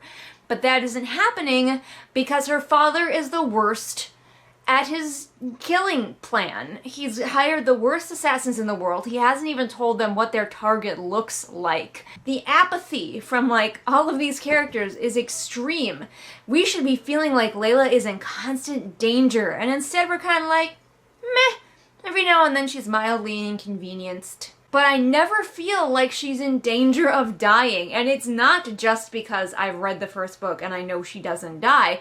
It's also because this book has completely and utterly failed to convince me that there are any stakes whatsoever. You have an uphill battle with a book like this, where we already know how the story is going to go, making us care. Because we already read the first one and they are the same. And unfortunately, Jenna has completely fumbled the ball on that admittedly very difficult challenge. This is not only her third book, but to my knowledge, her third book ever. And if you're gonna have a really, like, truly, properly successful book like this, I would recommend that it not be your third book ever. I would recommend that you have a lot more practice than that. I mean, I would struggle making a book like this engaging. It's probably why I'll never write one. Not that I'm the god of writing. Already talked about that. But I have no desire to take up such a challenge as this, and unfortunately, Jenna has completely failed at it as well. Alright, chapter 12, the complication. The complication is that this book doesn't work. Why would it be bad to tell Tobias that she was the savior at this point? Because Delphi's like, oh, you blessed Tobias, he must know that you're the savior. And Leila's like, no, I didn't tell him. And at this point, I'm like, why? Toby's main character traits in this book are hates everyone else, absolutely smitten with Leila. She could tell him now. It'd be fine. Okay, now Leila's gonna have to deal with Wimbledon, which we know he doesn't end up dead in the first book. So she's probably just gonna threaten him very much. Maybe she'll steal his child. Oh, apparently there's a plot line about missing funds that I was supposed to remember, but that was definitely drowned out in all of the talk about penises. Obviously, Wimbledon is begging for his life. What do we expect? And he's thrown down every secret that he knows. And I guess Leila's dad is siphoning off money to someone who is trying to end the savior's lineage. So again, his plan already, but he's just making it more complicated and paying someone. For some reason, if Leila learns this person that her father is paying off, if she learns his identity, her father's plan will crumble. No idea why that is, unless it's Tobias. Now that would be a fucking twist. The third book is Leila realizing that Tobias is actually the one trying to kill her. He was an unreliable narrator the entire first book. I'd hate it, but honestly it'd be better than what we got going on right now. And for some reason, now Leila has decided, no, Wimbledon, he gets to live. I'm just gonna make him my spy, and because he's afraid of me, he will spy on my dad. But what if he's more afraid of your dad? Like, factor that in. Is Cosima the traitor that he's talking about? I guess it could be.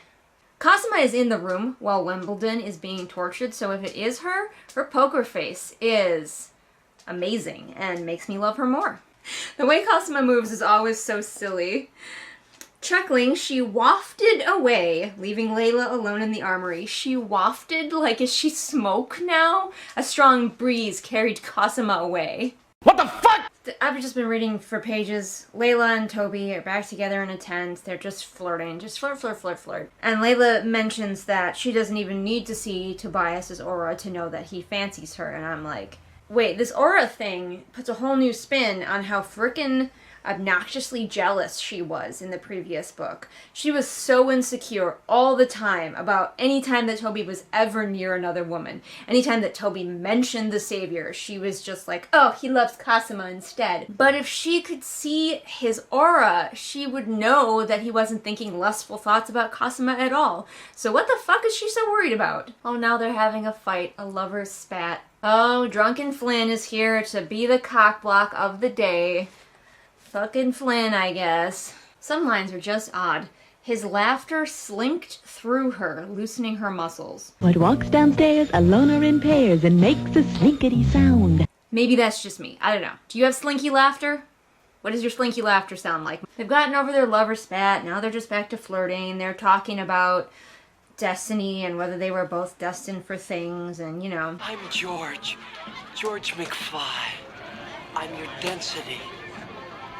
Tobias is like, yeah, you're a good person even though you murdered. That got me wondering, like, Leila has done a lot of murder, but what has it accomplished? Yeah, they were opposed to her in the Senate, but everyone is. They're all in her dad's pocket, so why does killing them specifically help her?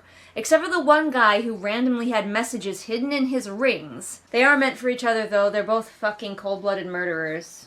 Like, Tobias in this book seems a lot less so, but I remember him from the previous book.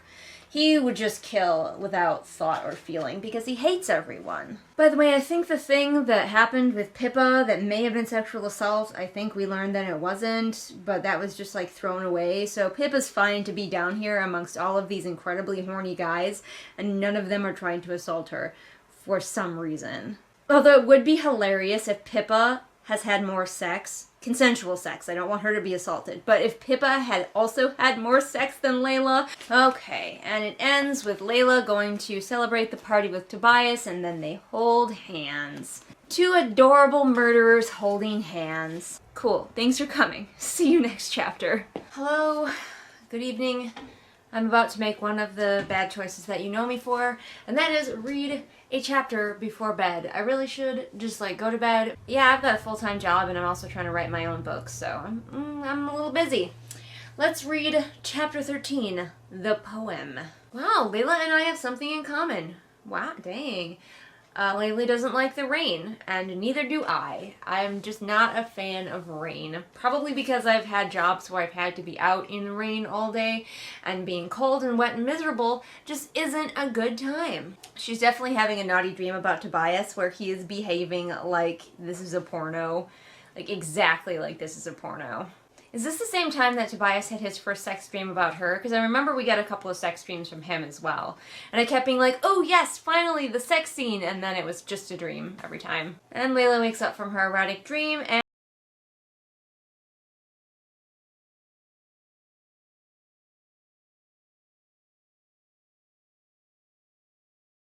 back. Kevin? Yes, boss. I was just gonna ask if he had stopped being a character altogether. Why the fuck is he here? At least Asher's not an idiot. He has noticed that she never actually comes and goes from her chamber. She was not in her chamber, and then this morning she is. And he's like, I did not see you leave or enter. And now she's shading him and is like, sounds to me like someone's just not very good at their job. Why? Why are you being such a bitch, Leila? I mean, I guess it's not surprising. She doesn't really care about anybody except herself, but come on, girl. Oh, and then he's like, I'm gonna tell your dad that you've been up to something, and she hit him in the nose with her elbow. And then Leila, like, rather than playing it cool, she does not know how to play it cool. She completely cements in his mind that shit is going on, rather than using her guile or her intelligence to be like, yeah, sure, you don't need to tell my dad, nothing's going on. I've just been coming and going through the window because I don't want to deal with you. Like, she could say that. But instead, she attacks him and then says, tell him and you die. I've worked too hard to have everything ruined by some guard. That just tells him that something's going on, that you're up to something. Leila! Yeah, she's definitely like holding a knife to his throat now. Did she also, I'm pretty sure she did this entire attacking of him, tackling him, holding a knife to his throat, all while completely naked. If I was Asher, I'd be like, no, I'm done. I'm done with this crazy naked bitch. I am firing myself. Good day, sir. Now she's got a couple of loose ends wandering around because she didn't kill Asher and she didn't kill Wimbledon. She could have killed Asher. He's not in the first book, but she needed Wimbledon to stay alive because he's alive through the full first book. So, but Leila's getting sloppy. Unclear why she didn't kill Asher, to be honest with you. Leila, ever determined to incriminate herself, is like, where's Quar? You know, the guy she murdered and left in a fountain. Oh, we get the first indication that anyone here in the palace is paid. That's interesting, because she's like, none of the staff would steal his rings because they're all paid really well. though it is completely unclear where anybody's going to spend whatever money they earn, as it is very clear to me that no one ever leaves this palace after they come in, so where are they supposed to spend the money that they're supposedly earning? Bronte's must know it's her. He's got to, right? Because she's like, who's gonna investigate the murder? Again, Leila, shut the fuck up.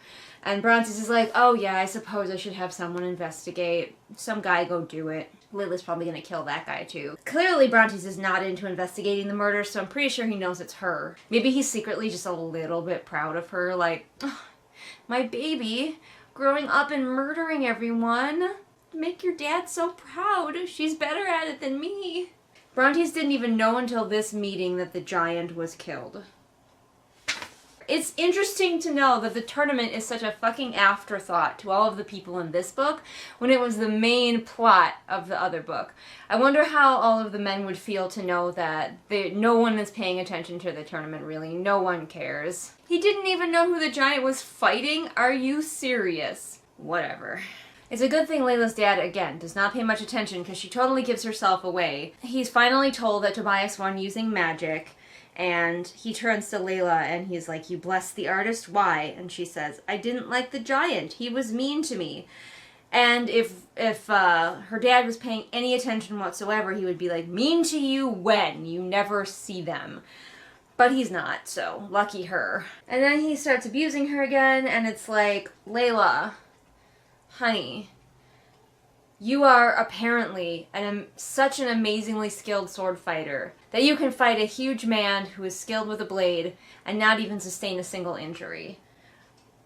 Just kill your dad. I don't care how many allies he has. Clearly you can handle it. Just kill him. I suspect that everyone in this palace could come after you, and you and Delphi could handle it, because you can teleport. She's gonna let her dad beat her up for a while. But he forces her to teleport, something that she's never done in all the times he's beaten her before. This time, for some reason, it's easy for him to get her to teleport away, and he's like, you've been lying to me. If Leila had done any of this with any kind of plan, at any point, she would not be in this situation. Leila teleports away to the viewing chamber for the next challenge, which I think is where the poem comes in. It'll take her dad a while to find her, probably. Especially since he doesn't pay any attention to his own tournament, so he has no idea what's scheduled for today or that she would need to be present for it. Yep, all the men are supposed to recite a poem for her. And of course, everyone is bad at the poetry. Everyone, to a man, but I'm sure Tobias will be the best one. And of course, all of them are making up dirty poems and talking about fondling her breasts, because why wouldn't they? They know that they're in the horniest palace in the world. I think I figured it out. All of these men, except Tobias, are internet trolls. They are saying the sort of things that creepy men say to women on the internet. I imagine, because Jenna's very popular and also she's very pretty, that she gets a lot of creepy men saying shit like this. Does she just copy-paste it into the book? Does she understand that real life is not the internet and not every single man that you meet is like this? Oh man, this is so fucking convenient. This is convenience made manifest. So Leila's dad has found her right as it's Tobias's turn, and he comes in and he's just like hanging back. And Tobias is doing his poem, but conveniently, he's not addressing it towards Cosima. He's addressing it towards Leila, so that Leila's dad will not realize that Cosima is the fake savior. Convenience thy name is the savior's sister. And then Brontes just leaves the room after Tobias finishes his obviously superior recitation. He just showed up just so he could be like, yep, my daughter is still the savior, and then leave again. So somehow Cosima missed the memo, probably because she's supposed to be terrible and self-centered. And she thought that Tobias's sweet words were for her, and she's like, oh, she's got a little bit of a crush now.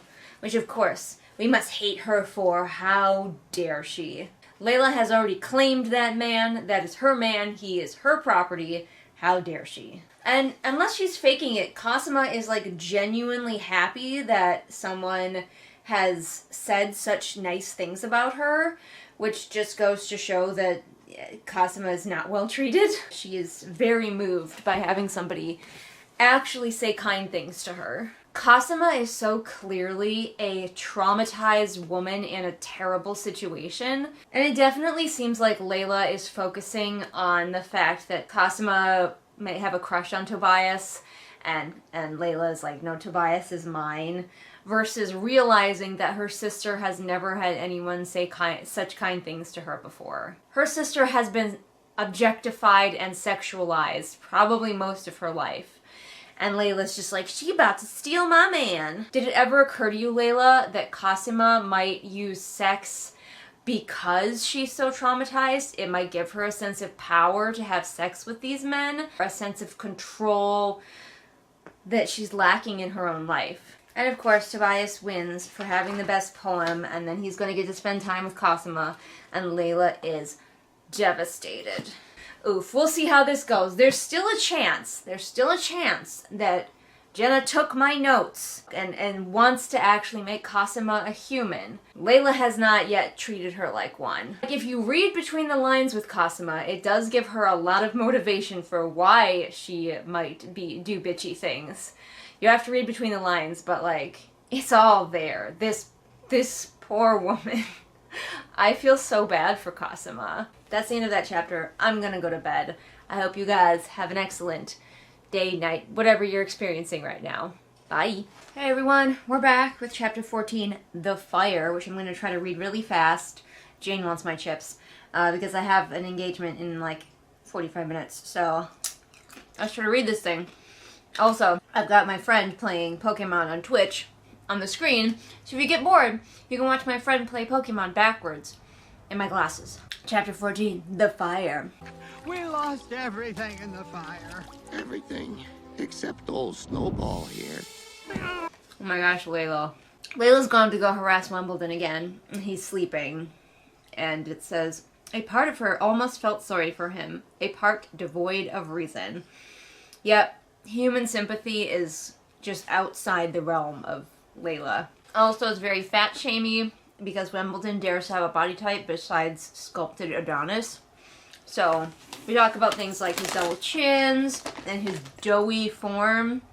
Oh my gosh. No, Jenna, settle down. She has made fun of Wimbledon's physique 3 times, like in as many paragraphs, because now Leila's kicking him, because of course she is. Why wouldn't she kick an old man? That's reasonable. And she said it was like kicking a sack of jelly. Wow. Wow. I thought we were done in this day and age using fatness as a shorthand for badness. And again, in the next paragraph, we make fun of his belly. What the fuck, Jenna? What is wrong with you? Who did this to you, Jenna? Who hurt you? Wimbledon manages to save his apparently unworthy because he's fat life by being like, the traitor outside the palace, I have news. So Wimbledon tells her that a messenger is coming back from the traitor and where that messenger is. And Leila teleports away to go deal with the messenger, leaving Wimbledon alive because he has to be, because he's in the first book. We know that's the only reason he's still alive. Leila kills everyone else. Leila is so horrible and jealous. They're waiting for the messenger to come back, and she's just talking to Delphi about how terrible Cosima is. And Delphi was like, are you going to talk about the mistake you made yesterday? And I thought that Delphi meant the mistake of revealing to Leila's dad that she had a power. But no, the mistake was letting Cosima get to hang out with Toby. Priorities. If I had not seen anything from Jenna, the author, if I was just going by this book alone, I would be thinking we are supposed to hate Leila. She is not supposed to be a likable protagonist, and potentially there would be a chance for her to not be that, or maybe we're just watching the rise of a villain, because those stories have been popular for a while. Unless Jenna is playing an incredibly long game, I have seen her talk about her characters, and we are supposed to like Leila. Leila is supposed to be a good person. Cosima is supposed to be unlikable and terrible. And that is not the effect that this book is having on me. She has no empathy. She has no sympathy. She only cares about herself and her own safety and what the others can do for her. She's been told all her life that she is the God Queen, she is the most important. So it would make some sense for her to have this idea of herself, of being this very special someone who everyone should live to obey and serve. But again, that's almost certainly not going to be explored because we're just supposed to like her for some reason. The messenger's back. His name is Fanes or Fanese. I don't know how to pronounce it. I'm going to call him Fanes.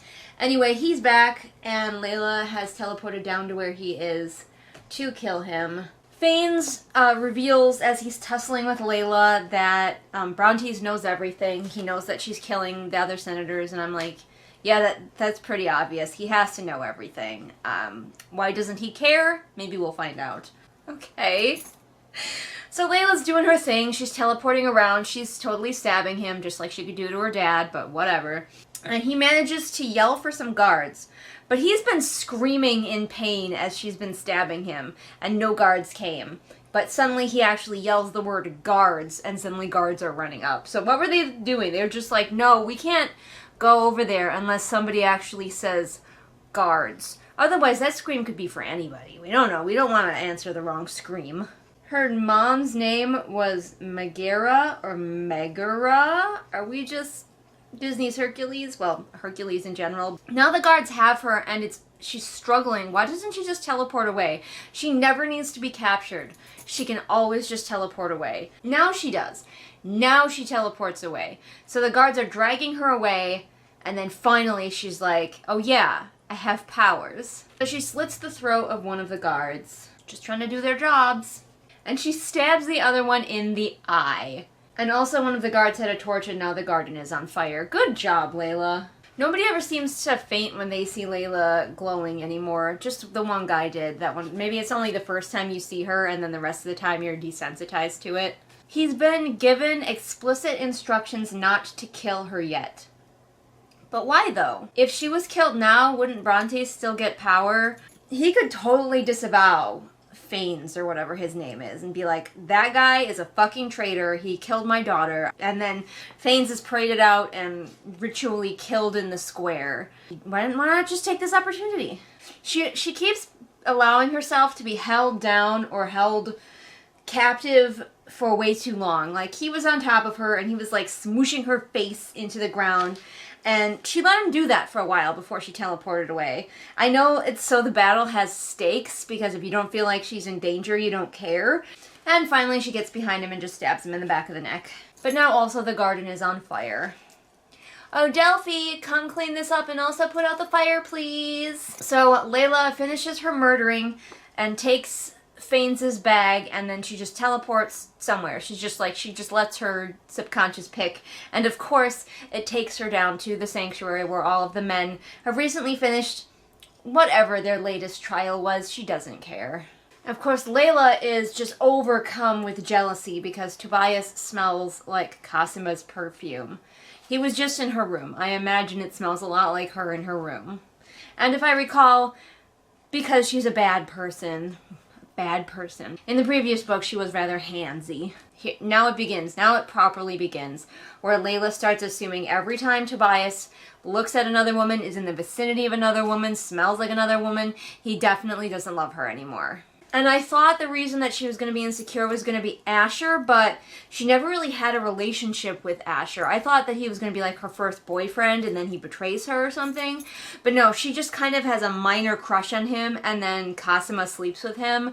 One of the things in the satchel that she took was a note that is written in Covarian.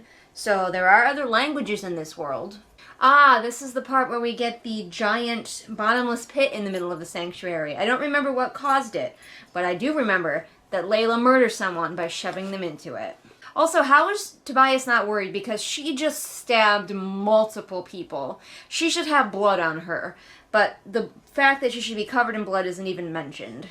Yep, and this is when one of the guys gets extra handsy for no reason, and Leila just shoves him into a hole. Why do they have any notion of purity culture in this world? The guys are like, you think she's pure? Meaning, do you think she's a virgin? why do they care about virginity in this world? We have such a problem with purity culture because of Christianity and other such religions. But they don't have that. So why do they care? And they live in, like, at least Leila lives in the horniest palace in the world. Why would they associate virginity with purity? Wouldn't they just be like, oh, she hasn't had sex yet? How freaking boring is she? Like, wow, that's sad. Bo says she's a bit bitchy, isn't she? And I'm like, yep. And of course, in this moment, we are meant to sympathize with her because these guys are being absolute assholes. And it just keeps building up, and she's already had to kill 3 people, so she's already not in a good mood. So we're supposed to understand why she then murders a guy. Yeah, even when this sort of thing isn't happening, she's still an asshole. So she murders him, and then it says, she left the sanctuary untroubled for the first time that day. Killing gives Leila a sense of relief. What an actual psychopath. I'm sorry to all the psychopaths out there. I mean like a movie psychopath. She probably wants to bathe in the blood of her enemies. She probably would wear someone's skin as a hat. Like, that is the kind of person we are dealing with Leila. I think part of the problem is that Jenna doesn't view any of her characters as real people, and as a result, she has no reason to care if they die. They have no weight if they die. In the Hunger Games, there are characters that die that we don't care about, but also there are characters who do die because we either love them or she has managed to make us dislike them. But we care about them, whether they die, one way or the other. We're either happy to see them go or we're sad to see them go. We feel nothing for any of the characters that die in this book. That's a problem, I feel like. And that's, I think, one of the reasons that people were disappointed in the bloodbathiness of the books. It's like you can kill as many characters as you want, but there's nothing to it. There's no teeth. And yeah, that just kind of ruins it. Anyway, I'll see you for the next chapter. I'm gonna do something else now. Welcome back to my darkened living room. What else is new? Someday I will get a new lamp, but it is not this day.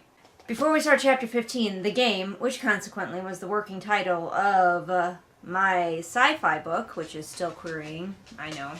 I wanted to go on another tirade about why Pippa is a damaging trope. We've already talked about how she's infantilized, how she's treated like a pet, how she's not allowed to get in a relationship.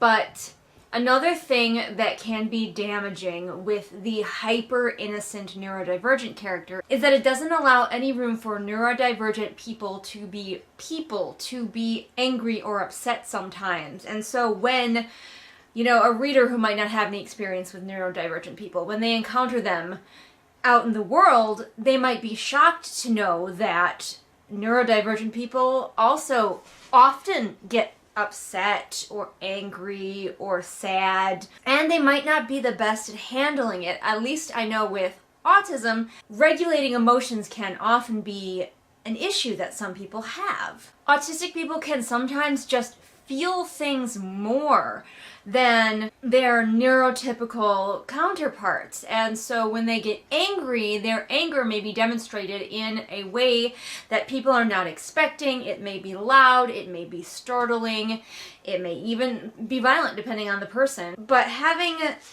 Pippa always be in this constant state of sweet, innocent, loving, nothing ever bothers her, it does not leave the door open for both neurodivergent people who are reading this book and neurotypical people who are reading this book to understand.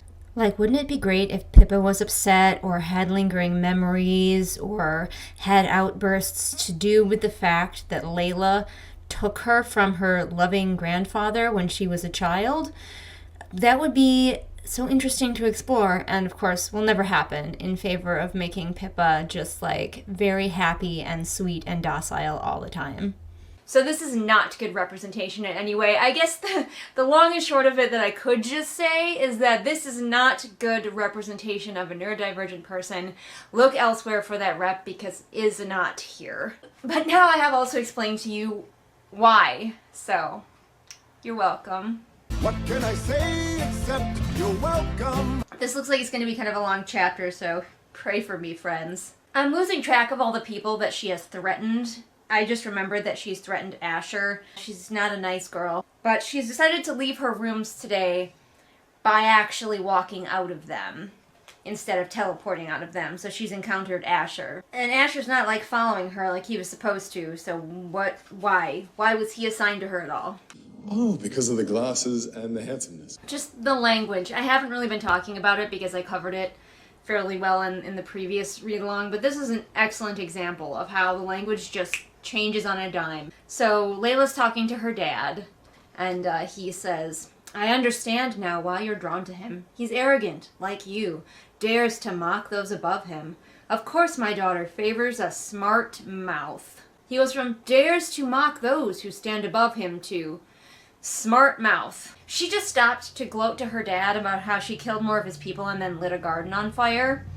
That's it. It reminds me how little she cares about anyone except herself, because someone had to put out that fire. Other people, innocent people, could have been killed. I mean, arguably innocent people were killed. Those 2 guards did nothing but try to restrain her when she was attacking someone. So she just does not care.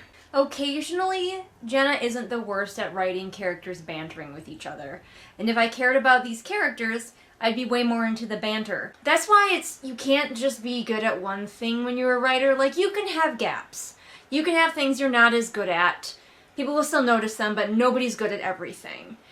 But if the only thing you're good at is banter, but you can't make us care about your characters, your skill with the banter isn't gonna matter. I mean, Jenna plans to write more books, so she's gonna get more practice, so probably, hopefully, she will start to improve some of these other skills. So they're about to play that memory match game. In the memory game, there are pictures of cherries, tigers, owls, and large strawberries. And I guess they play it in front of Leila and her entourage. I didn't remember this, but whatever, it's been a minute.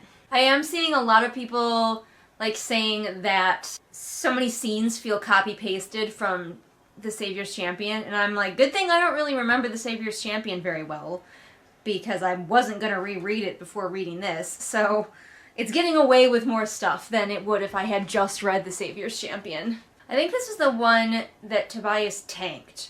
This is the one where the silly hammer, like, comes down and smashes his hand. They were just like, you lose, go away. Oh, the mallet is spring-loaded. Oh, thank goodness. Because in the other book, it sounded like it just appeared and whacked you on the hand, like a fucking cartoon. It's still very much a cartoon. Why is there a spring-loaded mallet? It's like whack-a-mole.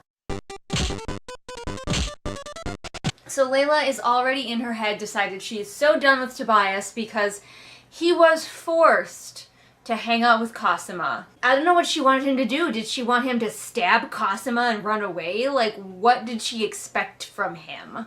Yep, and Tobias purposefully tanks this challenge, and he's asked to leave. Go away and think about what you've done. You're a very bad boy. But of course, this was all set up by Delphi in a kind of, if you love me, you will lose this tournament situation if you've seen A Knight's Tale, which you should. But now Leila can go hang out with Tobias alone in the sanctuary.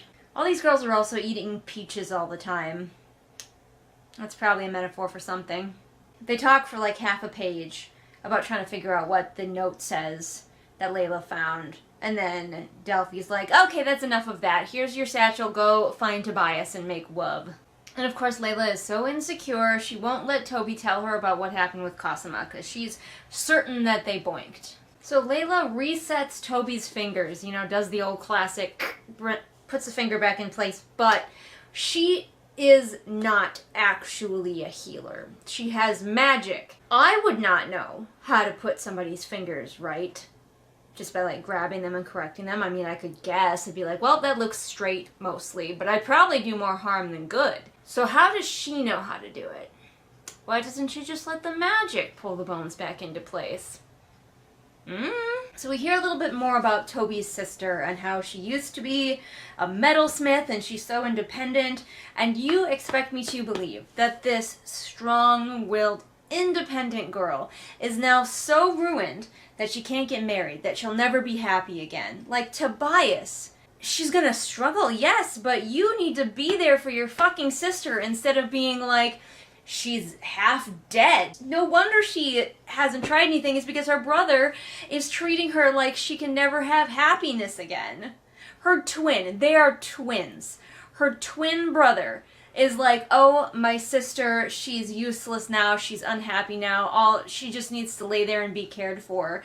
Instead of helping her overcome and figure out how to do the things she wants to, even with her disability. Instead, he's like, nah, I'll enter a deadly tournament just to win money so I don't have to worry about her anymore. They get to talking about Flynn. Leila's like, God, Flynn, what an ass. Why? How? Look at all of his actions up until this point. He's been a little bit crude, but much less so than everybody else except Tobias. That's it. He has checked on Tobias. He has helped Tobias.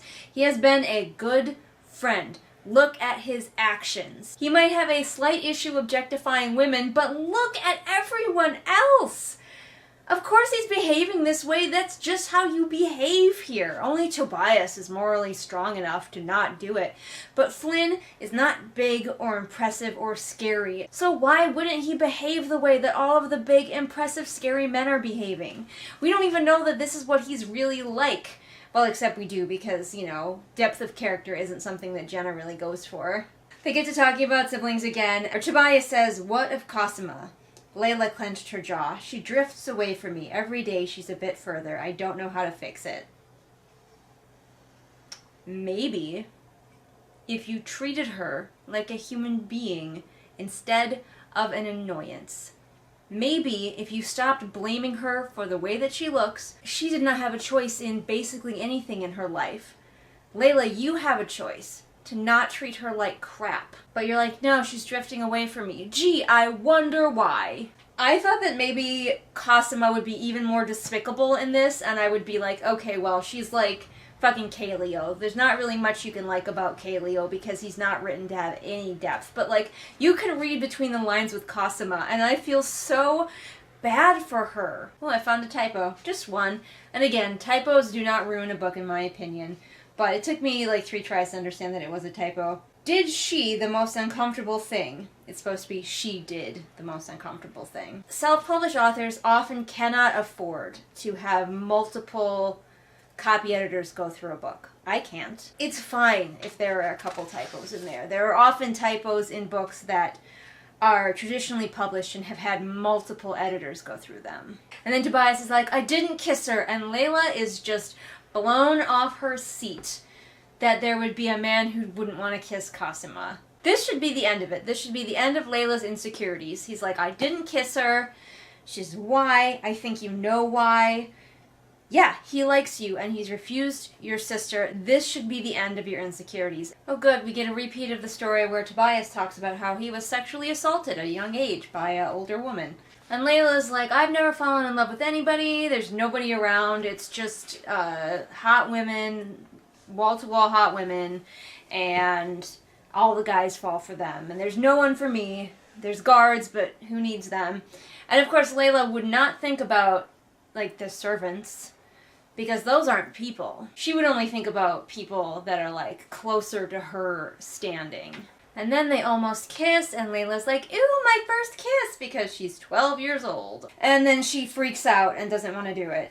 Oh, this will they, won't they kiss scene just keeps going. I'm sitting here mostly just daydreaming and thinking about, like, you know, maybe it's not the worst thing that Leila doesn't think about the servants as people, because think of the way she was raised. It would make sense for her not to think of the servants as people. And if she had other qualities that could make us as readers like her, we could forgive things like that, that make sense for her character, but still make us go, oh, that's not the best, Leila. But it's understandable. The problem is, she has only those. Now they're both talking about, oh, what we would do with our futures, and Leila's like, I would go out in the world and use my skills to help people. And I seriously doubt that. So they kiss for like a page, and that's the end of the chapter. And Leila ends being like, oh, Tobias, I trust you now. I believe that you love me, or at least you like me, but that will go away in no time. Next time he's seen in the vicinity of Cosimo, Leila's gonna be freaking out all over again. Progress. Donk. Hi, hello, I just got out of the shower where I just dyed my hair, so it's just doing whatever the fuck it wants, and I don't care. I'm gonna let my hair Be my hair. I'm like a angry ginger hedgehog up on my head here. Alright, let's get on to chapter 16, The Intellect. I'm gonna try to go through this pretty fast. Poor Cosima. So they're all sitting around having girl talk, and Cosima's telling them how she tried to get Tobias to kiss her and he wouldn't. And then Delphi's like, the poem was for Leila. And Cosima's like, it was? Like, she's so disappointed. Poor Cosima. And everyone's gonna be like, yeah, you deserve it, Cosima, because you're a shallow bitch. And it's like, or she's not, and you just don't give her a chance. Yeah, and then Cosima's like, why didn't you tell me? I don't know, because your sisters are terrible to you, that's why.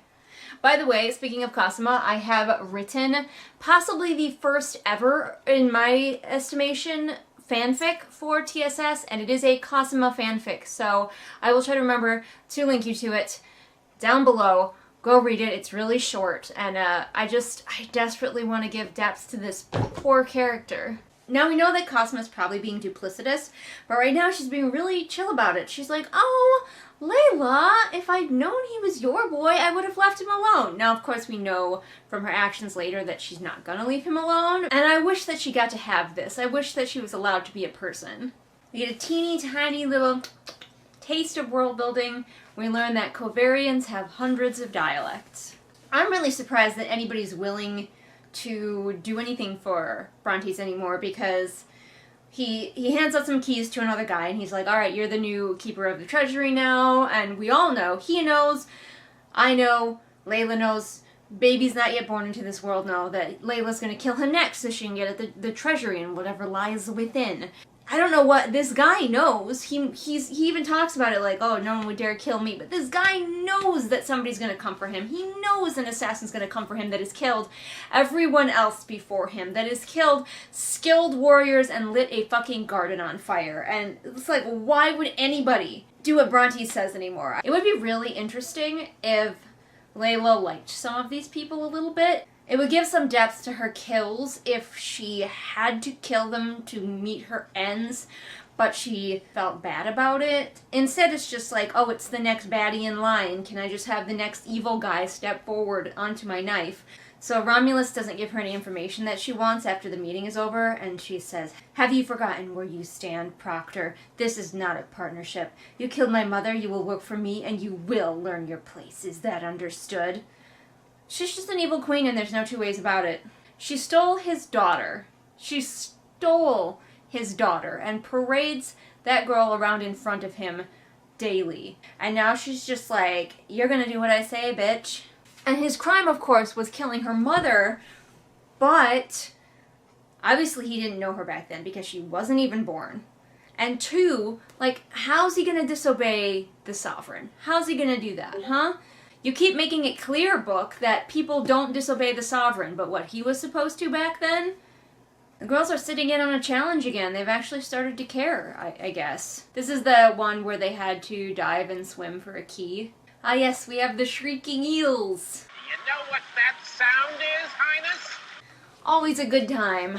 I don't really have too much to say here because it's just really a repeat of the swimming challenge from the first book, so if you saw that, you're not really missing anything here. Basically, all of this is just to show that Leila blessed Tobias without meaning to, because, you know, she was turned on, I think. When she's turned on, she just blesses people without meaning to. I don't know.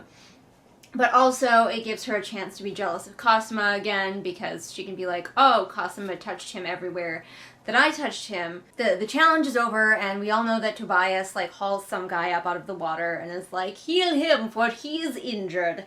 And Leila is not allowed to go across there and heal him because reasons?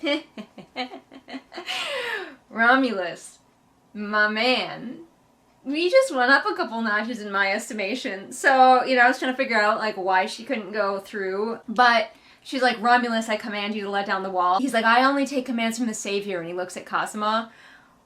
Stone cold, Romulus. Mwah, chef's kiss. I love you now. And Cosima's like, also stone cold, like, I'm not gonna lower the barrier either. I'm not gonna command the barrier be lowered. And I'm just like, oh, flex.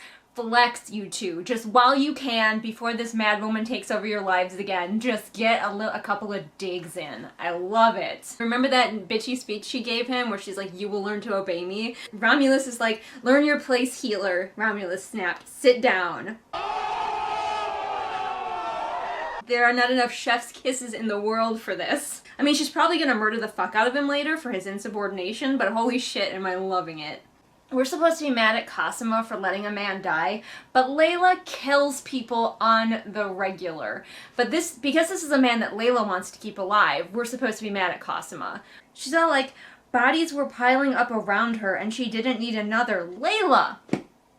You are directly responsible for all of those people you killed. You stabbed them. You looked them in their faces while they died in front of you. Why are you freaking out now? She does finally get a chance after the other two are done fucking with her.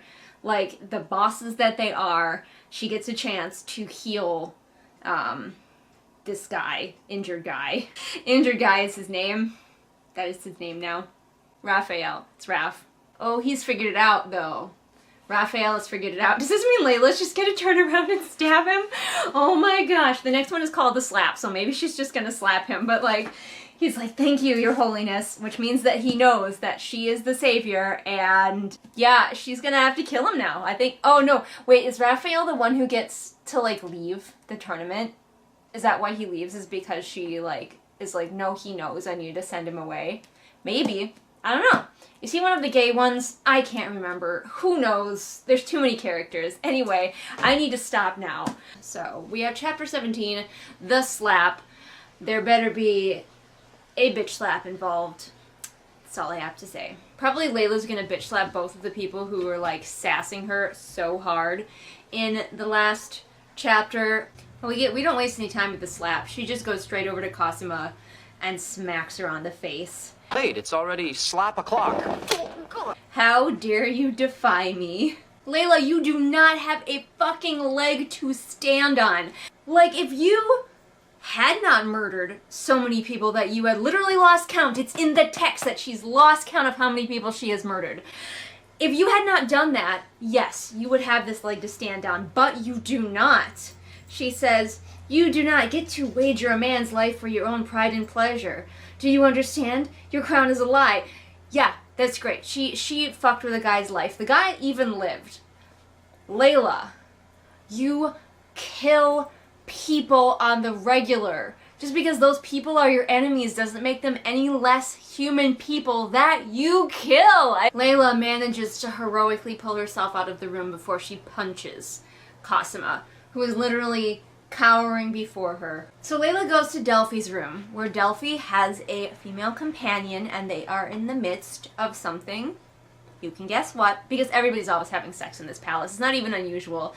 Delphi didn't lock her door either, I'm just saying. So Leila comes storming in. Delphi tells her female companion to leave, because that's how important Leila is. Delphi has to drop everything, including the person that she is having sex with, to console and comfort Leila. Leila's mad that all of her allies will like betray her at the drop of the hat, and that's because most of your allies aren't real allies. They're people that you have threatened into doing your bidding. Leila, you need to figure out how to make allies, people who like you, not just because you could have them killed or you steal their children. And then Leila, they have like a really short conversation, like maybe a page long, and then Leila leaves. So Leila just showed up to vag block Delphi and then leave. Leila, this is why nobody likes you. Well, that and the murder. How does the savior work? Like, how does it get changed over, like, when there's a new savior? Because presumably the previous savior doesn't always die in childbirth, I would assume. Maybe they do. Leila's mom was super stabbed to death. But if it's just a normal thing that happens, if the baby is born and the special glowy baby, are they both saviors at the same time until the mom dies naturally? Or the kid takes over, and does that unlock the kid's magical powers, or do they have magical powers from the beginning? There's a soft magic system, and then there's whatever this is. Well, Leila's servants are here, and they're all just like, hee hee hee, tee hee hee, gossip gossip, Leila has a boyfriend. I don't know what this scene is doing. It's just her maids trying to guess who she has a crush on. I don't know why this scene is here. Now they figured out who it is, and now they're trying to figure out if Leila has had sex yet. It's just, why? So Leila went back down to the sanctuary or whatever, and she's got Raphael, she's pulled him aside, and she's gonna try to convince him to not reveal her. I don't know if she has any ability to convince anyone anything unless she threatens their life, but let's see how she does. Luckily, she healed the one guy who wouldn't try to take sexual advantage of her besides Tobias. So that's convenient. So as expected, Raph wants out of the tournament. Surprise, surprise. I think he was one of the ones that I was like, what the fuck, when he just got let out in the previous book. Leila says, 2 men are to be honorably released from the tournament. I'll make sure that you are one. But why are 2 men honorably released from the tournament? I've just read the term beat his meat entirely too many times for a fantasy book. Or really any book. I could get through an entire reading experience without ever hearing beat his meat. Again, this is a problem with no teeth because we have read the first book. So we aren't sitting here going, oh no, will Raphael betray Leila and reveal who she is? No, because we've read the first book. If you really, really needed Leila to have a point of view, it should have been in the first book, and just fuck the twist. You know what? Forget the twist. Everybody guessed it anyway. If Leila even needed a POV at all. I don't think that any of this needs to exist. Alright, you guys, I now have chicken nuggets. Yes, I'm aware I eat like a 9-year-old when left to my own devices, but my husband isn't here to cook for me, so. Also, unrelated to anything, YouTube keeps shutting the comments off on one of my videos. I am not doing it. Seriously, YouTube, what the fuck? You're like, I need you to get engagement, and then you shut off my engagement? So I think what we're going for here with this super duper bland romance with Tobias is that everything in Leila's life is supposed to be chaotic and wrong, and then every moment with Tobias is supposed to be good and right. At least so far. Tobias barely had a personality in the first book, but in this one, if all I read was this one, who the fuck is Tobias? He's just some guy who's hot and is always nice. You're not good, you're not bad, you're just nice. Alright, so I got to the end of this chapter, The Slap, and I went on to the next chapter, but I don't have time to put both of those in this video, so look for that next time. But I didn't do any kind of outro, so that was the end for today. I will see you next time. Alright, so we're on to chapter 18, The Message. By the way, the last chapter just named The Slap for something that happened in like the first paragraph. I think we were struggling for a chapter title with that one. So her and Toby are getting all a little bit romantic. Just a little, you know, very chaste romantic. And it says, each day she stood on her own. How wonderful it was to lean on someone, if only for a while. Well, fuck you, Delphi, I guess. But also, Leila, you could have so many more people to lean on if you were a nice person instead of a jerk who murders everyone. I will kill your friends and family to remind you of my love. I don't remember Tobias being this smooth. He's just like perfect boyfriend guy. Maybe when we could hear his insecurities, he seemed less smooth. You know, if the Sovereign has these 3 assassins that he set up to kill Leila when one of them inevitably wins the tournament, shouldn't he be trying harder to set it up so they would win? But he doesn't even care. He just set his assassins out into this tournament and hasn't paid attention to them since. But then again, he is Mr. Does Not Have a Plan man. Well, Tobias is like, the way the proctor spoke to you, it was appalling. You didn't deserve that. And then Leila says, yes, well, the proctor has a personal problem with me that goes back quite some time. You stole his daughter! His child, you stole her. I should say yes. He does have a problem with you that goes back a long time. I cannot get over this. Leila's like, would he just get over the fact that I stole his child? I cannot with these people. Mostly her. I cannot with her. Tobias and Leila are just making out, you know, doing their thing. And then Enzo comes in. And we're reminded that he's a Covarian. And the language that Leila needs to translate is Covarian. Oh yeah, and he has that cringy accent. I see nothing. You two were having conversation, nothing more. I go. I stand outside. If someone want in, I direct elsewhere. When the angels balalaika strum the sweet song of love? Mambo! Maybe Jenna should try to steer clear of writing accents as well. But we're going to skip ahead to another Senate meeting, apparently. Apparently, Leila hasn't realized that she could ask Enzo to read the thing for her. She was too busy making smoochy times with Tobias. I will say one thing. I was worried that this book was going to be all scenes from the Senate floor. Because, you know, it was supposed to be more political. But, really, the only reason that most of these Senate scenes exist is to have Leila figure out who she's going to kill next. I didn't even know Thesson had lords, but apparently the shepherd and the dragon continue to garner favor among the nobility. The lords of Thesson trust the approval of their sovereign. Where are these lords? What do they do? Are they like landholders and then they report back to the sovereign? Do some of them live in the palace? Like what is their job? And the commoners favor the artist for reasons unclear. And he's like, why do they like the artist? And mostly due to his performance of late, particularly in the battle against the giant. You know, the only thing that the commoners have seen so far, since everything else is taking place in an underground cave. Also, he can fucking teleport, so yeah, cool. I root for teleporty guy. Common folk will surely favor a common man. I'm pretty sure it's because he can teleport. And now she's cornered Romulus and she's making him grovel for wounding her delicate pride. And I hate it. You say the price of my love is not a price that you're willing to pay. Romulus deserves so much better. Like, seriously. Romulus, Cosima, Flynn. What are they doing in this book? They should go be in their own book where they can go be interesting characters instead of having to deal with Leila all the time. We've gotten to the part where the men are finally brought into the palace. We're progressing. There's so much book left, though.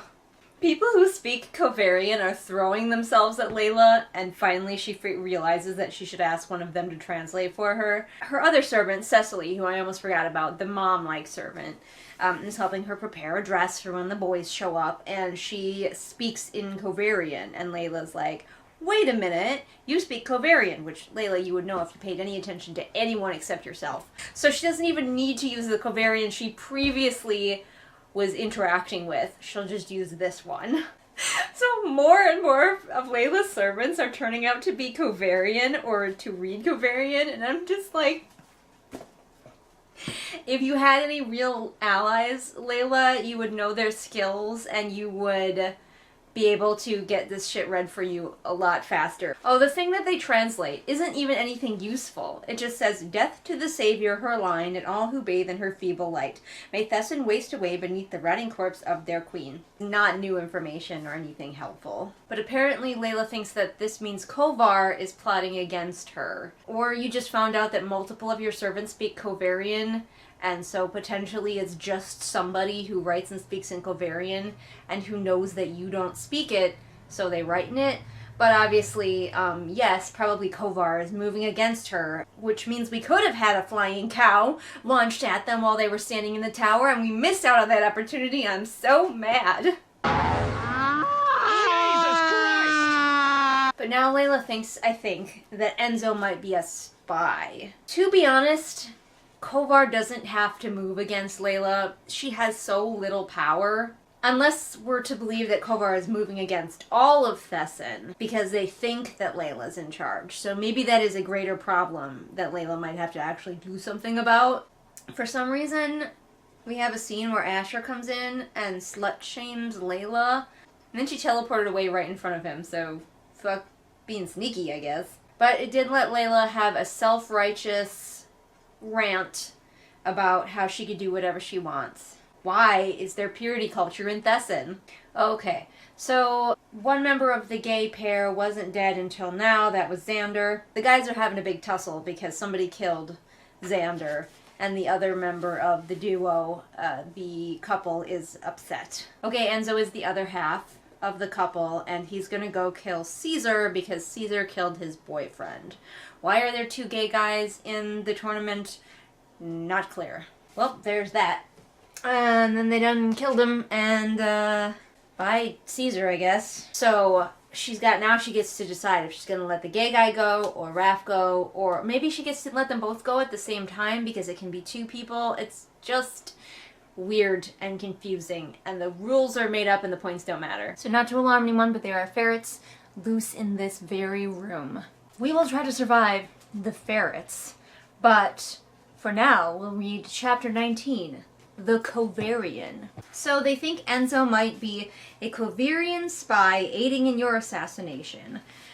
Honestly, I wouldn't be worried about him. This assassination has got to be the worst attempted assassination ever. I thought maybe we were worried about Kovar because it was going to, like, attack. But no, it sounds like they're just here to assassinate her and, like, form a queue, because there are so many people here to assassinate her and none of them are doing a good job. So here's the question. Why is Leila even considering releasing Enzo? Because she's like, he's the spy, he's the spy. Release the guy who knows that you're the savior. Somehow he's the only one who knows. Release him, whatever you promised. And assassinate the other guy.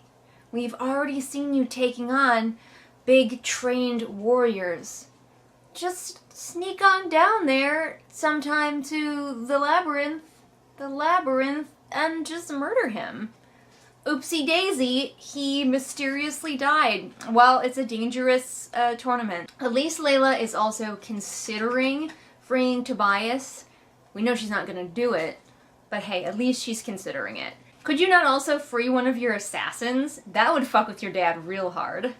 I mean, she did, like, say one of the assassins when she was talking to her dad before, and he was like, no, not that one. But that's because, specifically, that assassin was the Sovereign's, like, champion. But there are still 2 assassins alive, so she could get rid of the other one. How anticlimactic would it be if the assassin was like, ah, finally, I'm getting closer to my goal, and she's just like, bye, and he's just forced to leave. This useless boy. Useless. He just lays around inside the couch all day. And then I have to try to get him out. He's, like, always so deep asleep that I have to, like, tip the couch over. Yeah, you are useless.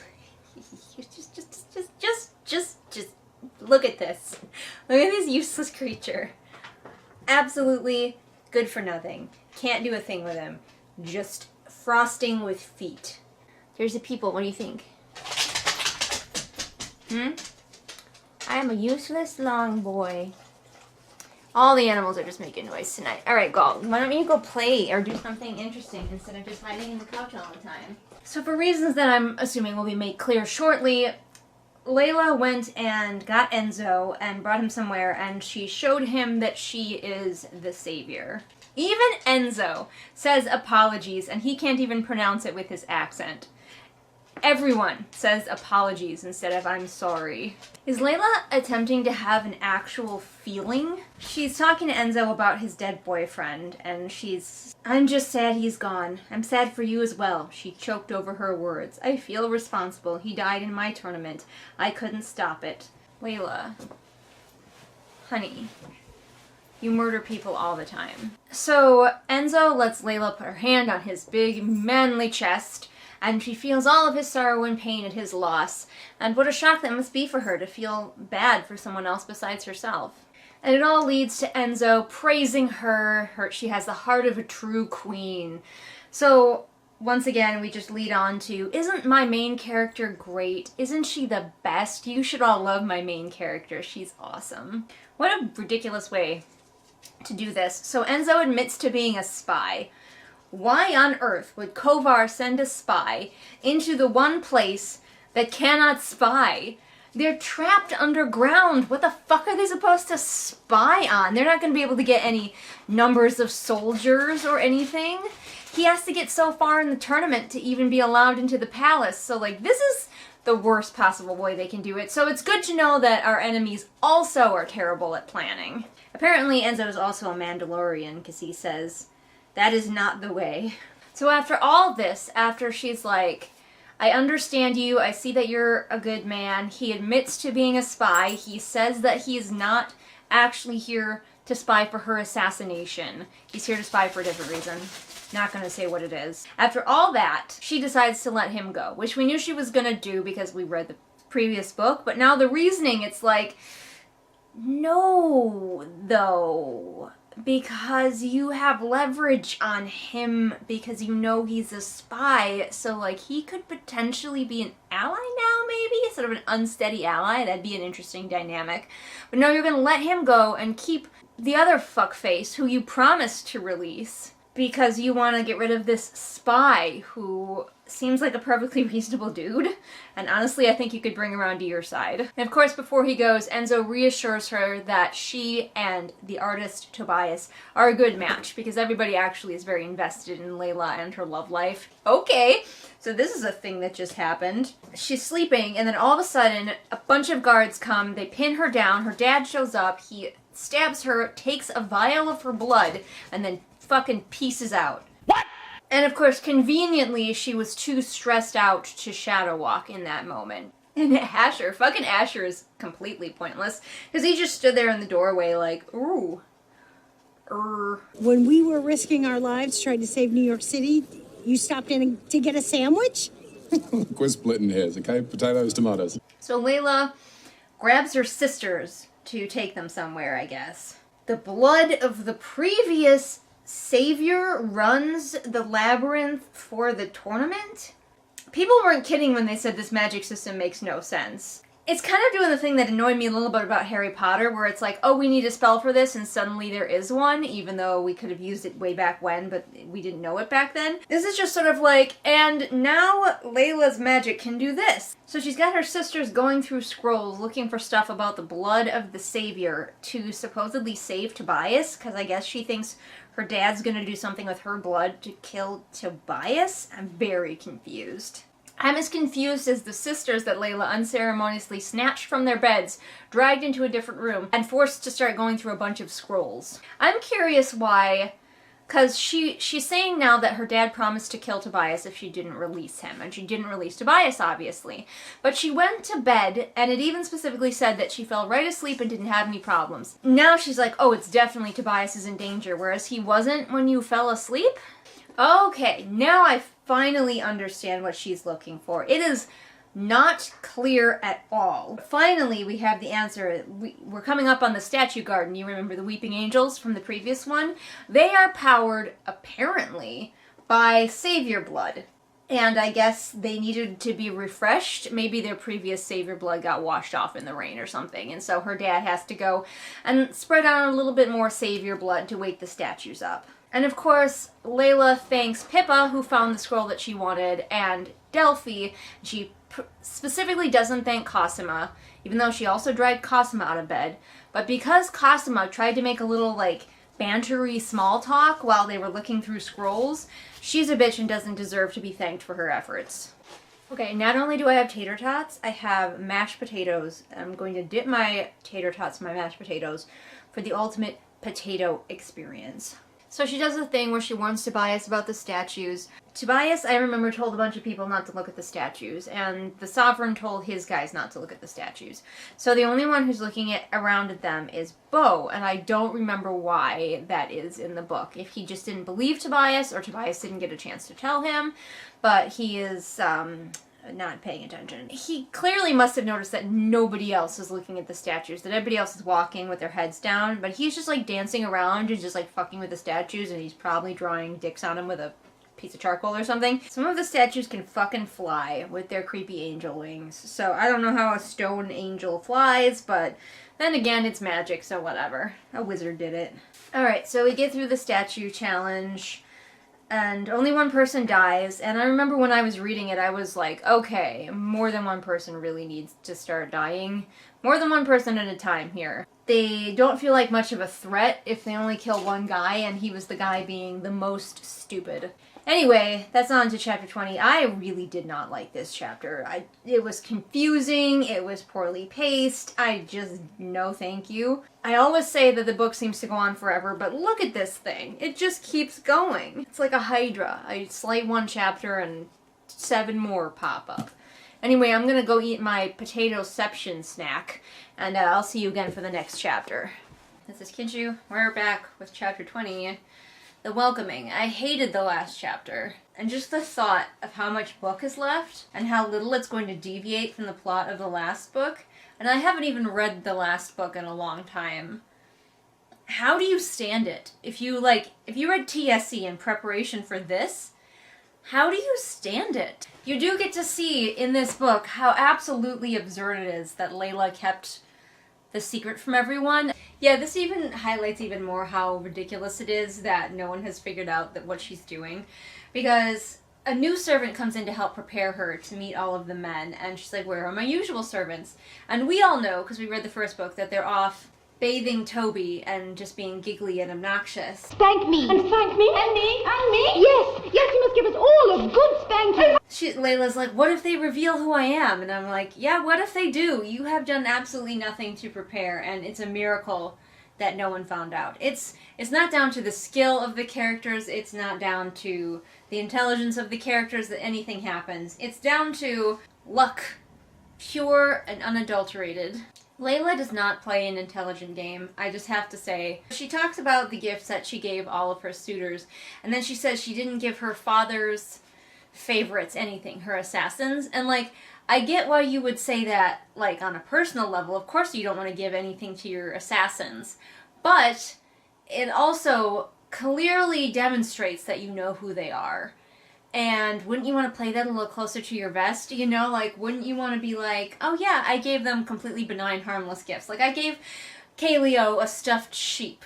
Again, here's more luck. She doesn't want to dress in the royal red because that will give her away, so she's like, I want to dress in black to match my suitors. And immediately, luckily, one of the servants completely comes down on her side. What if her servants had been like, no, that's inappropriate, like, you need to wear red? But no, they're like, oh, we agree, it's a kind gesture.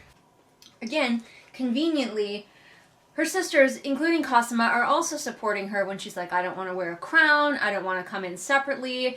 Like, everybody is supporting her. So there's some dress porn where they just talk about how pretty all the girls are, and then Leila and Delphi have kind of a naughty conversation about how Tobias is going to cream his pants when he sees her. And we're on to meeting the guys. It's a really good thing this dinner isn't happening, like, in the open courtyard, you know, where the sun could shine on her. They go in, they meet the guys, Toby's looking hot, and he's totally drooling over Leila. They're just making eyes at each other across the room. I'm a terrible person. Toby is staring at her, and Delphi's like, give him a little something. So she has slits on either side of her dress, and so she pulls her leg out of one of the slits and crosses it over, so she's got like, ooh, look at my sexy bare leg. But I don't know if they shave their legs in Thesson, so I'm just picturing this super white, pale leg with the blackest of black leg hair. I'm sorry if you have that exact combination, and if you like your legs hairy, that is completely up to you, but it's not like traditionally what we would think of as super sexy, and Jenna's books are all about traditionally being sexy. So now it's time for Dancy Dance, and she gets snatched up by Raphael, who is understandably upset that she completely broke her promise to him. Luckily, she seems to have managed to talk him down very quickly and easily. So she's still dancing with Raph, making eyes at Toby the whole time, and he says, I don't know how you managed it, or why for that matter. But I'd be lying if I said I wasn't impressed, meaning about her hiding herself in this room full of people who know who she really is. And I'm like, yeah, I don't know how she managed it either. Extreme luck. Or why, she could have just told Toby at this point, but whatever. So she finally gets to dance with Toby, and she notices his aura being pink because he's infatuated, but I keep forgetting that she can see auras because it really doesn't come up very often, and shouldn't this room have been described as a sea of multiple different auras? Couldn't she get a feel for the general mood of a place by the color of everyone's auras? But we're only really using it to show when Tobias is horny or when her dad is angry, things that we could already gather. Tobias just carries on being Mr. Perfect Boyfriend. Once again, we have the infantilizing of Pippa. Pippa's dancing with Orion, and Tobias is like, they're cute together, and Leila's like, oh, they are, but like only in the most platonic of ways. Pippa likes everyone. She sees the world in rainbows. She is good and pure, and thus assumes everyone else is the same. Good and pure are the only personality traits she gets to have. This is mostly just them dancing and flirting. If you're really into their romance, I guess, but Tobias is such a blank slate perfect boyfriend in this book that it's not interesting. Leila keeps saying, you're bad, to Tobias, and like, maybe once it's just yet another example of the awkward writing, but she keeps saying it, and it keeps sounding just as stupid as the last time she said it. You're bad. It is kind of, again, convenient and odd that Leila trusts Raphael so much. Like, he's like, I won't reveal you. And she's like, cool, I definitely trust you to do that. Even though they're in a room full of people who he could start telling immediately. Also, it seems pretty clear that Enzo, the guy she released, is separate from the Covarian traitor who's like trying to have a hand in her death or something. Unclear what they're trying to do. But she's talking to Romulus now at the end of this chapter, and it seems like whatever's going on with the Covarians is still going on, even though Enzo has been released. So whatever Enzo was there to spy for, not related to this, which, I mean, he kind of admitted. He's like, I'm not spying for the assassination part, I'm spying for something else. Maybe he's like a Kunari spy. I don't know if anybody here plays Dragon Age, but, you know, the Kunari spies are just around. They're just always spying on you, and they just tell you they're a spy. And if you want to fucking stop them, you can fucking try, but they're Kunari, so you're going to be killed. So Leila is going to have to start tracking another guy, one of the, like, 4 remaining senators, Castor, who we, I believe, met in the last scenes from the Senate floor. Because we just meet a character and then he's Leila's next target. That's how it goes. So she's got to follow him specifically, because Romulus is like, do not let this man out of your sight. So we'll see. Maybe we'll get something kind of exciting or more interesting than just these last 2 chapters. This chapter was pretty boring. It was just flirting and everybody looking super sexy. And if you're really into the Tobias-Leila relationship, maybe this does something for you. But it's just fan fiction. So, meh. Alright, I have to get this cat off of my lap, even though she's very comfortable. I'll see you guys for the next chapter. Okay. I'll sit down and read this book. I'm going to try to read 2 chapters, because one is short and one is long. I really hope that I'm managing to make these read-alongs entertaining, because I am bored out of my mind with this section of the book. I do remember kind of dragging with this section of TSC, so the fact that I want to throw this into the nearest bin, it's so boring, kind of understandable. I feel like some way should have been found to maybe cut out some of these scenes or something. Leila has to be in so many of them. It's just like, ugh, it's so boring to reread the same things. But let's go on. Chapter 21, The Dressing Room. Oh man, Leila hasn't blessed the land in days. She has been too busy lusting after Toby and murdering people. And so but fortunately now she's laying on the ground with her tits out, but the evil is like roiling up just below the surface. She's got somebody new to kill. Somebody new in her sights. So you guys know I'm always on the lookout for little things that we can do to improve our writing, the flow of our writing, get rid of unnecessary words. And here's one of them, just, you know, to keep in your back pocket. Foot tapping against the floor. I think you could just say foot tapping. Against the floor is implied. If it's tapping against something else, you could say what that thing is, but just saying foot tapping definitely implies that it's the floor. Oh, here's poor Asher again. Part of the team, I can help out. She verbally berates him for not coming to her rescue when she was having her blood drawn, when the people that were attacking her are like his boss and several guards. What was like, I would have been standing there completely baffled as well. I stand Asher. He doesn't deserve this. Nobody deserves the treatment. Leila takes some time to convince the servants to pull curtains and shutters over all the windows because she doesn't want people to see her glowing, obviously. But also the servant's like, oh, she doesn't want them to faint.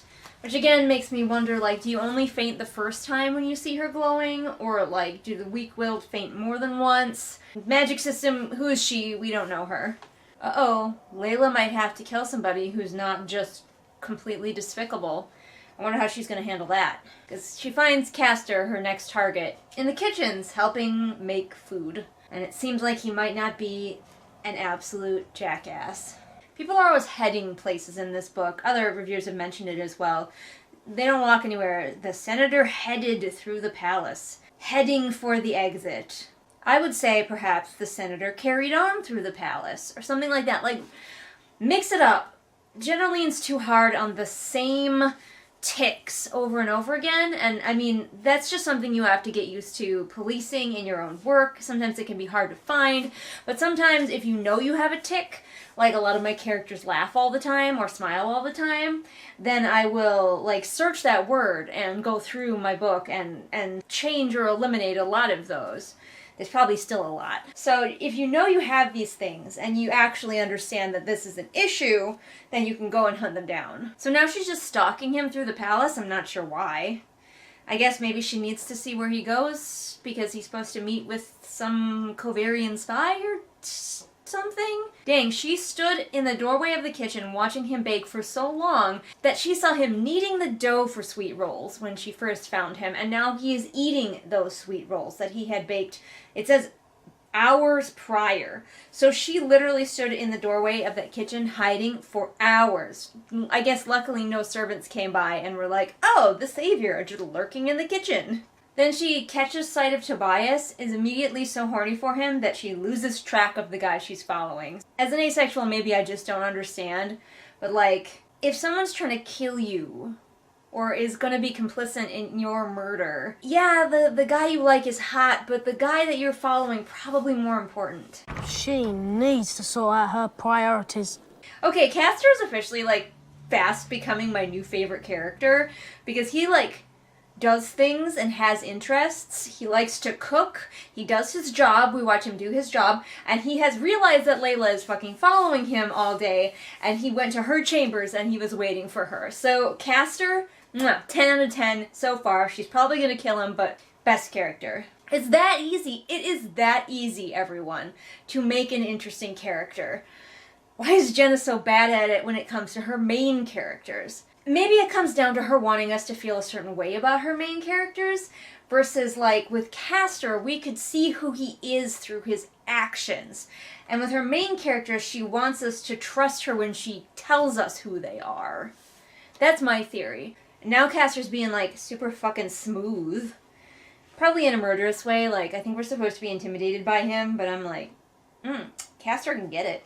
Although he does think that because she was following him all day for the first time ever, that she wants him, which, I mean, in this palace, I guess I do believe. Anywhere else, no. But here, in the horniest palace in the world, yes. Honestly, Leila, just have sex with Castor. He seems cool. We gotta make Castor super rapey now because we have made him such an interesting character. Honestly, he'd make a good ally. He tells her his backstory because we gotta get that exposition out there, but he is the only commoner in her father's cabinet, and he climbed his way to nobility. So, like, if she was smart, she would make an ally of him and be like, okay, cool, you understand coming up from nothing, so I'm gonna turn this into my favor somehow. Maybe something like, my father doesn't value you, or if he likes power, he seems to like power, she'd be like, yeah, my dad's great, but he doesn't have a real power. I have the real power. I have the magic, and I can take you way farther than being one of my dad's senators. Like, flex a little bit, Leila. Use some of that clout, girl, instead of just murdering everyone. He just said his deepest desire is to serve her, and yes, he said it while trying to be sexy, but also, she slaps him across the face, and I'm like, girl, why are you wasting a perfectly good blowjob? Castor gets the point. He does get the point after he's been slapped. Most of the men in the labyrinth, all of the men except Toby in the labyrinth would have continued to try to have sex with her. So you don't want to have sex with me, that means you're trying to kill me. Like, Castor, my boy, you are the best. Why are you about to die? Oh, Castor, oh my gosh. Make Castor the main character. Someone sign a petition with me. Castor is the main character. While he was like running his hands up her legs, insinuating that he was going to lift her skirts and give her a little attention downstairs, he stole her knife from her thigh sheath. And I love you, Castor. Marry me. Yes, Castor, yes. Once again, she's been pinned down, which always begs the question, why is she ever pinned anywhere or trapped by anyone? Just conveniently, sometimes she gets too freaked out to use her teleportation powers, but oh, he's just punched her in the face. Castor. My dream man. Every night in my dreams, I see you, I feel you. He just keeps pinning her down. I don't completely know what his plan is. Girl, teleport. He's pinned her down 3 separate times and she still hasn't teleported. Teleport over to where your knife got thrown. Teleport behind him. Stab. Like, honestly, you deserve to be getting beaten at this point because you are too dumb to use your magic. You are a terrible mage. And then Leila brutally murders him with her own crown. She smacks him with the crown so he backs off, and then she pins him down and smashes the crown points first into his face. Castor, our hero, gone too soon. R.I.P. Pour one out for Castor. He will never be forgotten.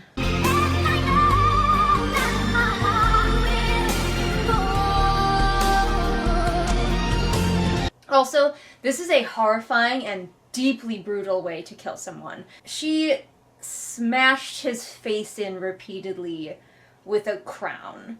So, in the future, if Leila is ever squeamish or weird about people dying, I am not going to believe her. Also, apparently, he was stealing her necklaces. She goes through his pockets after she's brutally murdered him. She's fine with his smashed-in face. Oh no, he was a thief stealing her jewelry. And he was a little bit creepy, but in the horniest palace in the world, it's not a huge leap to assume someone wants to have sex with you. Then she made it very clear that she wasn't interested and he backed off, and the only reason he was fighting with her is because he knew that she was going to try to kill him. And she did. But now she's going to be all mad because he stole her jewelry, and we're supposed to be like, oh yes, Castor, a bad man because he stole her jewelry. And I'm like, I can't feel sorry for you, Leila, because everyone in this palace is suffering 1,000 times worse than you. Yes, their dads aren't trying to kill them. They're definitely in danger of being killed by you. Alright, we're on to chapter 22, The Jewels. This is a long chapter, so hopefully... Oh dear. Don't know what they did with his body. I'm just gonna assume that Delphi got rid of it for her, like she always does. But Leila's sitting here, like, clutching her jewelry, like, he stole my jewelry. Bitch, this is the worst palace to live in for anyone ever. He probably regrets being a commoner and fighting his way here, because now, well, he can't regret anything, because he's dead now, you murdered him. So Delphi is explaining the men are doing the reverence, which is where they go show off, and I believe that's the moment where Toby, like, does a backflip over Orion's shoulders or some shit like that. I don't know. And then all the women flash him. Delphi feels the need to explain that to Leila. Leila's, like, horrified. Delphi says, don't fret.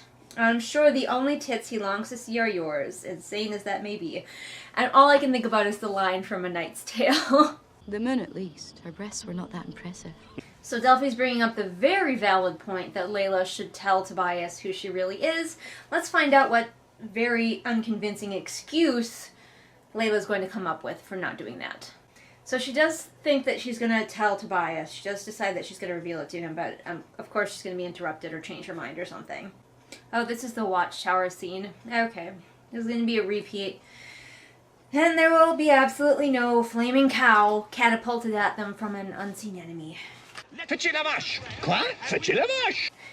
This palace is just such a terrible place to live. So Tobias gives her a rose, and she doesn't like it because she likes lilies, because she's not like other girls. And so Tobias throws the rose away over the side of the tower.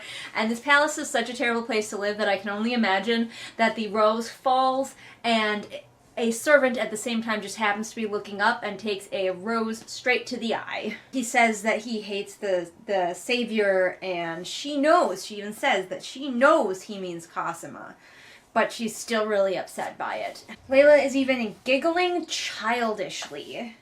She is so fucking hyper innocent. I can't. How was she raised in this palace? Everybody in this palace should be so desensitized to just sex and body parts. So they kiss too much, and she decides that she's not gonna ruin the moment by telling him that she is the savior. It's maybe a little bit cuter from Leila's point of view than Tobias's, but that's about it.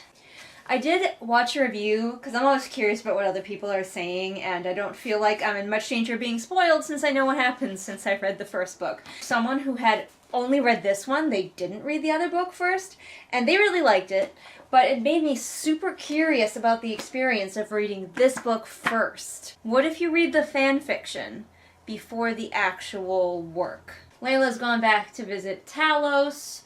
Her basement dad. That's how you know there's too many characters, because if there are too many characters, then they just kind of only show up when it's convenient or when they need to move the plot along, instead of being there as real people who just exist in the world, and also are useful for moving the plot along. Apparently, though, Talos is able to listen in on all of her dad's instructions to the assassins, conveniently. Unclear why. Possibly just because, once again, Brontes is the worst villain. It's because Leila is the real villain. That's what it is.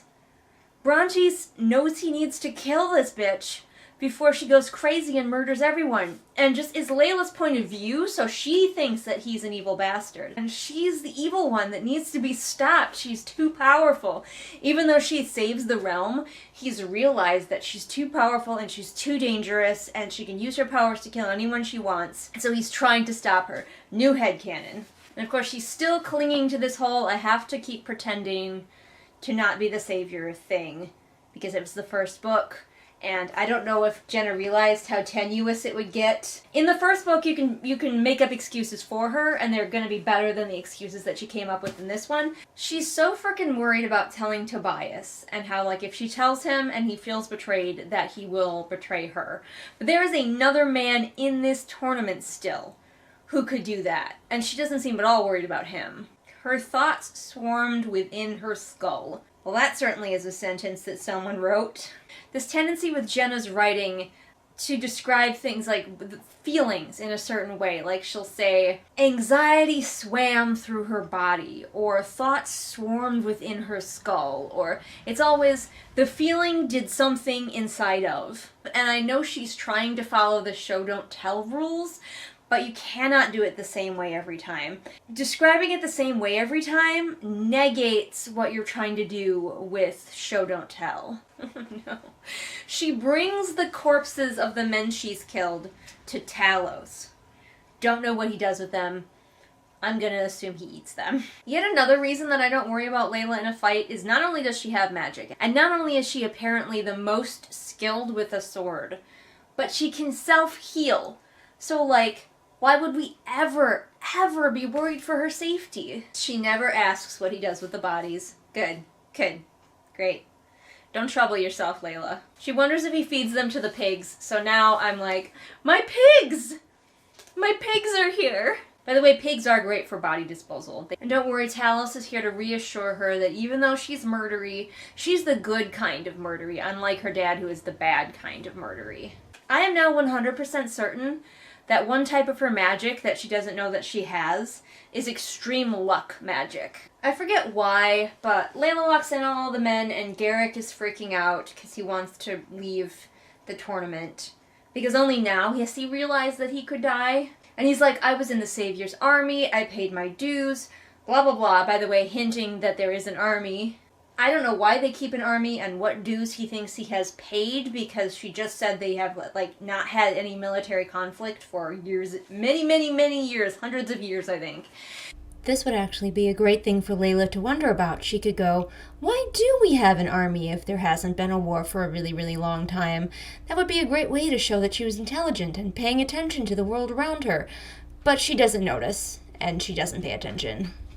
And then the whole Garrick scene is over. The only reason it's in here is because it was in the first book. But it seems like such a stump of a scene from Leila's point of view. It's like, could we have found a way to skip it? Ah, Raph is still alive. He's come to see her, and she's being rude to him. A surefire way to make sure that he doesn't tell your secret. He's come to gently remind her. He's not being rude, he's not being pushy, he's not being disgusting. He's come to gently remind her that she promised to get him out. And he's like, things are getting hairier and hairier, please get me out. And she's mad at him. How dare he come and ask her to keep her promise? What a dick. Apparently, Raphael is the keeper of the Thessian archives, and Leila, notice what you have right in front of your face. This man could be fucking useful, but she's never going to use him for anything. She's never going to be like, oh my gosh, a keeper of the archives? This guy could be really helpful. He knows the history of my land, potentially things that have been kept secret from me. But she's just annoyed by him. The finest trade, the finest armies, the finest navies in the world. And what do we have for royalty? Don't worry though, he ambled into the room. People always be ambling. See, he's already proving his usefulness. He wonders why she's looking at the jewels, and she's like, oh, they're a gift for the Kovarian queen. And he's like, well, in Kovar they don't value jewels, which, by the way, teeny tiny bit of world building, yay! So, like, he's already proving his usefulness, but she's not gonna realize it, and that's gonna drive me insane. Raphael has to be like, hey, because she keeps trying to dismiss him, and he's like, hey, I could help you. And he has to insert himself into the situation, because Leila is too thick to realize that he could be useful. I just don't understand. You don't trust me. I'd forgotten, he wavered. I know it's my fault. I'm sorry for that. What did he do? I mean, he might have tried to flex on her a little bit, to be like, get me out of the tournament, because I know shit.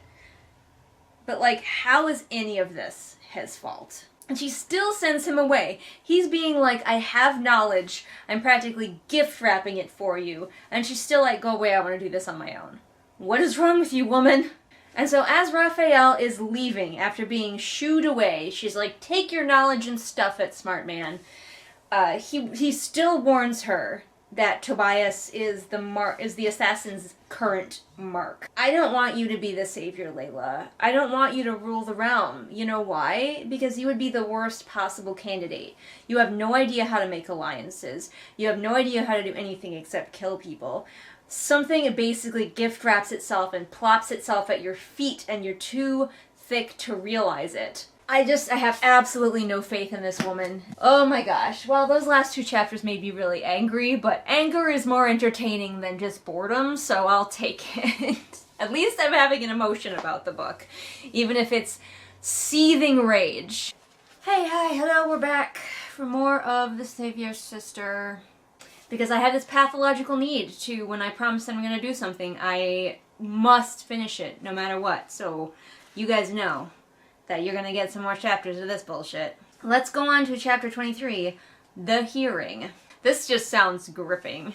Okay, so in the last chapter, Leila found out from Raphael, who she patently didn't want information from, even though he would have a lot of useful information, that Brontes is going to kill Tobias, the only important information that she could possibly gather. The Senate room appeared ahead. Makes it sound like it just poofed into existence. You could just say she pushed open the door to the Senate room. You already established that she was walking down the hall. So from that we could gather that, yes, she would have indeed seen the door before she pushed it open. Sometimes you can skip a few steps, and your reader will understand exactly what happened just fine. And this would be one of them. You don't have to have her seeing the door before she opens the door. So Evil Daddy has promoted Dickus the Apothecary. What's funny about Dickus Dickus? And Hylas, his former page, onto the Senate.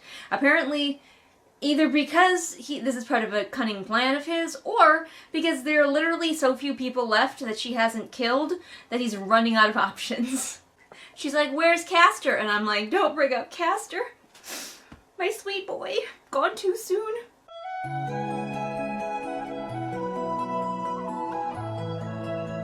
Okay. I think, this is my understanding, I made a joke when I was reading the last book that the guy that Brontes releases should actually have been just killed.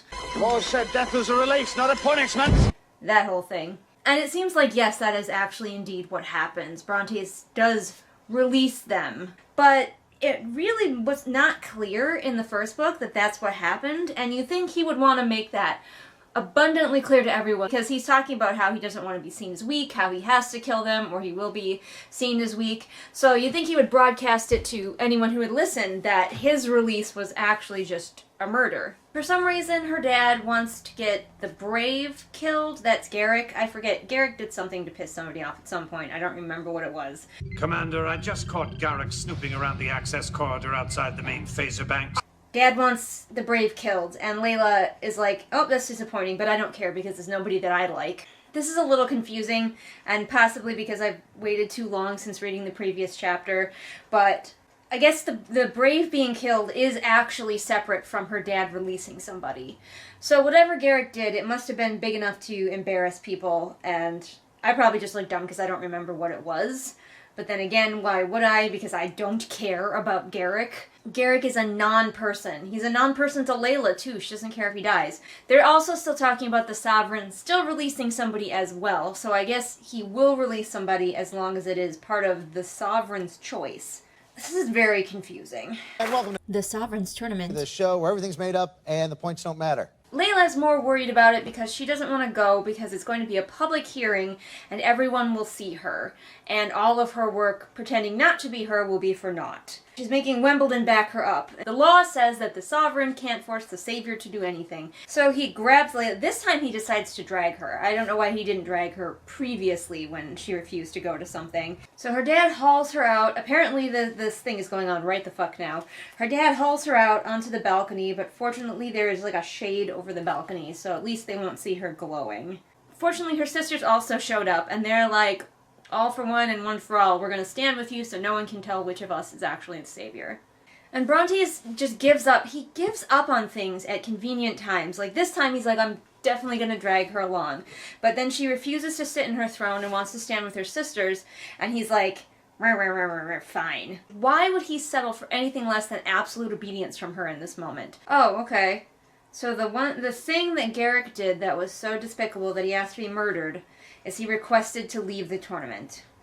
Okay, I remember that. That was such a blip. That was such a nothing. So they're hearing Garrick out. I don't know why, for entertainment. And Garrick is like, I want to be a soldier. You know, that's the defense he's going with. Like, I don't deserve your daughter. I just want to be a humble soldier again. But again, it brings up the point that there hasn't been war in so long. What does a soldier even do? Again, the language in this. Then why is it you demand to leave this tournament after the dragon put an end to the bear? Bronte spat. After he challenged you publicly? Why did so many report to me that after he called your name, you came running to the palace like a little bitch? It's so incongruous. Why do people let Jenna get away with this? She needs to be stopped. Beta readers, come on now. It's really lucky. Brontes is doing a lot of like, you've let my daughter down. She's devastated by what you've done, you bad, bad man. And fortunately for everyone, he does not decide to ever gesture towards his daughter to indicate which one she is. Even though it would make perfect sense when he's like, look at my daughter, for him to go, look at her. Brontes, because he's only got one eye, his nickname in the tournament was Cyclops, which means that they have Cyclops mythology in their world. Also, he talks about how in previous times when they've had to kill a contestant like this, they've done things like behead them or drag them through the center of the lands, or like all of these big ritualistic things, and then for the brave, they just stab him and then he just dies. When I read this in the first book, it definitely sounded like they were going to have him fight the Drake and Kaleo, maybe possibly without any weapons, and they would get weapons, and that would be really intense. And like, he's accused of being afraid of Drake and Kaleo, so it would make sense. But instead they're just like, stab. The people love it anyway, and they're cheering for the Cyclops. And of course she's like, oh, the people all love him, and in a few days I will die in my own home and no one will suspect him. But, Leila, you've made absolutely no efforts to convince people otherwise. You know, like, her stubborn belief that she does not need to form any alliances, and her hiding away in the palace all the time, makes it impossible for people to believe anything else. So, you know, not to victim blame, but she is a fictional character who was written by somebody who just desperately wanted this book to fit in with the story of the previous book. So Leila having allies wouldn't work. But that just makes her seem like not a very smart main character, and not smart main characters are not my favorite thing to follow. So, whatever, it is what it is. See you later, guys. Alright, we're gonna read another chapter real fast. Chapter 24 of The Garden, because when I finish, we get to go eat a piece of pizza and also not be reading this book. We're getting pretty far, but I'm so bored again. There was a brief moment where I felt very passionately, but now I'm back to bored. They hang Garrick's corpse up as like a warning to everyone. Warning of what? Like, don't try to leave the tournament, I guess, but then Why did they hang it on, like, the gate where presumably anyone could see it? Or maybe they hung it, like, at an inner gate so only, like, the servants and stuff could see it, so it was, like, a message of don't disobey the sovereign or you're gonna be dead, which I feel like they already knew. It just makes me wonder even more about the culture of this world, and especially the culture of, like, the surrounding cities. Do the people fear the sovereign? Do they trust him? Do they think the savior's in charge? Do they think the savior has abandoned them? Like, I really want to know what is going on with any of the people in this land, other than the people who are literally trapped inside the palace. Oh, apparently they have their version of the Dark Ages. It is called, creatively enough, the Age of Darkness. Wow, I could tell that Jenna really put her thinking cap on for that one. Leila says her father's legacy is death, and I'm like, I hate to tell you this, honey, but like father, like daughter, healing a few people does not negate the killing that you have done. But yet she also wants to shame other people who murder and don't feel bad about it. Only she gets to do that. Is Delphi the sassy black friend? Because I feel like maybe she's the sassy black friend. We are reminded again that Delphi sleeps with everyone. Well, everyone who has a vagina. Ah, she has gone to seek vengeance on Wimbledon. How dare he disobey her? You have failed me for the last time. Leila keeps being mad at people for not rescuing her when her dad is abusing her. But what has she ever done to engender any loyalty from these people? I wouldn't rescue her either. I would be like, she's been a total bitch to me and threatened my life numerous times. Probably, as they're watching Leila's dad abuse her, they're silently hoping that he'll kill her. This isn't how you gain people's loyalty, Leila. You can't threaten them and then be mad when they have no loyalty to you. That's not how any of this works. At least the book is being realistic that way. I will give it that. So once again, Wimbledon just starts spilling his guts. Not literally, because she is holding a knife to him. Being like, someone moves against you. Surprise, surprise. And he's like, someone within your inner court, someone you trust. She immediately thought of Pippa for some reason. I don't know why she would think of Pippa. I guess perhaps to soften the blow of her thinking of Cosima next. But then Delphi's like, you have 8 million body servants. Probably it's one of them. And I'm like, yeah. Again, because why would they have any loyalty to her? She has given them nothing. Leila realizes that she just like has no idea who her servants are. Hundreds of faces pass through her mind, along with white dresses, bowed heads. Oh my god, there are so many of them. So Wimbledon spills a little bit more information that Brontes is in secret communication with this person, and then Leila decides she's just going to teleport out. She doesn't grill him even more to make sure that he's not still keeping something back, because clearly he keeps things from her until he needs to save his own life. So she should make sure that she's getting all the information from him. But she's like, nah.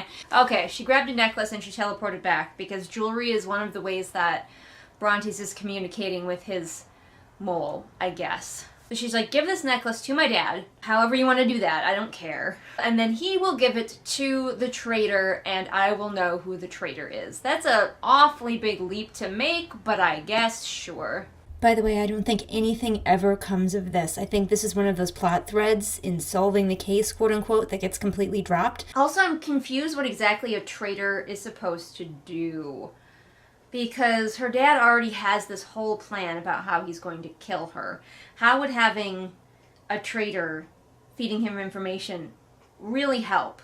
And we keep trying to link back to the Covarians, and I'm sure that's going to be a plot in the 3rd book, but the Covarians are such a nothing part of the plot that I'm just annoyed every time they're brought up. Leila is feeling down after finding out that yet another person is against her, and she's like, you know what I need?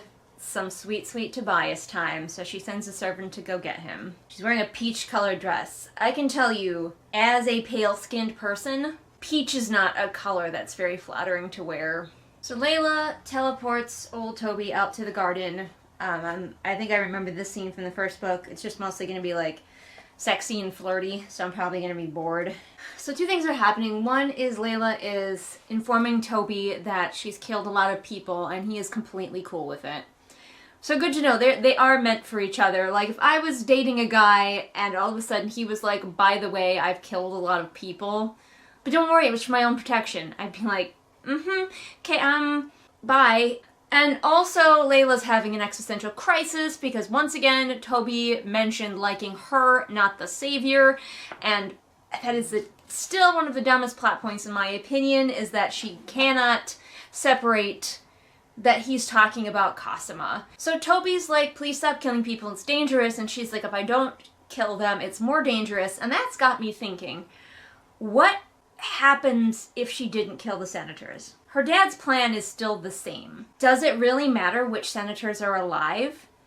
Killing them off does nothing for her in the Senate itself because her dad just keeps replacing them with more of his toadies, so it's not like she's getting more of a voice for herself. The only thing I can think of is she wants as many contacts of her dad's dead as possible before she kills her dad, but I just don't even think that killing her dad is even on Leila's radar. What is killing the senators actually doing? Comment below and let me know what you think it's actually doing. Okay.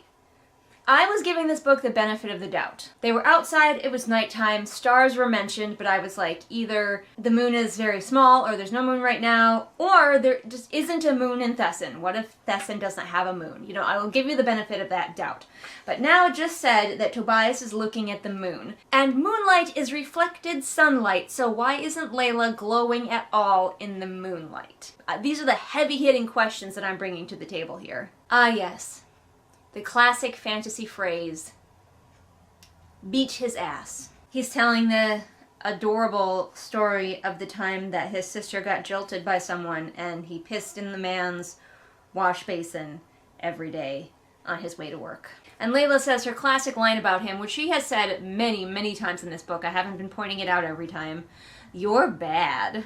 I don't know if Tobias's piss just doesn't have a smell, but apparently this guy didn't notice for an incredibly long time. Now we're just back to the flirty, sexy talk. She starts tickling him, but the way that she does it, she launched her hand into his armpit. That sounds needlessly aggressive. Like, here, I'll pretend my armpit is Tobias's armpit, so he's like laying there. I just picture her being like, grr, like jam her hand right into his armpit. That's not ticklish. I like legitimately just hurt my own armpit. So Leila and Tobias are going at it. They're dry humping like a couple of kids, when Leila has, again, the existential crisis about him not really wanting her. Cause why? But she's like, nope, we're gonna stop, and we're gonna, like, have a little talk about where we draw the line.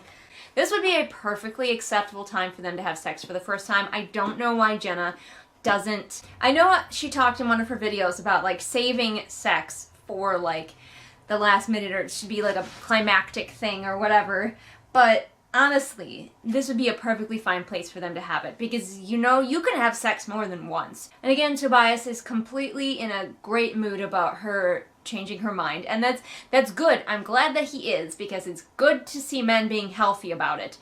But he doesn't even seem, like, slightly disappointed. He can be a little bit disappointed and not be a jerk. He's kind of being the perfect boyfriend TM right now in every way. And Leila is still insecure about him. What the heck, woman? Alright, and we got to the end of the chapter. They're just smooching again. Everything's fine. They are, like, the best for each other. Anyway, I'm gonna go eat pizza, because I'm hungry. And we will return for another chapter soon. He is a fluffy boy. A big old chubby fluffy boy. Fluff, fluff, fluff, fluff. Gall has his winter coat right now, and he is so soft. He's essentially a stuffed animal. And he's also very fat. So that's where we're at here. Just full hibernation mode. Oh, Kinshu is jealous that I'm paying attention. More attention to Gall than her. Well, Kinshu, have you tried being this huggable? This, friends and family, is chapter 25, The Servants. It's been several days since I read this. Oh yeah, she and Tobias were getting it on. We're just continuing where we left off with, like, pages of their flirting and almost sex, and I'm not quite sure why the last chapter ended when it did, and not when they get to the end of the sexy scene right here at this break. So we transition from a sexy scene where they can't have sex right into a sexy dream where they can. And this is like a lot of romancy sexy stuff, very concentrated all in one spot. I don't know, I don't read a lot of sexy romances, but maybe spread it out a little more. So of course, in the dream, as she's riding him like an expert, she's about to get an orgasm, and then the sun rises behind her, and oh no, Tobias is suddenly utterly disgusted by her and throws her off. Oh, gleaming bronze of his skin and the golden tips of his hair shined in the sunlight. I feel like it should be the golden tips of his hair shone in the sunlight. According to the Chicago Manual of Style online, shine. When the verb is intransitive, it means to give or make light. The past tense is shone. The stars shone dimly.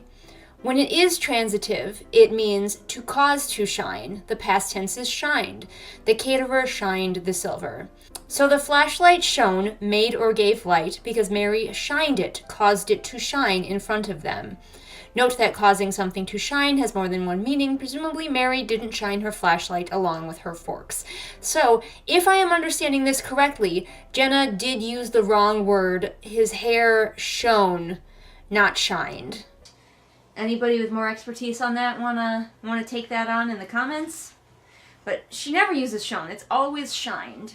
She wakes up, the sun is rising, they're both still laying in the garden, but she just teleports Toby back to his room. But Orion's awake, and she just teleported in front of him. She keeps getting revealed, and I think she would find it a bit easier if she instead took some people into her confidence, instead of always having to deal with, like, oopsie, someone else knows, and now I have to figure out how to bribe or threaten them into being on my side. Say hi to the people, Abby. Huh? Hi, people. It's me, Abby. My stupid brother keeps going in the couch and won't play with me. Stupid brother. The fact that all these guys keep figuring out that she's the savior and Tobias hasn't really doesn't make Tobias look very smart.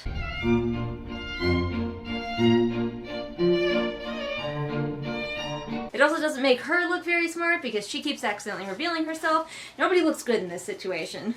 Luckily for her, Orion just doesn't give a single fuck about any of this, and so he doesn't care that she's the savior. But he does, in good form as Tobias' therapist at this point in the book, take the time to be like, Tobias is a good man, the best among us, you've chosen wisely. Orion is also reassuring her he loves you for who you are, for your soul. And still she's going to be like, does he really love me though? And of course, because Leila can see not only her dead relatives, but other people's dead relatives in reflective surfaces, she sees Orion's beloved wife and child watching over him as they go past a reflective surface, to remind us that he has a tragic backstory, TM. This would be a perfect time for us to discuss what these people think of the afterlife, but it is not going to be mentioned. She's just like, they're happy and they're together, but like, do these people believe in heaven? Do they believe in an afterlife at all? What kind?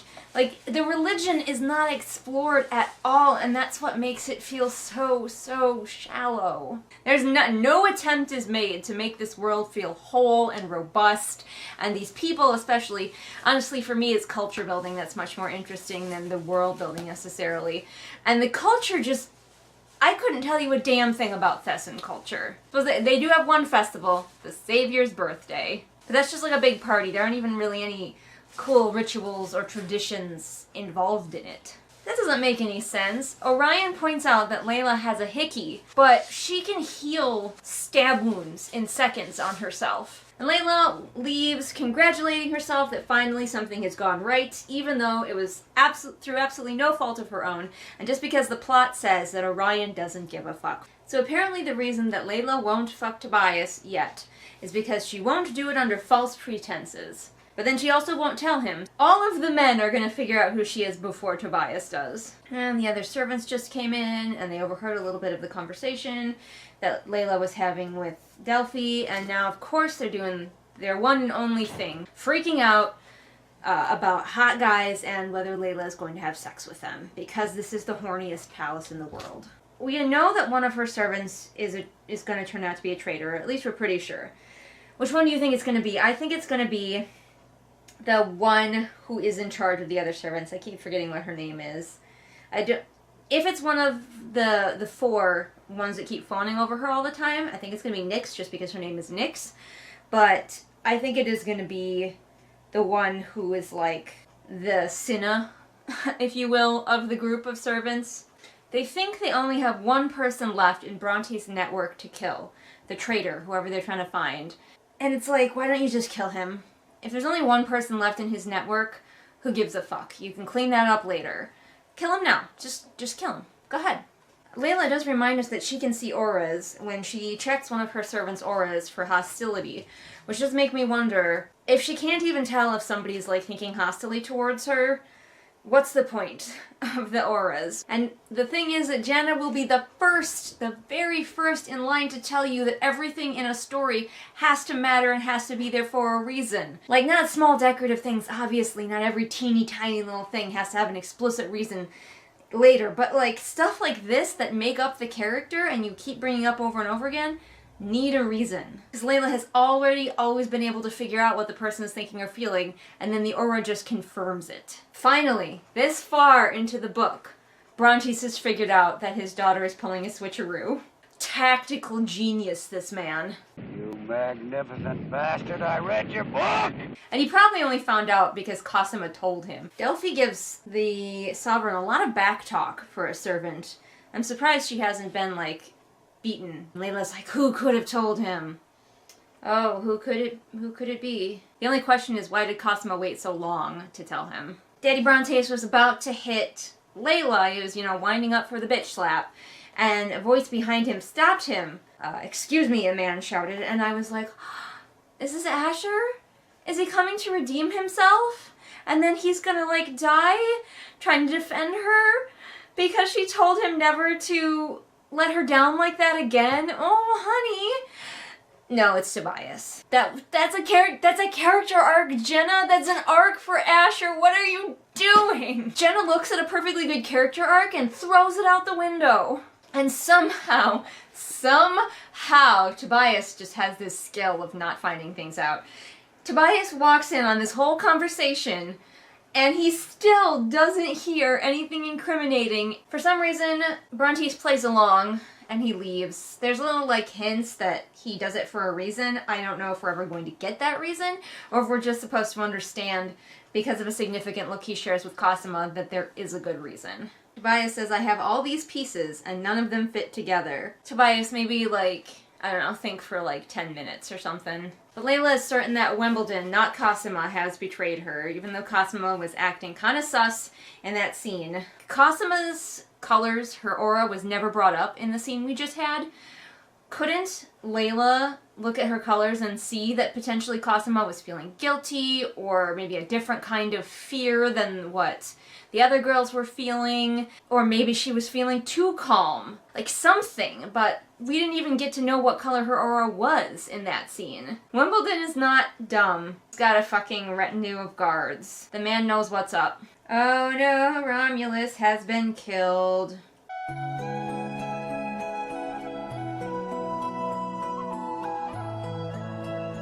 Gosh, it would sure be great if we ever got some reaction from Pippa when her grandfather / the man who had been raising her in her youth died, but we aren't going to get that. Why would we get that? That would mean another character would take the spotlight for a few seconds. But she was like, oh yeah, I should talk to Romulus about this, and she goes to his chambers, and he's been killed in a way very similar to the way that Leila kills people. He's tied to the chair, and his throat was slit. It could be her dad being like, oh, you're going to kill my people this way? Well, I'm going to kill your people this way. But poor Pippa has lost her grandfather. Leila is such a fucked up person. But Romulus is dead now. Asher should be too, but Leila decided to take that arc and just yeet it right out the window. We'll see if maybe we do get one later, but that was disappointing. Okay, that's the end of that chapter. I'm gonna go do something else now. Alright. Okay. I haven't accomplished very much today. Can't even frame the shot. But I can at least say that I read a chapter of this. Look at you guys, we're so close. We're getting so close to the end. We could have gotten the same ending with large chunks cut out from both books, but this one is even worse because it's just a rehash of the previous one with more slut-shaming. This chapter is called 26. The Storm. Ah yes, Romulus done got murdered. Asher and 2 guards have come in. Where was Asher before? On lunch or something? I don't know. Oh, when I was looking for you guys, I looked in that deli over there. But he's come in and with his guards, and they're going to forcibly take her to a Senate meeting. So this book is like not satisfied that we miss any Senate meetings. So everyone knows her secret now. Everyone knows that she had swapped and You know, she's like, she held her head high when all the servants were staring at her or whatever. But honestly, legitimately, why would the servants care? Why would anyone care except for the people who are competing for her hand and her dad? I feel like we're just playing world building Mad Libs now because, of course, her dad wants to get all of the other business out of the way just to fuck with her. And he's like, the sugar trade in Tragolia. And I'm like, what the fuck is a Tragolia? This is further proof that nobody leaves this palace because they're like, okay, now we'll talk about your whole switcheroo, and we've agreed, for no doubt hostile, ominous reasons, to keep your secret from the people of the realm, including the competitors. Which means that no one may leave this palace because they would reveal that secret. So you are here until you die. Canon, in my opinion. Trapped in the horniest palace with the people who will just kill you on a whim. I honestly think it would have been way more interesting, and this is what I thought from the beginning of the first book, is that her dad knew, and he was like in on the plot, and he was like pretending to try to find her the best husband, when maybe in reality he was hoping that she would just, oopsie, get killed by one of the competitors or something, you know? Because in my head, Brontes was subtle and crafty, and in fact it turns out that rather than a subtle knife, he is a sledgehammer to the face. I know that Jenna often rails against bad guys that are too likable, I guess. She doesn't like complex bad guys. Like, she doesn't. She goes back and forth and waffles on this point too much because she hates redemption arcs. So if there's any possibility of any of her bad guys being likable, she swats it down because she doesn't want us to ever want them to be redeemed. But if you don't give them any redeemable qualities, then they're just boring. Like, a redeemable quality for Brontes could be that he has good plans. That's all I want. A bad guy with good plans. They're talking about also visitors from the neighboring realms. How big is a realm? Unclear. That was a stunted little weird scene from the first book. I'm assuming it's gonna matter more for the third book. I'm very curious about this reveal. First of all, who revealed her? I'm assuming it was Cosima. I'm gonna assume that she also had a hand in convincing Brontes to allow her to keep being the savior because she would want to keep feeling like she's in power and all of that stuff.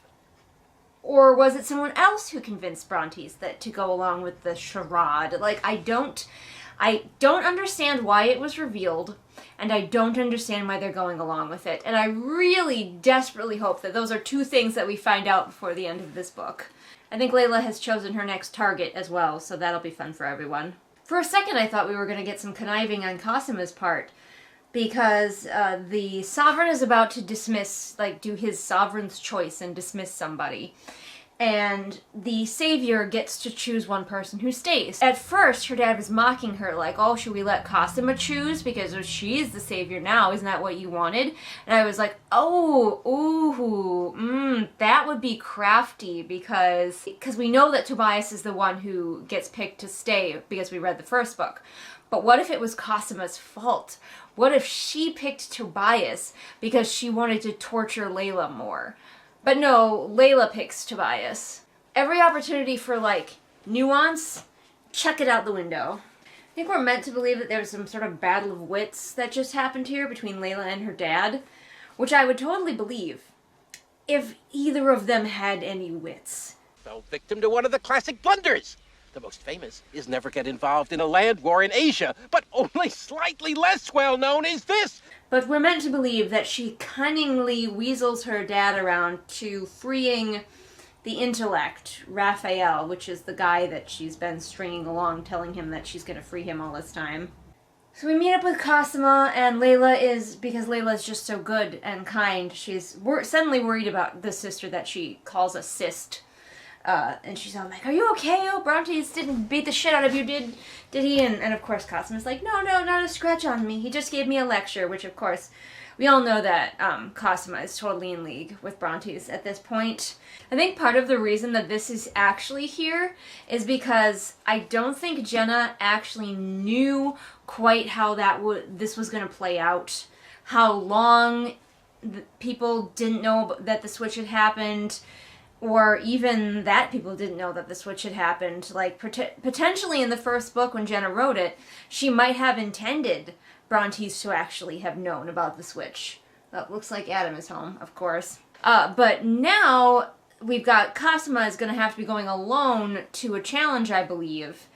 And therefore, we need to have had the reveal. Now it's like this weird convoluted thing of who revealed and why, and then who decided to keep it going and why, and it's like, ugh. Leila does a little mental run through of her allies, and I think it's supposed to be a moment where she realizes that, like, she's alone, but it'd be a lot more potent if she'd had more than 4 allies to begin with. But of course that's because she's so strong and independent, she doesn't really need allies anyway. She never did, she never will. So Cecily is the mom one, and Mausumi is the one that's like Cinna, I think. One of these two is my best bet for the traitor. One thing I am going to want to see when we find out who all the traitors are is I'm going to want to see their motivation, and I'm going to need it to be more than just power. A blanket, they wanted power, is not good enough for me. It's not good enough in any book, not just this one. You should have a clear idea when you're writing a motivation for like a bad guy. Power is a means to an end. So make it clear, what do they not have right now that this power will get them? Is it better food? Is it more respect? Is it command? Is it a soft bed? Is it freedom? What will the power actually get for them? Because just blanketly wanting power is not enough of a motivation. So one of the visiting people is going to be the whole Queen of Kovar. The Queen. You send envoys, you send messengers, you send lesser nobles. You don't send your queen to like a little diplomatic summit. Apparently the archery challenge happened while she was having a small crisis over who she could trust. And now Tobias is here and he's mad because good old Orion, his therapist, bit the dust. Oh, here's my favorite line. You carry so much pain, enough to crush any other man, but not you. You're always strong. Gosh, gag me. Tobias is 1,000 times more upset over Orion, who he's known for like a month and barely just made friends with, than he was over the guy who was his best friend. Honestly, I think Leila is really into people who are sad. I think it turns her on. I just think it does. If you don't yet have enough proof that Orion is a character who existed to serve the main character, he died by leaping in front of Tobias to save him from an arrow. So now I know that sometimes it happens. In our stories, we sometimes do have to write characters that serve a purpose in the story. You are here to do this. The key to writing is convincing your reader that that's not the case. Not letting them see behind the curtain to why this character is here, by making the character feel like a real whole person, which means you gotta put in the extra work to make them a whole person throughout the whole book. Honestly, this book does better with Orion than the first book did because Leila has more dealings with Orion. She gets to see him being nice and helpful and competent, versus in the first book where Orion is literally just like there when Tobias needs a therapist. He definitely just feels like he's completely there to serve whichever main character he happens to be in a book with. This time it's Leila. For some reason, while she's comforting Tobias, he brings up the proctor, Romulus, and he's like, is he dead? And she's like, yes. And he's like, did you kill him? And she says, I didn't kill him. I hated the man, but I needed him alive. Leila. Big talk for someone who stole his child. I'm sorry, I will not get over that, but she stole a human being. She took a human being from a grandfather who clearly loved her. That is the pig challenge of this book, is Leila stealing a human being and acting like Romulus is the one being unreasonable. Do you have any idea how much I would set the world on fire if anybody stole one of my cats? Let alone my child. Alright, so she was gonna follow Brontes around, but Tobias is being a very sad boy, and you know she likes that in a man, so she's gonna stay and be sad with him. And we're done for tonight. Jeez Louise, everyone. Why am I so mad? I guess because I'm so bored. Anyway, remember all, I'm reading this book, so it can't hurt you. Am I having popcorn for dinner? Probably. Chapter 27 is called The Gallery. So in this palace, there is a gallery. An art gallery where also they display all of the jewels or whatever. I don't know why. And Leila's like, oh, before the tournament I used to hang out here all the time. I miss it. It really does make me wonder, who is this gallery for? As it is completely clear to me that anyone who comes into the palace never leaves. She's preparing the gallery for the other royalty to visit, so maybe it is just for the off chance that visiting royals will come, because they are allowed to leave. But everybody else is fucking trapped here forever. So, I mean, I guess they want good art to look at while they're trapped here forever. Yeah, Leila, this is why your servants are going to betray you. She's making her female servants rearrange the gallery, and they're hauling around these big heavy paintings. And they're asking for help from some guards. And Leila's like, no, you have to do it yourselves. The guards are busy. This is why your servants want to betray you, Leila. But Raph is here. She summoned Raph, and she's going to have a talk with him. Maybe she's going to take a moment to realize that he could actually be useful to her, you know, right before he gets sent away. I do like that Raph is getting to be more of a character in this book. Not much of one. But, like, some of the men are getting more personality in this book that's not even about them than they got in the previous book, where we saw so much more of them. Mostly that's because Tobias is an acerbic asshole and doesn't like anyone. So she's decided to put on a show with Raph, where they're walking together, arm in arm, they're gazing into each other's eyes. She's trying to get her dad to think that she's interested in Raph instead of the artist. Again, this is all part of the very clever head games that she's playing with her father, like big brain, high IQ situation going on here. And because Brontes is not smart at all, he completely falls for it, even though this is like the first time that he's seen them together. Leila's being cagey and blaming Raph for things, but I think right here we are actually supposed to be like, no, Leila, you should be more open and talk to people. You could have us allies. This is the first time I feel like the author actually wants us to think that Leila is being too close off. The rest of the time, it definitely feels like the author is like, no, you should think Leila is wise for not trusting anyone. Once again, though, Leila is not using the fact that she has the fucking scribe right here. She could ask him so many questions. The intellect, he knows about her realm, and she's not asking him a damn thing. So the dinner just gets completely glossed over, which is fine. We don't need to go scene by scene every single scene that was in the first book. I wish more scenes had been glossed over. But now they're in the gallery for the romance. Bring the romance, I guess. Okay. Leila can see Orion, who is dead. I see dead people. In the reflection of some glass.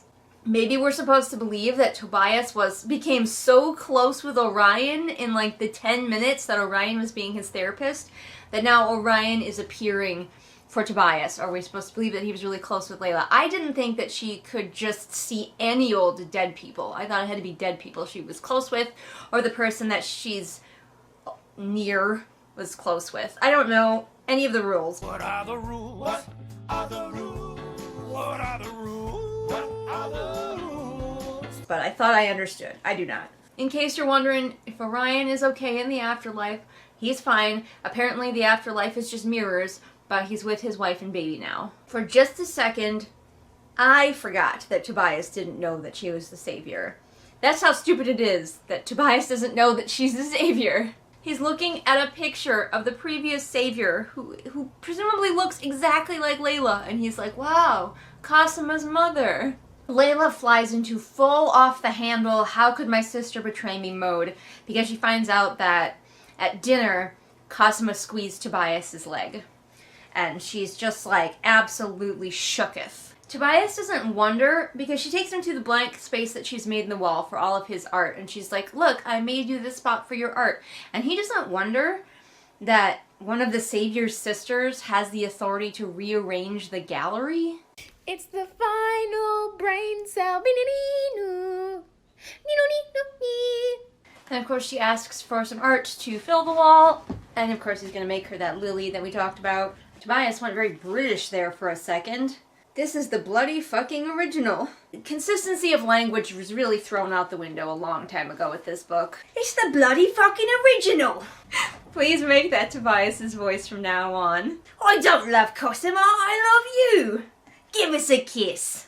Even more perfect boyfriend behavior from Tobias. She's showing him all of her favorite epic poems and scrolls, and of course, he not only knows them all, he loves them all. So it's essentially a girl showing off like, these are the books I love, and the boy being like, oh my gosh, I love Pride and Prejudice. Now Leila and Delphi are just following Brontes around to try to figure out what's going on, because Leila is really bad at investigating. Delphi doesn't think there's a traitor here, and I'm like, Delphi, how can you not think that? Everyone is against Leila for some reason. Except you. For some reason. It's never gonna be Delphi. They pass Cosima, who is giving a tour of the palace as the savior to the remaining men. And only Flynn is interested in her. And it just, like, for some reason that's so hilarious to me that, like, two of them are murderers who are only here to kill Leila. One of them is Tobias, so, like, that leaves Flynn. Nobody is actually here for the savior except Flynn. Flynn and Cosima, my OTP. Leila gets bored of following her dad around. I mean, she's been following him for, like, 2 whole days and he hasn't done anything incriminating. Might as well give up. But, because she's a smarty smart, she realizes that he does like to stop and look out a window a lot. So she then goes, wait, the window! So, like, right when she was giving up, of course, after, like, 2 days, she gets the brain blast to answer the question. And, of course, within the frame of the window, she finds a parchment. Unfortunately, Leila, hiding very poorly while she waits for whoever that scroll parchment was for, she gets distracted by her servants. The parchment just said, plans have changed, meet soon, wait for my word. So she just wants to wait there and see who the traitor is. Oh, by the way, this is unrelated, but somebody in my comment section corrected, I've been saying it Kaleo this entire time, but actually it is Kaleo. I've even heard Jenna pronounce it multiple times. It never stuck in my brain. I'm putting the emphasis on the wrong syllable. But unfortunately, it is now so ingrained in my brain that I'm probably going to keep saying Kaleo because that's what I've been saying this whole time. Just know that I do know that it's Kaleo, which does sound like a coffee drink to me. Does it not? Would you like a Kaleo? Venti? Whatever? Just felt I should make that correction. I am aware that I'm saying it wrong. Will I be able to stop myself saying it wrong? Probably not at this point. Look how much of the book I'm through. So at least one of the assassins has finally figured out who they're supposed to fucking assassinate. Thank goodness. They've gotten some kind of description at this point because Drake finds Leila and, like, corners her. Although, again, Leila is never actually cornered because she can teleport. Of course, of course.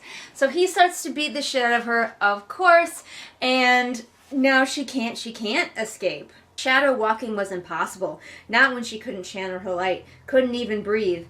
Like, it's the frickin' the Ables all over again. You give your character a superpower and then spend all your time finding excuses for them not to use it.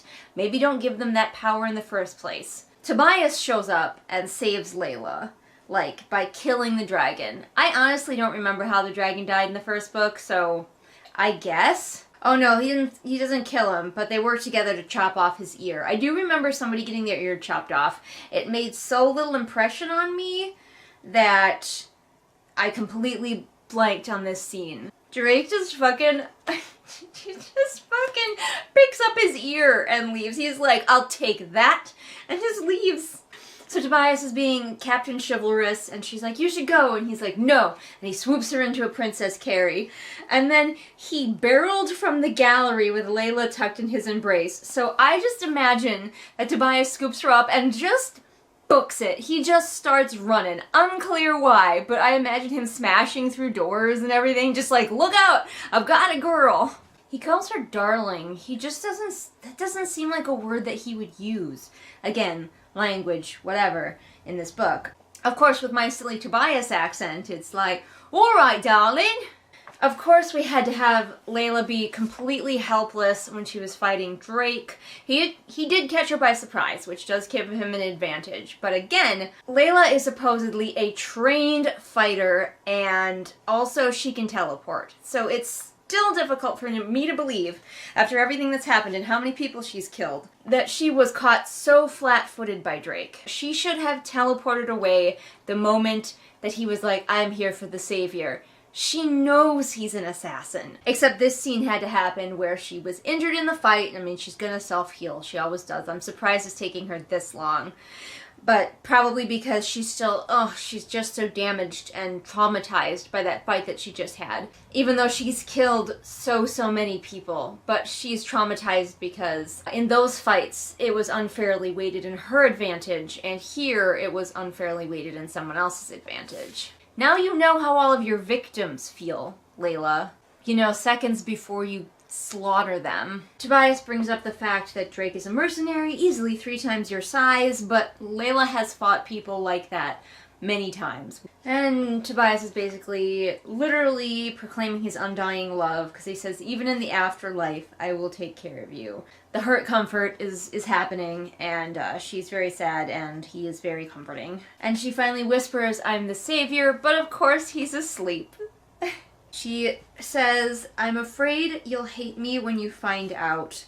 I'm afraid you'll hate me just as my father does. I know that Brontes wants power, that all-elusive and all-encompassing thing, power.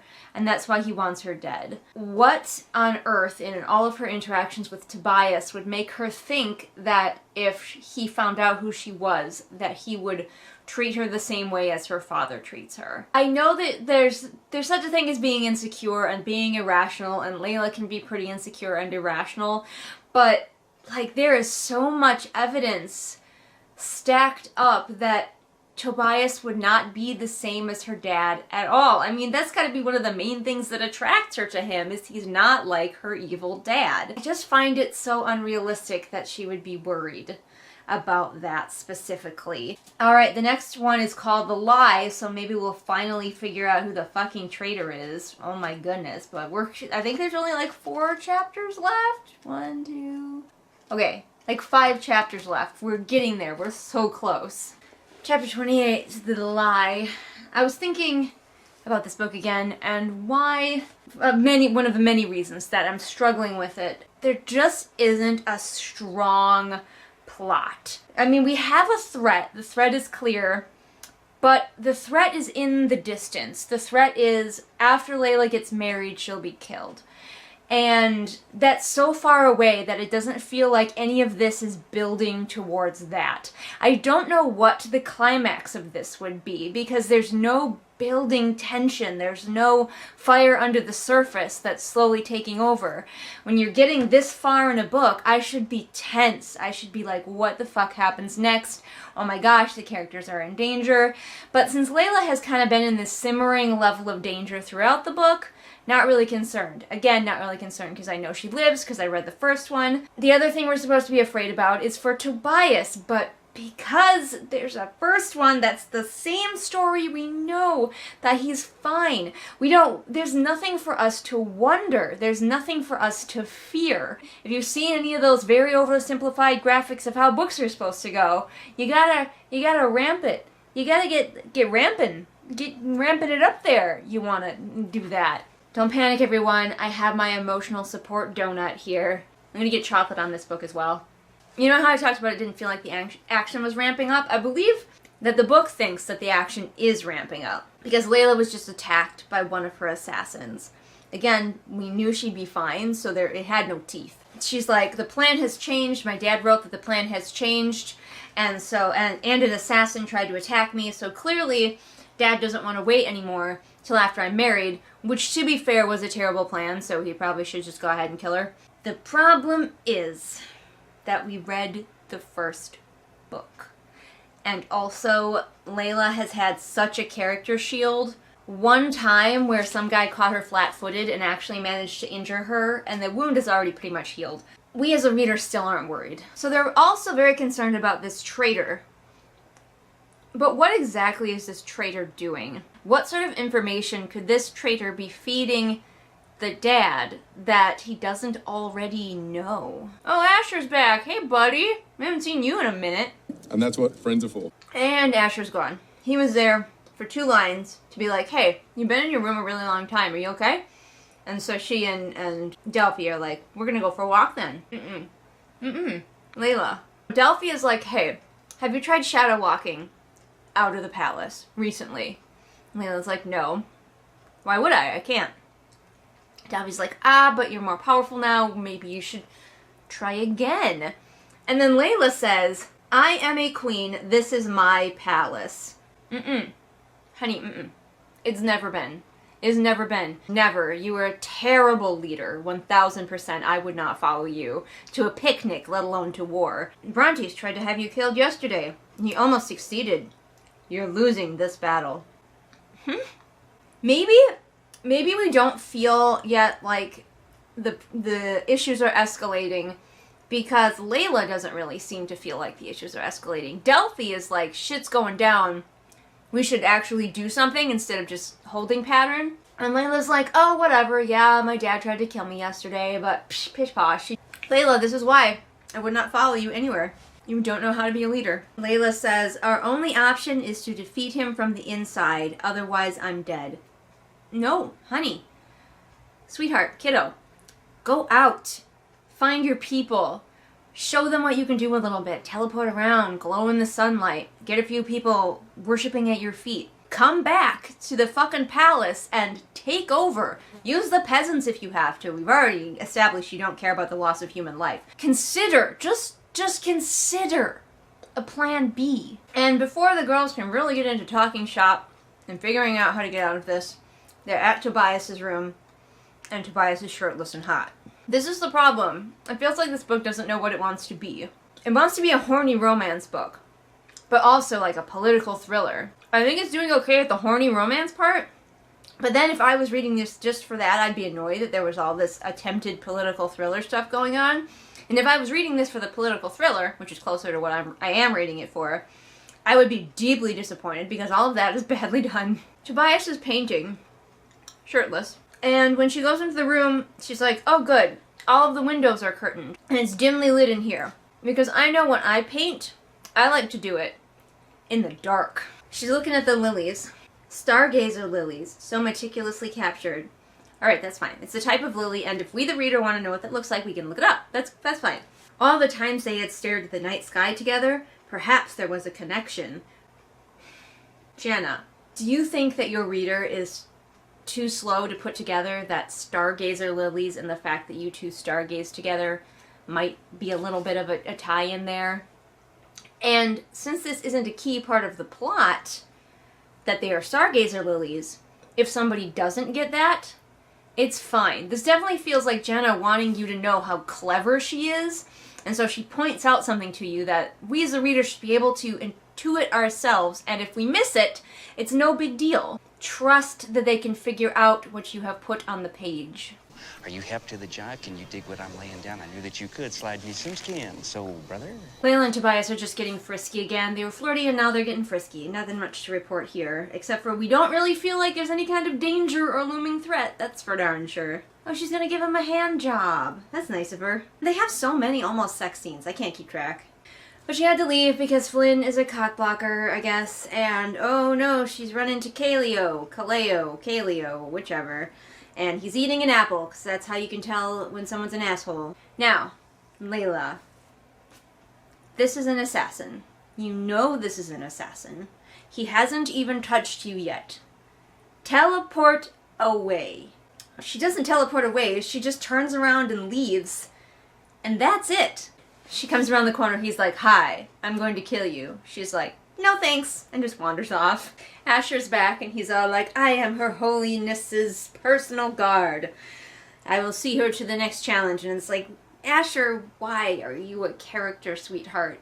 Unless he's supposed to be the traitor. They've gone to the throne room. Brontes is sitting on her throne, which is pointy in the shape of a sun, which just reminds me of the throne from Dragon Age Inquisition. We're supposed to be getting suspicious of Cosima, but the way she's been treated through this whole book, I don't know why we wouldn't be suspicious of her in the first place. But she's like defending Brontes very mildly, and Leila's like, j'accuse! So we've got the Sovereign's choice, and he obviously picks the intellect to leave, but now Tobias has to open his big mouth and be like, why are those assassin guys still here? And then Raphael is taken away. One of the most useful allies that Leila could have, gone. Maybe he'll come back in a future book if he isn't killed. Leila and her sisters, well, except Cosima, are just kind of wandering the palace, listlessly, thinking about how much their plans suck. And then, of course, they come across Brontes. And of course, he's talking about something important. Okay, so we see that Brontes is greeting some visiting royalty, and Cosima is with him, dressed as the savior. And I think what we're going to be learning is that Brontes wants Cosima to keep up the ruse because he can control her, versus he can't control Leila, which is his own fault, because if he had been smart, he would have figured out how to manipulate Leila instead of just abuse and alienate her this whole time. He has ruined Leila so much for himself that he had to go find a completely different woman. After the dinner with the royals, which we completely gloss over, so clearly it's not important, she summons Tobias because the next challenge is going to be that death match. And she is like, how can I help Tobias cheat to win in this situation as well? Which, to be fair, cheating is the only way he's gonna, like, survive this thing, probably. Tobias is in a pissy mood because Flynn knows that he and Leila are together and he thinks that's a big problem. But Leila's like, it's not, though. Once again, Tobias is really pissed and she's like, just tell him what you really are. And of course, she just conveniently can't bring herself to do it. She just can't. She can't do it. She cannot. Reasons. Shut up. They've got to have their big old kerfuffle fight breakup moment. In this same chapter, they were completely lovey-dovey. I love you forever. I love you, my precious baby. You're so hot also. And now Tobias is like, I don't trust you. I should never have trusted you. And it just seems really out of character, especially really out of character coming from Leila's point of view of things. Like, maybe when I read it from Tobias's point of view, it didn't feel so weird. But perfect boyfriend Tobias, like what we get in this book, it seems really random for him to suddenly be just like completely flying off the handle like this and being like, I can't trust you, don't tell me anything, I don't want to hear it, rah! And of course then, before the fight is over, Tobias gets, like, quiet, perfect boyfriendy again. But she's mad now, and therefore she gets to have, like, the last word and tell him to leave. She had known betrayal, deceit, and death. Why did this, of all things, hurt so badly? Why does it hurt so much? Because it was real. This is the third, possibly fourth time in this book that Leila has teleported in while Delphi is trying to get it on. I want the book from the point of view of Delphi, where she is just constantly cock-blocked by fucking Leila every time. Delphi is just like, every time she gets with a girl, all of a sudden, poof, Leila teleports into her room and is like, no, Delphi, pay attention to me now. I'm surprised that Delphi hasn't betrayed her. Can you please teleport to outside my door and fucking knock instead of teleporting right into my room? And Leila doesn't even apologize for chasing Delphi's girlfriend away. She's just like, me, Tobias broke up with me. Pity me and pet me and feel sorry for me, sister. That's what you're here for. You're not a real person. You're just supposed to make me feel better. I hate this. Poor Delphi. Delphi's feelings don't matter. Delphi, a brown-skinned woman, is supposed to put all of her feelings and cares aside and comfort her white-skinned mistress. And I just feel like there's something icky there. That's the end of the chapter, ending on that note where she's just crying in her sister's lap about her boyfriend. Not about the fact that she's gonna die, not about the fact that her father hates her, her boyfriend. And we are on to chapter 29. Look, I have so little book left, and it's still, the stakes just don't feel stakey, and I've been over all of the reasons why this book was a mistake. There are no stakes in this mistake. But maybe the next book, there's hope for the next book. Just like, legit. Read the first book, skip this one. Maybe the third book will be good. Who knows? But I'm gonna leave you all now because I have to go edit a Good Thing, Bad Thing episode, which probably like 3 of you watch. See you later. Hi, hello. The night is dark and full of house noises. The ferrets are out running around. I'm doing laundry right now. I hope that you have come to find my house noises comforting, as though I bring the sounds of a household unto you, so that you can pretend we are together reading this shitty book. This next chapter is really short. I'm just going to bang this out real fast, and it's called The Keys. It's chapter 29. I wonder if this has anything to do with the keys that the guys had to like swim for in that one challenge. Be an interesting thing to actually make the challenges matter for once. Ah yes, she and Tobias just had their big old fight. Gotta have those with your couple. For some reason, Fawn has just like sprouted a backbone. I'm very confused why it's her. But all of a sudden, she's just like here and like scolding Leila for disguising herself. She also got into that fight with the dragon and Tobias, and they cut off his ear. And apparently the talk around the palace is now that Leila is mad and just chopping off people's ears. And I'm like, it took this long for her to get that reputation? This is what does it?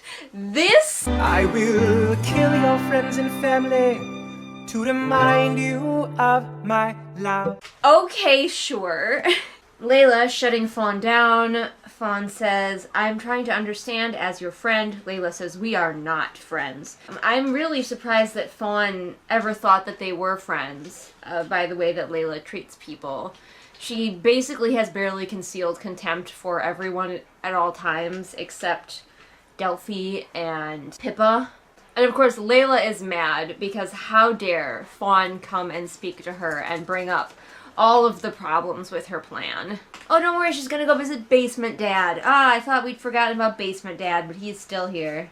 We are, however, seriously running out of time to make use of the auras, Mirror Moms, or Asher. Like, I could see the Mirror Moms specifically paying off somewhere down the line. But Asher?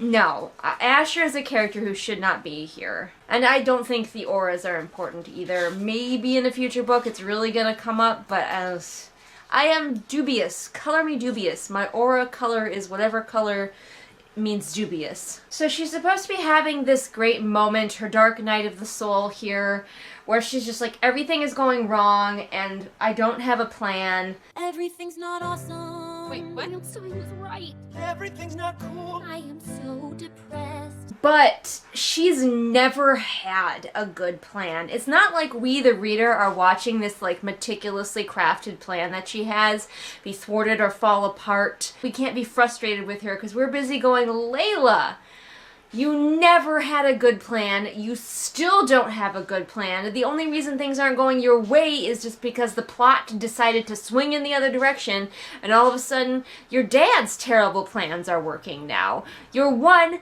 and only plan. Okay, you had two plans. The first plan, kill everyone. Not working so great. You're very slow at it. Plan 2, have your sister pretend to be you. That worked for a while, but now everybody except Tobias has figured it out. Neither of these were good plans, Leila. So we can't be like, oh no, we can't be devastated, because there's nothing to be devastated about. Of course they didn't work. So Leila's down talking to Basement Dad. He's making, he's just like, oh, I would never be this mean to you if I was your real dad. You're not my real dad. Maybe he is. I don't know, that could be a twist. Erebus? I can't remember who he is, but he came down here and he saw Leila hanging out with Basement Dad, and he's like, oh snap, and he ran away. Possibly it's because he knows Leila is a murder hobo and she just might decide to kill him. Well, somebody pointed out, because obviously she's going to try to shadow walk and catch up with this guy, Leila can't go anywhere she hasn't been, but she can transfer her powers to other people. So all she has to do is give Tobias the power of teleportation, and then have him teleport both of them out of the palace. I can't take credit for this one, lots of other people have been saying it, but yeah. So many people she could teleport out with. Apparently this guy's running down a tunnel that she didn't even know about. She seems to have found, potentially, a maze. Almost labyrinthian, you might say. Jenna keeps calling the doorway a portal, which confuses me because I know there's magic in this world. And that makes me wonder, is it a portal, like magic portal, or is she just referring to a doorway in kind of a weird way over and over again? But Leila gets out of the tunnels. She's still chasing this motherfucker. I guess she's really afraid that he's gonna tell Brontes that she was down there hanging out with Basement Dad, and I'm like, he didn't know? But then I remembered that of course he didn't know. Brontes doesn't know anything. Jenna is not bad at writing, at showing rather than telling a lot of like physicality, physical stuff. But Leila chasing this guy and her descriptions of Leila's running and whatnot are really bad. It's awkward and clunky to read. It doesn't evoke the usual mental picture that I often get from Jenna's writing of physical stuff. What I don't understand, she says she couldn't teleport after him or get in front of him in the tunnels because she wasn't familiar with the layout. Okay, whatever. Those are your magic rules. I'll buy them. But once she gets out and she recognizes where she is, she says she recognizes where she is, she still doesn't teleport ahead of him, and now she's run blindly into a room and gotten completely clotheslined because there was just somebody waiting just inside the room, and now they're beating the shit out of her. And I'm like, why didn't you teleport when you had the chance? Well, she's actually remembering that she can teleport within this fight, at least. Thank fuck. I don't know what is the difference. Both Drake and this guy caught her flat-footed because she came running into this room and he ambushed her and he knocked her weapon out of her hand, or rather he pulled her weapon out of her hand in a kind of a badass way. And he was kicking and punching her. How is that different to what happened with Drake? Because she's teleporting all over the place in this fight, but she couldn't or wouldn't teleport during the Drake fight. And I thought that it was being implied that she just couldn't teleport if somebody like got the better of her, caught her by surprise. What are the rules? Here we go with this. What are the rules? When the plot needs her to, that's the secret. But he still manages to pounce her. He just runs at her really fast. And then he does the classic pinning her to the floor, which everybody does eventually. And she cannot escape from. This is well established. If you pin Leila to the floor, you've got her. Is it bad that I kind of hope he wins? He's strangling her and I'm like, good. I was wondering who was going to come to her rescue, and once again I was like, oh my gosh, is it Asher? Is it actually going to be Asher? It's fucking Talos. Kind of like I was waiting forever for the redemption for Flynn, because it seemed like there was a whole arc just waiting to happen there, and as we have established though, it seems that Jenna likes to look at a perfectly good character arc and then throw it out the window for some reason. Well, now we know why this one is called The Keys, but this plot point is real sus. When Erebus came down to the dungeon, he had keys with him, but apparently he dropped the keys. He left the keys, and Talos grabbed them and freed himself using the magical key, the enchanted key, and that is what it is called. It's on the page. What? And I presume that's the one that Tobias found. Again, everything is down to convenience. If he hadn't just happened to be there, and then he happened to drop the keys, Leila would be strangled to death right now, and I would be a lot happier as a person. And apparently she can get free now? He's like, go to the vault and get your money. Maybe one of these keys is for the vault, but was that the only thing that was holding her back, that she didn't have any money? But he's like, go get your money and leave, and I will go back to my cell and cover for you. This is kind of an awkward sentence. Her knees wobbled, nearly tripping her along her journey.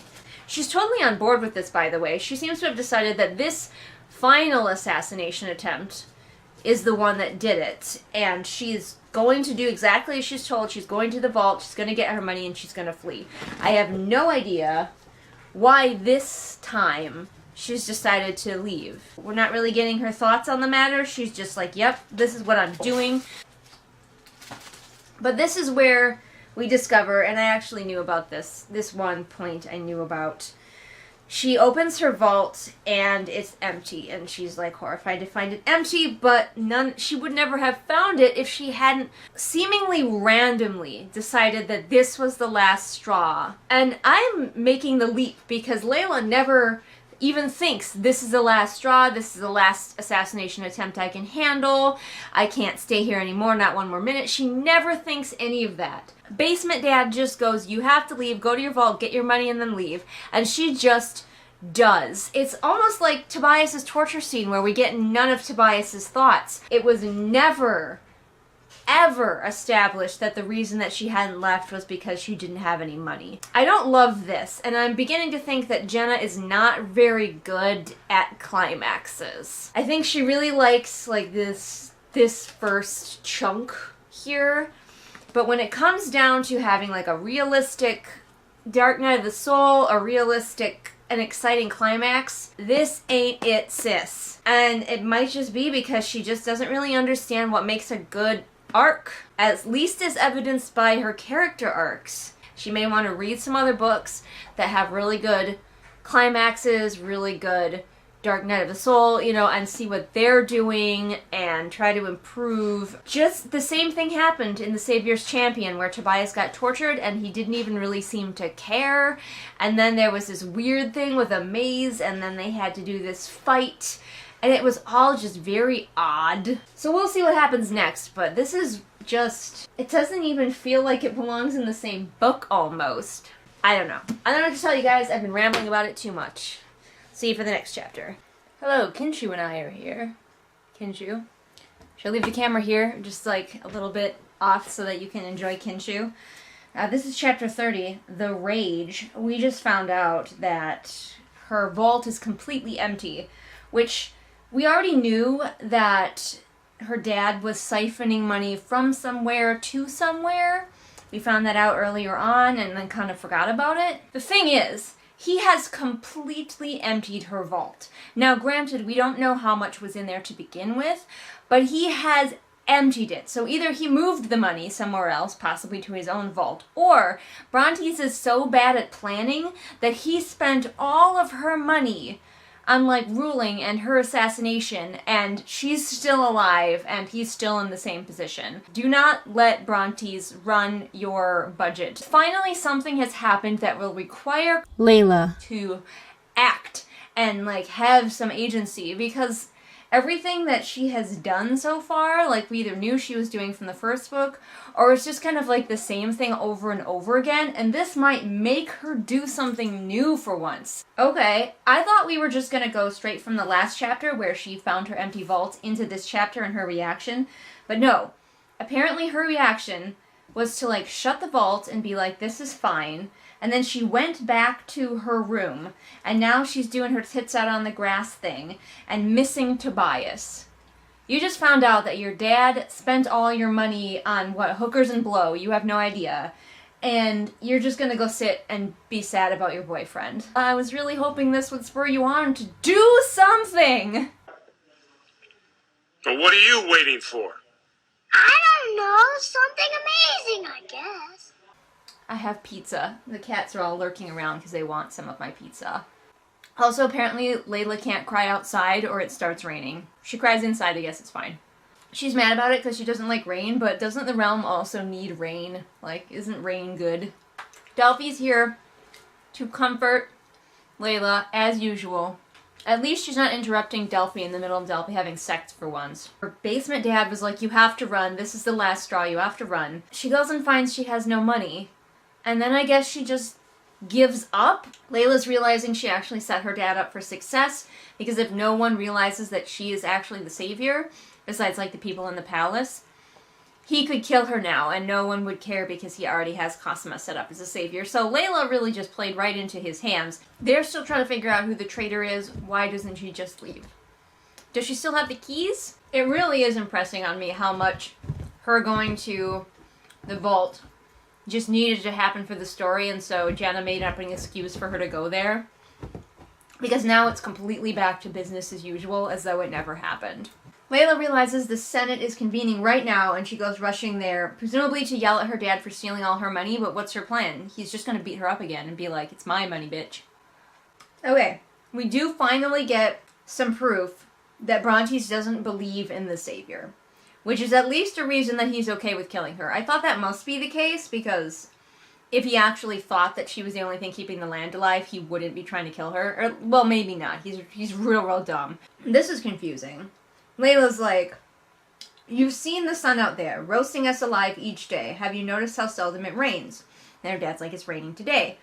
So that means that Leila personally makes everything still grow even though it's a desert. Why doesn't she just make it rain? Seems like a waste of your energy resources to spend all your time making the land stay like fertile and everything in the middle of a desert when what you could really do is just have it rain more often. I assumed that's what she was doing, but apparently it doesn't, and it only rains when she cries. Apparently there was also a plague that she is like, I'm keeping the plague at bay, but it's been like 1,000 years, so I think the plague is dead. I think probably all of those germs long gone. Unless she's saying that everyone actually is infected with the plague and I'm the only one keeping them from having symptoms, which could get real interesting if Jenna ever wanted to play with that, but she never will. And then she's like, you're all going to die when I'm gone, and she turns on her heel and leaves. She doesn't even yell at her dad about the missing money. She's just like, why are you having this meeting in the morning when you know I'll be busy blessing the realm? She's also very upset that now everybody thinks that she's crazy. Again, how did they not think she was crazy before? Very recently, Leila has started to like not think as aggressively bitchily about Cosima, probably so that we as the reader can start to not think of her that way, and then, oh snap, she's evil. But obviously, Cosima has a clearer motivation and arc and everything that you can just see desperately wanting to happen in this book than Leila ever had. Like, what is Leila's arc? She doesn't have one. She doesn't even really want things. A character who doesn't want or need things is really boring. Her need, I guess, is not to die, but since we are never worried that that's actually a possibility, it doesn't feel like a real need. Her want? She wants to fuck Tobias. She doesn't seem to want to rule the kingdom. She doesn't want to do anything with the tournament. Fuck Tobias is her want, and then she gets Tobias, and if it wasn't for all these lovers' squabbles that they conveniently have, she would have her one and only want. Book over. Once again, we've completely forgotten, really, that the final bout is going to be happening, because no one cares about the tournament. Kinshu has left us. For the moment, she'll be back. Truer words were never spoken. Then what's the plan? Delphi hissed. There is no plan. I have part of a plan. What percentage of a plan do you have? Apparently Leila just can't be arsed with Tobias anymore. Like, they had an argument and now she's like, he can die. Whatever. This is the fight in the rain where Tobias first gets really beat up. Okay. Wasn't sure where everything fell. Fortunately, Tobias quite literally hulks out. His rage is like flowing. She can see his rage juices flowing off of him in his red aura, and he's just winning now. It is high-key horrifying, especially with the Tobias that we have seen in this book versus the Tobias from the other book. The Tobias that we have seen in this book is a kinder, gentler Tobias. In this one, he's just a soft, perfect boyfriend type. So it is doubly disturbing to just see him go completely feral and just waste these guys. Apparently, did you know that if you get angry enough, you can overcome anything? 3 guys trying to beat the shit out of you, just get mad. What are you doing? If you get beat up, it's your fault. You just didn't get mad enough. So at the very end, we get the line, the tournament was destroying him and there was nothing she could do but watch. Have you tried anything? No. You have not. You've just killed senators. You barely even pay attention to the tournament. You don't even remember what is coming up next in the tournament. You didn't even bless him. So, like, you could have done something besides watch. We're here with Chapter 31, The Light. I thought that we were going to start barreling towards the end, but we seem to have come to a screeching halt again.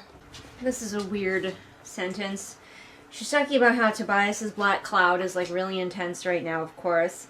Perhaps if she could see her own colors, they would look just as despaired. I feel like it should be despairing. Because this is the horniest kingdom in the world, Tobias's reward is to spend the evening with Cosima, which we all know I was really disappointed didn't turn out to be like a setup by Leila where she was just like testing him, or that Cosmo would be a good person and show that she actually is, you know, not just a skank, but all of the things that are going on in her life, and Leila's main concern is that Tobias is going to spend the night with Cosima. She needs to sort out her priorities. Leila gets upset and jealous and is like, of course, Tobias would never love me, blah, blah, blah. She leaves the banquet in a huff, and the Covarian Queen follows her, so we're going to get a little bit with the Warrior Queen. I like to think that my Warrior Queen is better. You can decide for yourself by reading my book. I don't know why Jenna keeps using eyed her over instead of looked her over. The Covarian Queen has figured out that Leila is the real savior. Tobias, this does not make Tobias look very good. I thought for sure, like, everybody in the palace was already in on it from the beginning, I thought. But then I thought for sure that fewer people who weren't supposed to know didn't know. But it turns out it was just Tobias who didn't know. And Flynn. Tobias and Flynn. The queen asks Leila's name, and Leila tells her, and I'm really shocked that the queen didn't go, yes, that means darkness. Oh dear, no, dear warrior queen. How unfortunate, the home of a queen, no home at all. You are smart then, taking measures, whatever they are. You don't have to tell me, but smart woman, yes? I didn't give her a dumb accent because I think she's supposed to have one. I think she's supposed to be like, but smart woman, yes? No, though. Covarian Queen. It's a good thing you don't know her plans, because you would laugh your ass off at how disastrously bad they are.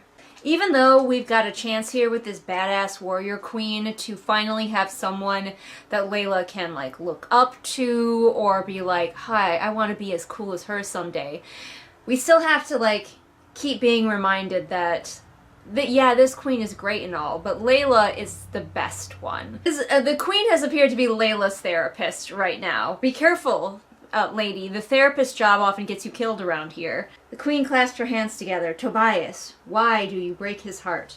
Excuse me? I am the queen of warriors. I know the rage of a man who has lost great love. She saw Tobias fighting, and she was like, yep, that's murdering, in a way that indicates his girlfriend broke up with him. The queen warns Leila that Tobias's rage will destroy him. She's seen it many times.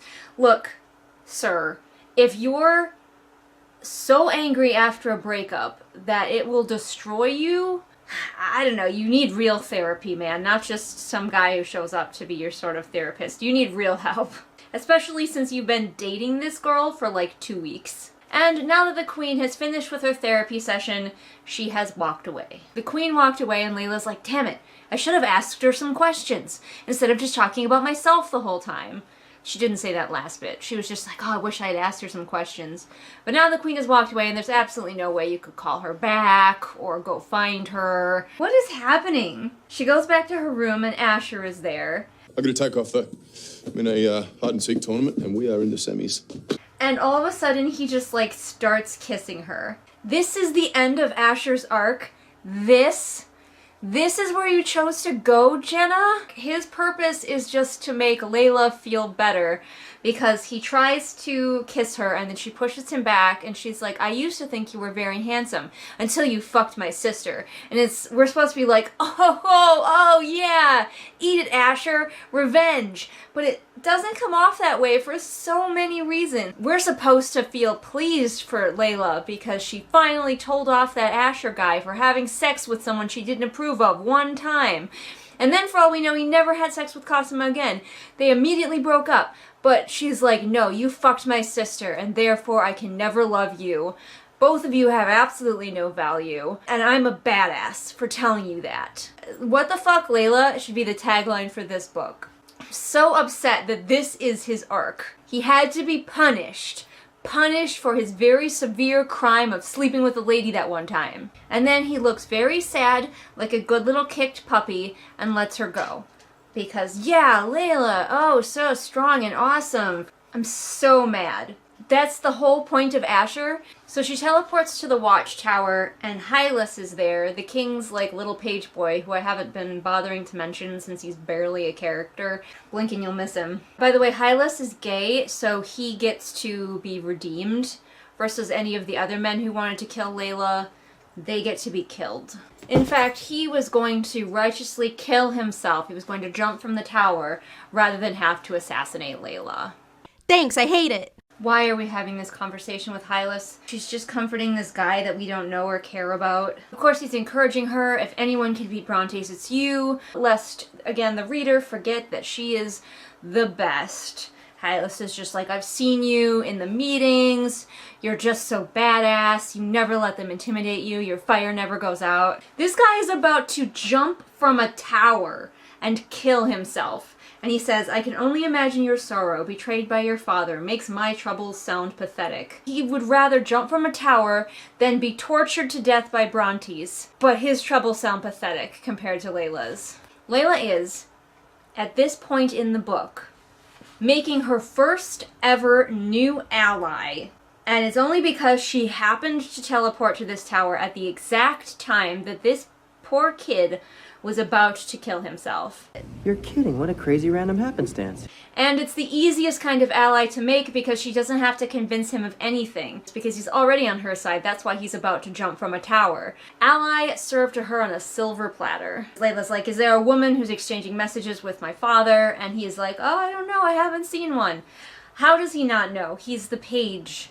So Leila's having another sexy dream with Tobias, of course. And in her dream, she's like, you know, do you love me forever? Do you mean it? Do you swear? Every man before you has wronged me. I can't take another heartache. I can't. And then her sexy dream turns into a dream of watching Tobias and Cosima have sex. All right, I'm gonna have to stop pointing out every little thing. This chapter's kind of long. Leila and Delphi go to the gallery and they see Tobias has left her his lilies. They see Brontes leaving another message. It just says, the time draws near, await the package. Is the package his dick? It's my dick in a box. No, Leila. No, you are incorrect. Why do you keep clinging to this stupid plan? We need to get to work. Once we find the traitor and reveal Brontes' network, this is how we win. We act now or never. How? What? Why? Just kill him. She runs into Masumi, and she's like, what's on my itinerary? And Masumi says, there is none for you at least. She flipped through various sheets. You're to begin your monthly blood in a few days' time, but other than that, why the heck would you bring that up? And we know she hasn't had sex, so we can't be hinting that, oh, she's gonna miss it and she's gonna be pregnant. Like, what the fuck? Jenna, what is that doing here? You saw some beta reader or something be like, you know, I like it when we acknowledge that periods exist, and so you threw it in the most awkward place that you could possibly think of? She gets sick of waiting for her dad, and so she goes to his room. She walks there, and then teleports in. She finds a little vial of her dead mother's blood, which is apparently a really good potion, like a cure-all. So that's a thing. But now someone's coming. I've got money that it's Cosima. Oh no, it's Dickus. He's the apothecary, by the way, in case anyone forgot. I sure had. I'm glad the book reminded me. She sees Dickus going through some stuff, and then he notices her, or almost notices her, and she teleports away. There's all of a sudden we're being hit really hard with this. He has this special potion made from her mother's blood/magic. Oh, by the way, yeah, we totally needed another unanswered question this late in the book. Of course, she's lost track of her dad because she got tired of waiting for him, so she went to his room, and now he's wandered off, so good job, Leila.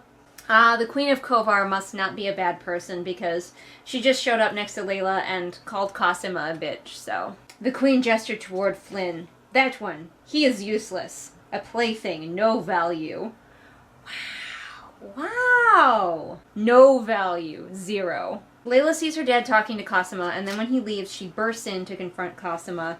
Why must you covet what I have? You are beautiful, powerful, and wealthy. Why is that not enough? Leila! Wow, you just have no concept of anyone's lives aside from your own. Cosima has been raised her entire life to believe that she could never, will never be as good as you. She can't leave. She's under your thumb, Leila. Stop hitting yourself! Stop hitting yourself! Oh, and Leila's not yelling at her about the fact that Cosima is definitely working together with her dad. She's yelling at her because Cosima spent the night with Tobias. Alright, now that she's got the Tobias thing out of the way, now she's bringing up the Brontes thing. And because Cosima is our dramatic queen, she knows how to play the game. She immediately just starts crying and says that she's going to faint and then calls servants to help her back to her chamber. So she gets herself out of that situation. And all I can say is, yes, Cosima. Leila decides to go have a good pity party in her room. She takes off all of her clothes and stands looking at herself with her mirror mummies. Don't worry, she won't be sad for long. She puts on a sexy dress, she looks at all the clues she has, doesn't still understand what good they do her, and then Tobias is here. And they had a whole big makeup scene, you all know how it went, and then she's like, let's do it. Because nothing makes me hotter than having been crying like 2 minutes ago. So his dick is out, and she thinks, I saw his cock. Yup. So he's literally about to put it in, and he's saying what he thinks she wants to hear. I never loved the savior, I love you. And that just kills her mood. She immediately begins to cry, real turn off right there, and she just cannot choke out the words, I am the savior. She thinks it several times, but she never actually manages to get it out of her face hole. So Tobias, the perfect boyfriend, just, you know, bundles her up and sits with her. She reminds us several times in this chapter that all she ever wanted was him, which reminds me of our talk that we had recently about how she doesn't really have interesting or good wants and needs that a protagonist should have. I'm gonna wrap some presents because it's almost Christmas, which tells you when I'm filming this and how far behind you all are in the whole thing, but yeah. Last Christmas, you gave me this book. A million years later, I am still reading. This is called The Package. It's my dick in a box. Naming a chapter The Package in a world that contains the horniest palace ever. This is the one where she like shoves Tobias under a bed and then like somebody pulls him out and tortures him, I think. I think finally we are there. Leila has just like this knack, and I do sympathize a little bit because sometimes I just say the absolute wrong thing, but she's laying in bed with Tobias. They're murmuring sweet nothings to each other. It's adorable, it's romantic, and he's admiring her breasts. And then she's like, well, Cosima's are bigger, so that he can be disgusted by the savior again, and she can be like, oh, Leila, shut the fuck up. Leila is like, I've never seen a cock before. I don't know how she's avoided it in the horniest palace in the world. Actually, you know what? That is a fucking lie. She has seen a cock before. In the beginning of this book, she walked in on a man who was masturbating, and you want to tell me she didn't see his dick? It was right in his hand. Maybe she just meant, I've never seen a cock that I thought was attractive before. He's like, what's your excuse? You know, they're just playfully bantering, so he's not like, why are you still a virgin? But he's a virgin and she's a virgin, of course. Can't have anybody with any sexual experience up in here with our good guys. Good guys don't have sexual experience, only bad people do. She's like, well, my excuse is I've been locked up in this fortress, and I'm like, well, that's some bullshit because this is the horniest palace in the world. Are you kidding? She thinks his dick is majestic. Majestic. 0 dicks are majestic. I don't care. None. She's so distractible too. She's very flighty. She's like got the attention span of a goldfish. Because she was about to tell him that she was the savior, and then she was like, oh yeah, a penis. I've never seen one of those before. And then rather than just tell him, she decides to tell him in the most lengthy, drawn-out way possible so that they can be interrupted. Delphi's at the door, and Leila tells her to come in. I'm pretty sure because Leila just wants to show off that she finally has a sexual partner in her bed. Delphi brings news that the package is arriving. Whatever that is, maybe it's more assassins. Just flood the palace with assassins. Someone's bound to get her. But they have to intercept it, or their one and only clue will escape them. Delphi is like, you still haven't told him? And Leila says, I was trying to, but he keeps interrupting. That is untrue, Leila. What is... Jenna, what the fuck is just going on in your brain? I don't understand you sometimes. So Leila is naked, because she was, you know, doing stuff with Tobias. She goes to her wardrobe to get her clothes. And not only are her mirror mummies there, watching their naked daughter, but they're used to it. Milo is there and he's staring at her titties. Even the undead want Leila's titties. And it's just like, Jenna, why did this even come into your brain? That never once was I like, do the mirror people watch them have sex? I would certainly hope not, but apparently. Is Orion getting the popcorn? Like, what is going on?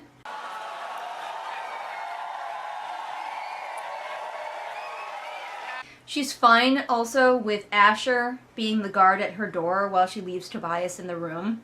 She should not govern a realm. Why not have a conversation about Tobias's dick while you're on your way to try to intercept something that might result in your death?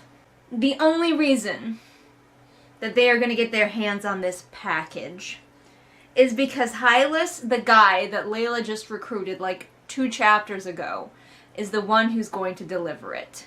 I understand that you need to have some conveniences in your book for the book to work.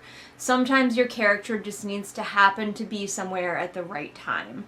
But this book is nothing but conveniences. Leila didn't make this alliance ages ago in the book, foreshadowing what was going to happen. She made it like right before she needed it. That's my piece of advice to you. If something needs to happen that needs to be set it up early and then call back to it later. Don't set up the thing that needs to happen directly before it happens like this. Okay? Does that make sense? That's a takeaway from this, because then you leave your audience going, wow, it sure was really convenient that like 10 minutes ago she decided to ally herself with this guy instead of kill him. You had so much book to set up, and all you did was have Leila faffing around and failing to solve this mystery in any way. Apparently the package is that Hylas is just supposed to go into her room and steal her jewelry. So I ranted too long and my pizza got a little bit more done than I normally like it, but that's okay, it's still tasty. Jenna swears by plotting. Up and down. Plot, plot, plot your book.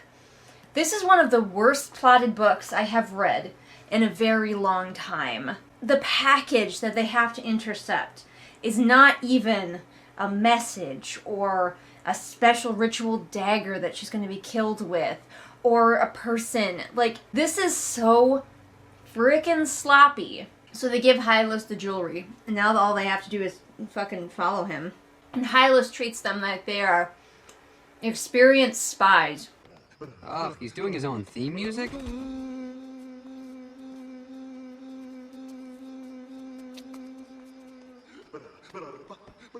So they find out, is this supposed to be a surprise, that the jewelry is going to her dad. So she's gonna teleport in and she's gonna find Bronte's. I mean, honestly, off Leila, make Cosima the savior. I'll read that book where they figure out like what they're gonna do about the realm dying as with Cosima as the savior. I want that book. She is smart enough, she's wily enough, she will make the good deals, she will work with other nations. She teleports into his wardrobe, which means she's been in his wardrobe. Why do you gotta say, memories of the hidden tunnel bombarded her thoughts? Because she's like, she doesn't see her dad right away. So she's like, maybe he went into the hidden tunnel. But you could just say, maybe he'd used the hidden tunnel. Oh, someone's coming into the room. Okay, so Bronte's is not actively having sex, but someone's coming in, and it's the traitor. It's Cosima, right? Yep, it's Cosima. Bronte's is like, why didn't you rape Tobias? And she's like, I tried, I was very forceful, but like, obviously, by the way that she's talking right now, that was something that she was being made to do by the Sovereign, who's now going to beat her up, because he just beats women, it's what he does. What was the end goal? He just wants to break Leila and Tobias up? Like, I know he's worried that Leila's going to choose Tobias to be her husband or whatever, but it doesn't matter what she chooses. You just have to make sure Tobias doesn't win the tournament. Unless, did he poison Cosima's vagina? Like, what was the plan? By the way, don't put poison on your vagina. It's porous down there, and you will hurt yourself. I don't know why any of this is such a complication anyway. If Tobias wins and marries Leila, then you just have to kill both of them.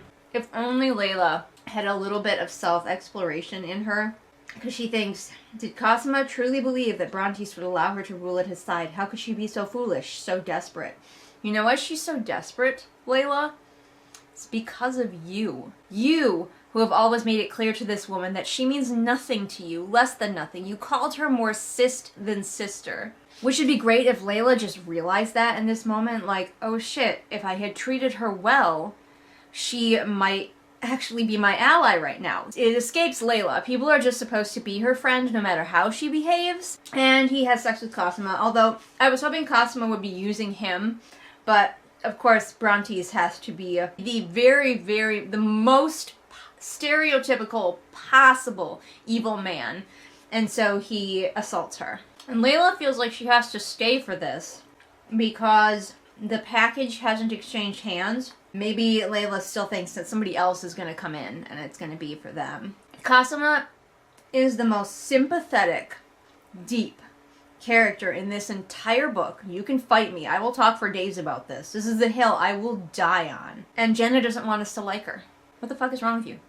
Jenna, take credit for this deep character you've created instead of being like, why do you like her? She's a bitch. Okay, maybe the necklace is for somebody else because Brontes finishes with Cosima and then she leaves and then Brontes leaves and he takes the necklace with him. Leila puts it together that Brontes discovered that she and Cosima had pulled off the switch first and then he recruited Cosima. So Cosima isn't even really a traitor. Because what on earth choice did she have when a big, scary, aggressive man who is the king of all of the land told her to do something? Was she really supposed to say no when he could just have her killed? Oh my gosh, Cosima is the most interesting and sympathetic character in this book. I will stand on a rooftop and shout it to the heavens. They find that her dad has gone through another secret passage, and Leila's like, how many of these are scattered throughout the palace? And I'm like, yeah, Leila, good question. That might have been something to investigate while you were just wandering around before. Okay, so it's not going to tell us who the traitor is yet. It is a woman, obviously, because who would want jewelry except a woman? And she has fluffy hair and a white dress, so she's one of the servants, as we expected. So I guess my predictions are probably right. I mean, we knew it was Cosima, but there's another servant involved. Let's see if it is her dressing lady or the one that treats her like a daughter. It's so difficult being the ruler of everything and being also the worst person ever and treating people like objects. Oh! Hello, welcome back to the couch and my bad hair. As often happens with this book, I was prompted by it to talk about something else. At least this book is really giving us a lot of good conversations to have. But I was thinking about friendship and the friendships that are in this book and the friendships between masters and servants, and it's one of my favorite things to explore. But first I do want to talk about Leila and Delphi, because they are kind of going off and they're kind of being like the ultimate duo. They're solving crimes here at the end of this book. They're going out together.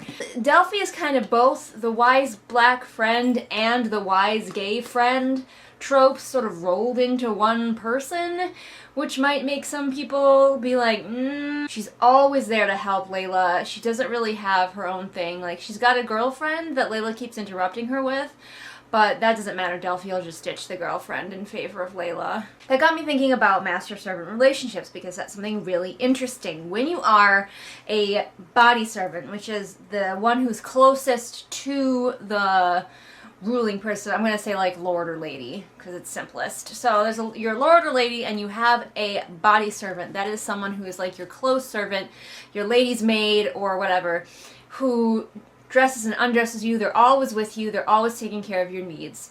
And as such, you might sort of form a friendship with them, but it can never be a like true proper friendship because of the huge power imbalance. That person doesn't have a choice about being your friend. And it's a really interesting thing to look at. I love to look at it. Shakespeare uses it a lot.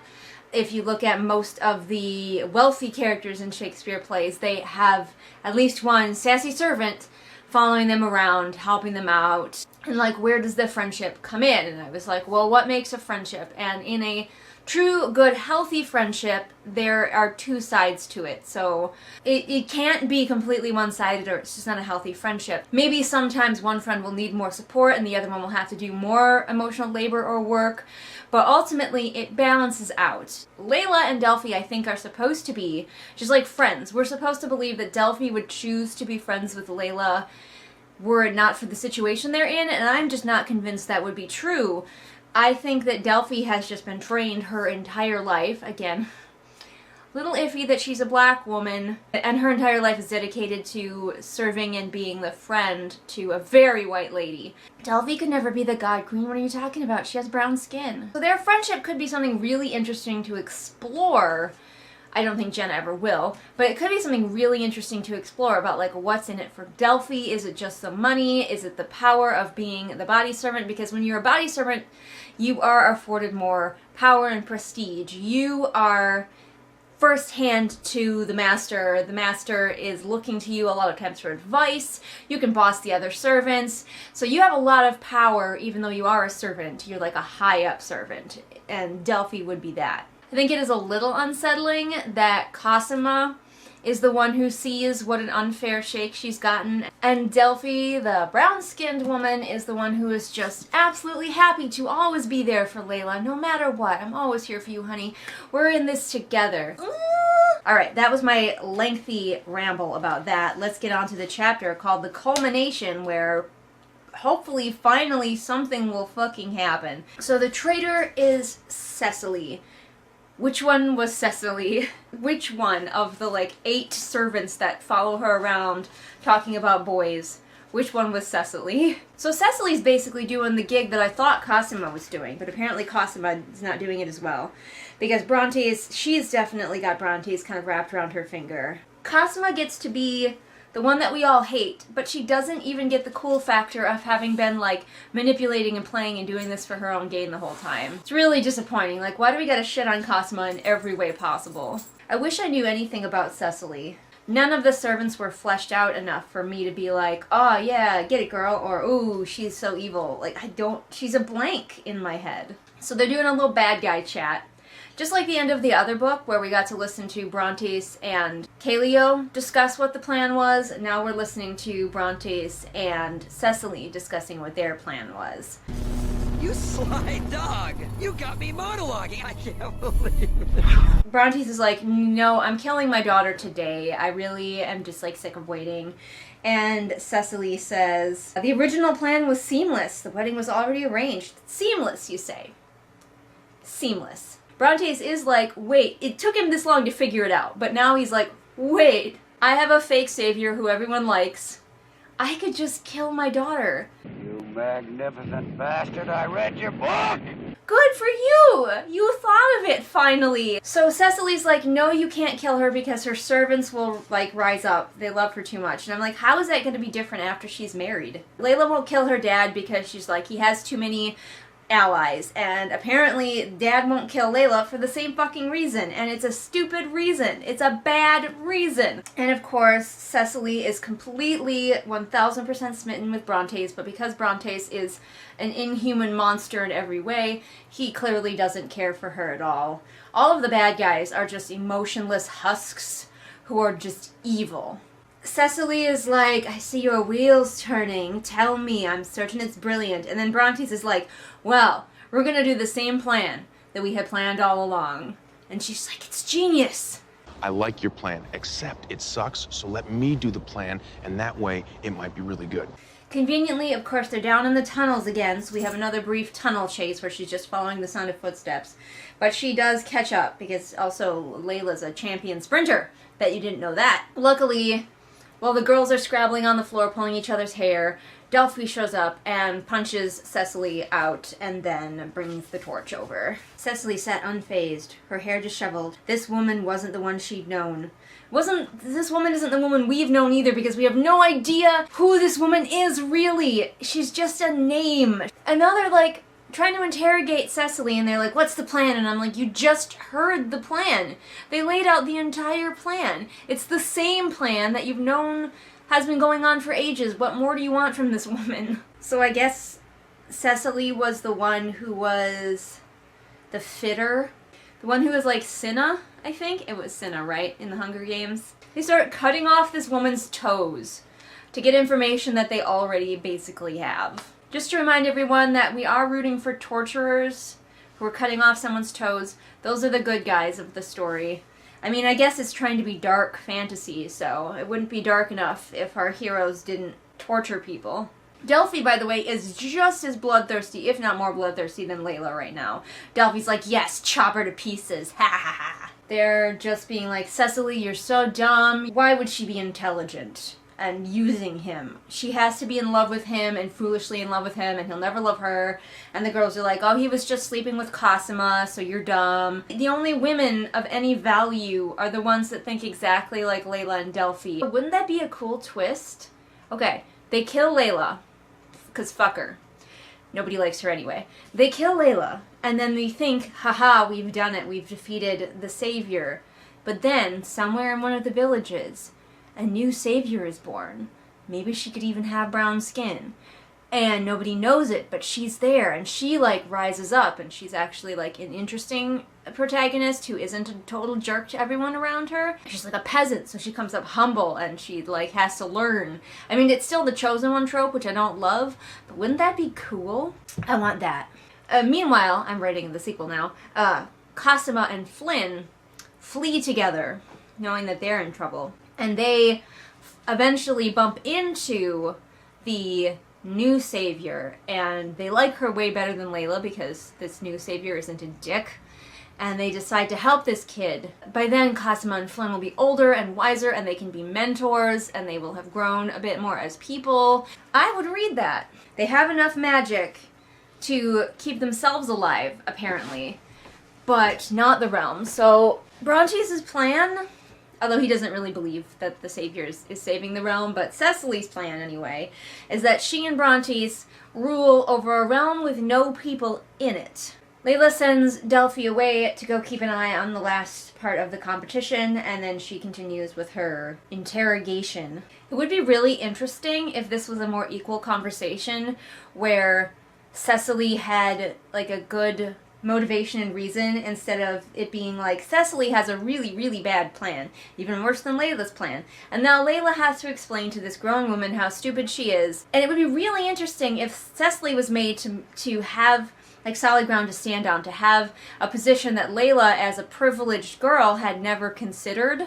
Like, we find out that she used to be a noble and she became a servant to be with Brontes, but what if that wasn't the case? What if she was always poor and a servant, and what if she's worked her way up through the ranks and she's nearly to the very top, and she's like, I don't care if he doesn't love me. You know, there's things that Leila might not have thought of as her privileged self that a servant would want and would do anything to get. But instead it's going to be Cecily being like, I love him, and Leila being like, he doesn't love you, don't you see that? Leila's also completely merciless.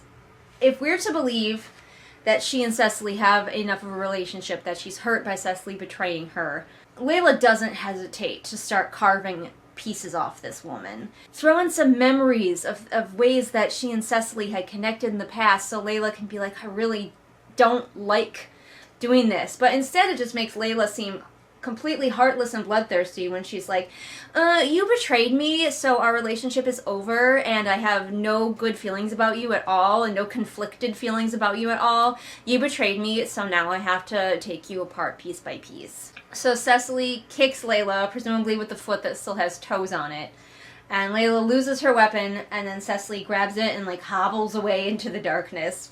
Go, Cecily, run! We're supposed to feel sorry for the pain that Leila is in. She's, like, sore from running around in the tunnels. And, like, you just chopped off a woman's toes. But, yeah, you maybe have a Charlie horse, Leila. Poor baby. The palace has a legitimate maze of tunnels underneath it. But the labyrinth is just one tunnel straight down. Leila finds Cecily's blood trail, and she follows her to where the footprints stop, and then Cecily, like, lunges out of the dark with a knife, and I'm like, yes! Go, Cecily, get her! Leila's gonna be fine. I might as well root for Cecily. Why are you losing this fight, Leila? Why are you losing it to a woman who is a servant and has lost a lot of blood right now? This is our climax, I'm pretty sure. This is what we get. Leila fights in a dark tunnel with a woman we don't care about who is already severely injured.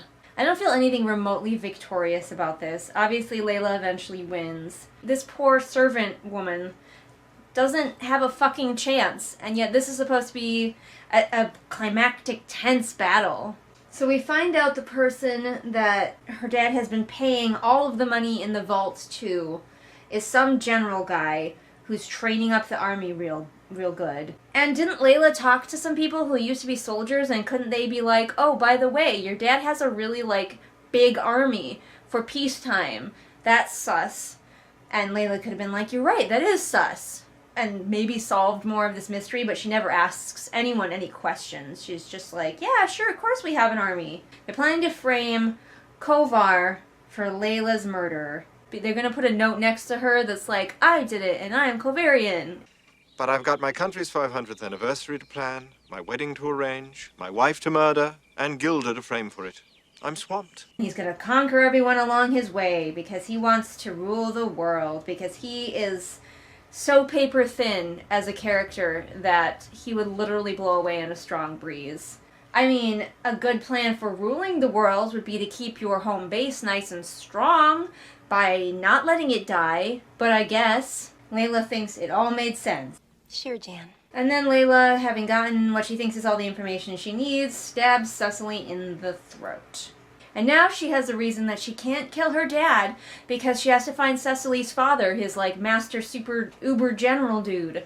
Leila didn't need a physical fight as her climactic battle. If during this book she was actually assembling the clues and being smart and putting things together, there could have been a really great moment where she revealed all the things that she knew. But I think Jenna thinks that you have to have some kind of physical fight. Also, Leila never figured a single thing out in this book that wasn't handed to her and then carefully explained. She decides to go back to her chambers to tell Tobias who she really is. But when she gets there, the window's open and she's like, oh shoot, I'm glowing, so she hides it. But she was just here to tell Tobias who she really is. And then we get the culmination of Asher. He's just dead now.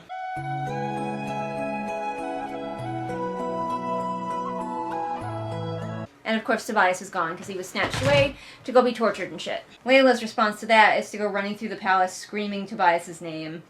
She is a tactical genius. Delphi finds her, probably because she's running around screaming, and is like, Tobias is in the culmination! And then Leila just teleports away, leaving Delphi there. By the time she gets there, Tobias has already killed Kaleo, and now Leila is just surrounded. She's up with her dad and her sister on the, like, royal viewing area, and now she's surrounded by guards and dealing with them. Apparently Flynn had, I don't really remember, but he somehow gotten the better of Tobias, and he was just about to kill him. But Tobias is like, Leila, I love you right before I die. And then she finally, like, uses her power. And she teleports down to Tobias, and she's all glowy. This is what I am. So apparently you do faint the first time you see her. Leila hears other people just fainting in the stands. Tobias does pass out as well. Leila teleports to Delphi's room with Tobias, which would be hilarious if Delphi was in there having sex again. I mean, it would make no sense for her to be, but it'd be hilarious if she was. And all the servants, 1, 2, 3, and 4, and probably other ones, come stumbling in like it's some sort of sitcom thing, and they're just like falling over each other. That's what I picture. They're all like, fetch bandages and stuff, and it's like, just fucking heal him. Use the power of love, bitch. Of course, these are all good and loyal servants who love Leila for reasons. And of course, we just have to have these people gushing over Leila. You are the one true savior. We're here to serve. We'll prove ourselves faithful yet. There were only 2 kinds of people in this world. Filthy traitors who want Leila dead, and good and loyal people who are upstanding and right. This utter lack of nuance is just driving me crazy.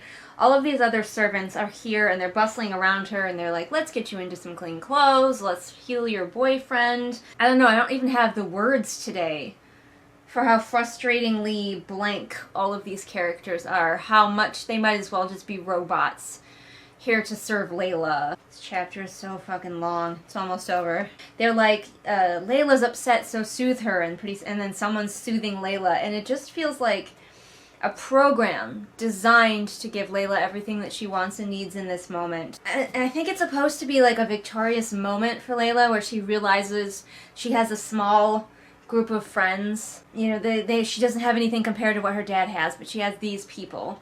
Except for it doesn't feel like a culmination of alliances she's made or people whose trust and love she has earned. If Leila had ever really thought of her servants as and treated them as anything more than just servants, maybe this would mean something. But they're just servants who for some reason decided to throw their alliance in with her instead of her dad. Finally, Delphi shows up and their whole little, team is together, most of whom I can't tell apart from each other. This feels like this was thrown in at the request of a beta reader because it's really random. The servants were all given instructions by Mosumi, who's just commanding them. Before the servants could scamper off, Leila corralled them, lending each one her shadow walking before sending them out. It feels like it was just put in that sentence at the last minute when some beta reader was like, hey, isn't she really putting the servants in a lot of danger right now? And then Jenna was like, she totally gives them shadow walking, so they'll be fine. She's talking to Fawn, who I guess she accused before, and she's like, we're friends, right? She took Fawn's hands. I'm so sorry. We're friends, Fawn smiled. I understand. You are not friends. These people have made the tactical decision to side with the person that they think is the rightful ruler. Oh, we remember that Pippa exists. Pippa has not been on the page in a very long time.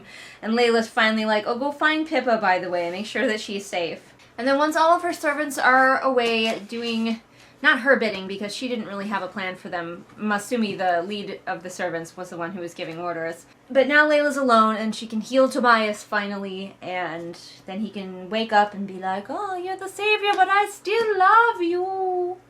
We're so close to the end, guys. I'm gonna stop again, but I think we might be on the last chapter. Alright, everyone, we're here. We're back for the final chapter. Da-na-na-na. I've got everything prepared. Got my boyfriend, Garrus. He's with me. I have this amazing earring that my husband got me. And I have this shirt that I made myself, which you can get on my Redbubble if you're interested. And we are going to finish this friggin' book. I think there's only one chapter left, but even if there's not, we're just going to go through till the end. The back is all crinkly now because it was sitting on the coffee table, and Avi the ferret is essentially just a cat, but long. So she loves to knock over glasses of water, and she did that. And so the last little bit is a little wrinkly. It's texture. It's got some texture. And I have my emotional support ice cream. So I am ready to finish this monster. Are you? The promise. As we all know, Leila has just revealed herself as the shiny bitch that she is. This is the skin of a killer, Bill. The scene where she's explaining to Tobias how she heals people and everything, it just doesn't hit because we've read it before. Even from Leila's point of view, it's not different enough. Tobias is like, gosh, I'm really dumb for not having realized it, and knowing as we do how pretty much everyone else has realized it except Toby, yeah, Toby. It's the final brain cell. Because Flynn, our boy Flynn, is still alive at the end of this book, is the next book going to be about her dad being like, you're gonna have to marry Flynn, and instead she wants to marry Toby, and that's the conflict. Tobias is so mad that so many people died in the tournament and he didn't even know that she was the savior.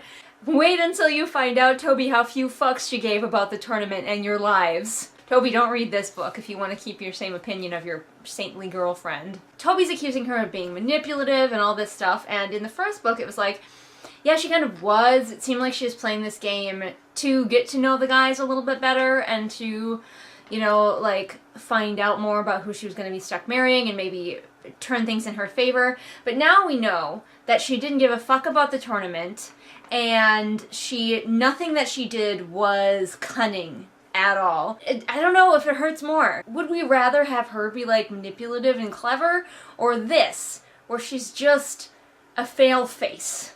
She's still evil, super evil, but not for the same reason. I'm madlessly and hopelessly in love with you, and what a pain in the ass it is too. Made a real mess of my plans. Leila, you never had plans. There were never plans, honey. Ulrich, you wouldn't see a subtle plan if it painted itself purple and danced naked on top of a harpsichord, singing "Subtle Plans Are Here Again." Again, knowing Leila's side of things just makes it utterly clear that she had no plan and it was all luck, because she says that she was afraid to tell Toby who she was because it could get her killed. Yet so many other people figured it out. Multiple competitors in the tournament figured out who she was, and she let them hang around. She didn't even arrange for their deaths in a cunning way. She just was like, I'm sure Raphael won't reveal who I am. It's fine. It's like, what? But you couldn't tell Toby because he might get you killed, the one who's in love with you? Knowing it from Leila's point of view really just poked way more holes in it. It's like Swiss cheese now. Garrus.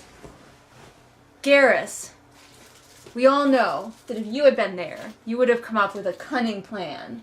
We can disobey suicidal orders. Why wasn't I told? That's about twice a day. I'm so mad I need ice cream. So there are horses in this world. I think this is the first mention I've ever heard of a horse, a proper, actually alive horse. Delphi comes in and she's like, there's a horse waiting out in the back. Where the back is, I don't know, and how they plan to leave the palace grounds with the horse, I don't know, because apparently it's real difficult, or Leila would have done it before, right? And now Leila points out how she can't do anything about her dad because, as we have talked about, she has made absolutely zero allies besides the women who are forced to be her sisters. Leila's talking about her dad, but she might as well be talking about herself. When you act exclusively for your own self-interest, the good of the people becomes irrelevant. Delphi's like, teleport out of here, and Leila's like, I can't, and then Delphi finally does what we have been talking about this entire time, which is tell Leila to give Tobias her gift and then have him teleport them out. Delphi is gonna stay here and do all the fucking work. Like, seriously. Like, somebody write me a fan fiction about her, because then she can have, depth. If there was a book about her, I think she would just get the same thing as happened to Leila in this book, where she went from a maybe kind of interesting character to a hateable psychopath. But Delphi's like, go, get out of here, Leila. I will stay here in the palace, and I will do the things that you should have been doing, like gaining allies and figuring out your father's network. And oh my gosh, Leila is so superfluous in her own life. Are they going to be teleporting the horses as well? Because I can tell you right now that a horse would not handle being teleported super well. So just maybe don't be sitting on them when you teleport, and then be prepared for them to freak the fuck out. Luckily, there's a gigantic forest, apparently, that Tobias knows about, even though he was working in sugarcane fields, but I guess there's a nearby gigantic forest. So Tobias teleports them to a shack, and she thinks, is this how poor people live? Okay, so apparently, I thought it was a shack in the woods, but I guess this shack is Toby's house. I thought he lived, near the town, and there would be other people within sight of this glowy bitch walking through. But the mother and sister are here. Naomi is immediately charmed by Leila, Naomi being Tobias' sister, and she also just hates Cosima right out of the gate. That's not how that works. Okay, so first Leila is trying to heal Naomi, and I don't know if they're going to tell us how much she managed to heal. I'm guessing that she's not going to heal Naomi fully, that Naomi will still be disabled, but that she's going to get rid of a lot of the side effects. But then they take everything out that they need. They're going to the forest, and they attach a wheelbarrow to a horse like a cart, and I'm like, excuse me? No. They're like, they just attach it to the saddle like a cart, and I'm like, no, they don't. No, they don't. They do not do that. Alright, so they're all out in the yard, and they're all, holding on to each other so they can all teleport away. Horses are charging up the road because it's Brontes, and they all go poof in blinding teleportation light and presumably whisk themselves away to the forest. So that is the end of The Savior's Sister. The biggest fan fiction that I think I have read. I've written a longer one, but I think this is the longest fan fiction that I have read. What is there really to say about it? I fully stand by my sentiment that that book should not have existed, that Jana should have spent her time writing the next book in the series instead of writing the same one over again. I feel that it's likely to lead to burnout. Like, I can't imagine going from one book to just rewriting that book over again from a different character's point of view. It would make me never want to write in that world again. So she's got these big plans for the Savior series, but I feel like this was a total, like, stumble right out of the gate. A lot of people like the Savior's Champion, and even though it wasn't necessarily my thing, I'm still able to see why people liked it. But honestly, this, I really struggle to see why anyone would like it. I guess for the same reason that people like fan fiction. It's just more of the thing that you want. This is the sort of thing that you go back, here Garrus, hold my book, that you go back and you write this after you finish the series and you want to make a little bit more money from the fans. You go back and you write this. This is not book 2. Now, can I say anything nice? The writing was okay. Some of the banter could be fun. If we cared about the characters, it would be way more fun, but the banter could be there. I think Jenna is good at writing romance. I think the romantic scenes, again, if I had cared about these characters, the romantic scenes were usually pretty good. And maybe she should stick to writing something that is even more of a romance. Like, abandon trying to have some sort of big other plot and just go all in on the romance. I think maybe that would work for her, because I think that's where she does have a strength. But the overall plot and figuring out like how all of these pieces need to fit together was sloppy as fuck. I'm not saying I could do it better. I'm saying I would not have tried this. I'm saying I would not have touched that with a 10-foot pole. You know, if somebody was like, rewrite one of your books from another character's point of view, I'd be like, thank you, no, I will not be doing that. And of the 2 books, if I was just reading these like blind and I had to guess, the stereotype of pantsers is that we are bad at plots. And going in with that stereotype, I would have been like, yeah, this one was pantsed. You guys know there were so many times where it's like, this could be a whole arc, this could be like complete a damn thought, but she never seemed to be able to nail it, to catch it. She presented it to herself on a silver platter, and every time she failed. Just balls being dropped and dropped and dropped, making her characters look so stupid and making everything that they succeed at look like luck instead of their own skill or abilities. And that's just not an engaging read. So yeah, 1 star. I gave, I think, The Savior's Champion 2 stars because I could see what other people could like about it, and I could see that some of the writing was pretty solid. Skip this. Skip it. I bet you can skip it, and you'll be fine in the next book. I'm interested to see what she comes up with next. I will send a fully armed battalion to remind you of my love. What's the point of the mirror mummies? What's the point of her being able to see people's auras? I really hope that all of that is going to be something later, because otherwise, what the fuck? I really hope that Delphi gets out into the world and finally gets a chance to realize that there's so much more to life than serving this stuck-up psychotic bitch. I don't know if Cosima is being set up to potentially be a villain, like, later, or if Cosima is not even allowed to be, like, intelligent enough to be a villain later, if she has to just be the butt of a joke, essentially. What I could maybe picture happening is that Cosima is going to get married off to Flynn, and her dad's going to, like, keep up this facade somehow, and then he's just going to rule in the shadows. And then we could have potential for a really cool, like, Flynn-Cosima situation, where they realize that they're under the thumb of this despot, and they have to figure out how to get out using their wits, using their guile. That's never going to happen. But man, would it be good. Jenna, as we have talked about, really struggles with making her characters deeper. She can do it, we've talked about this. She's done it accidentally a few times, and then she has thrown that character as far away from herself as possible. Alright, I think I've talked about this enough. Thanks for being on this journey with me, you guys. I just did 2 read-alongs back-to-back, which I guess I would not actually recommend. A lot of my book reviews, my regular book reviews, have gone by the wayside because every Monday is this now. I'm probably going to go back to them for a little while, and we can figure out what we want to read next. Feel free to suggest things that you'd like me to read next. Keep in mind that we don't kick down here on this channel, so I won't be reading anything by small creators or people who my criticism could hurt. Only big creators who have a healthy platform, a large fan base, my voice is not going to disrupt their day, their success, their paycheck. And don't forget, if you want to read something and do a snarky review of it, you can read my book, The Wolf and the Hawk, also a fantasy romance. Only rule is, if you want to be snarky about it, you gotta actually read it. If I had to read this thing, you can read my book. Anyway, Garrus is slowly slumping down. He's like, why do you keep setting this on me? Don't forget to check me out on all my social media and support me on Patreon if you would like to. Patrons help me afford to be able to self-publish my own books. Plus, if you're a patron, your vote counts for 2 when we're choosing the next read-along, so that's exciting.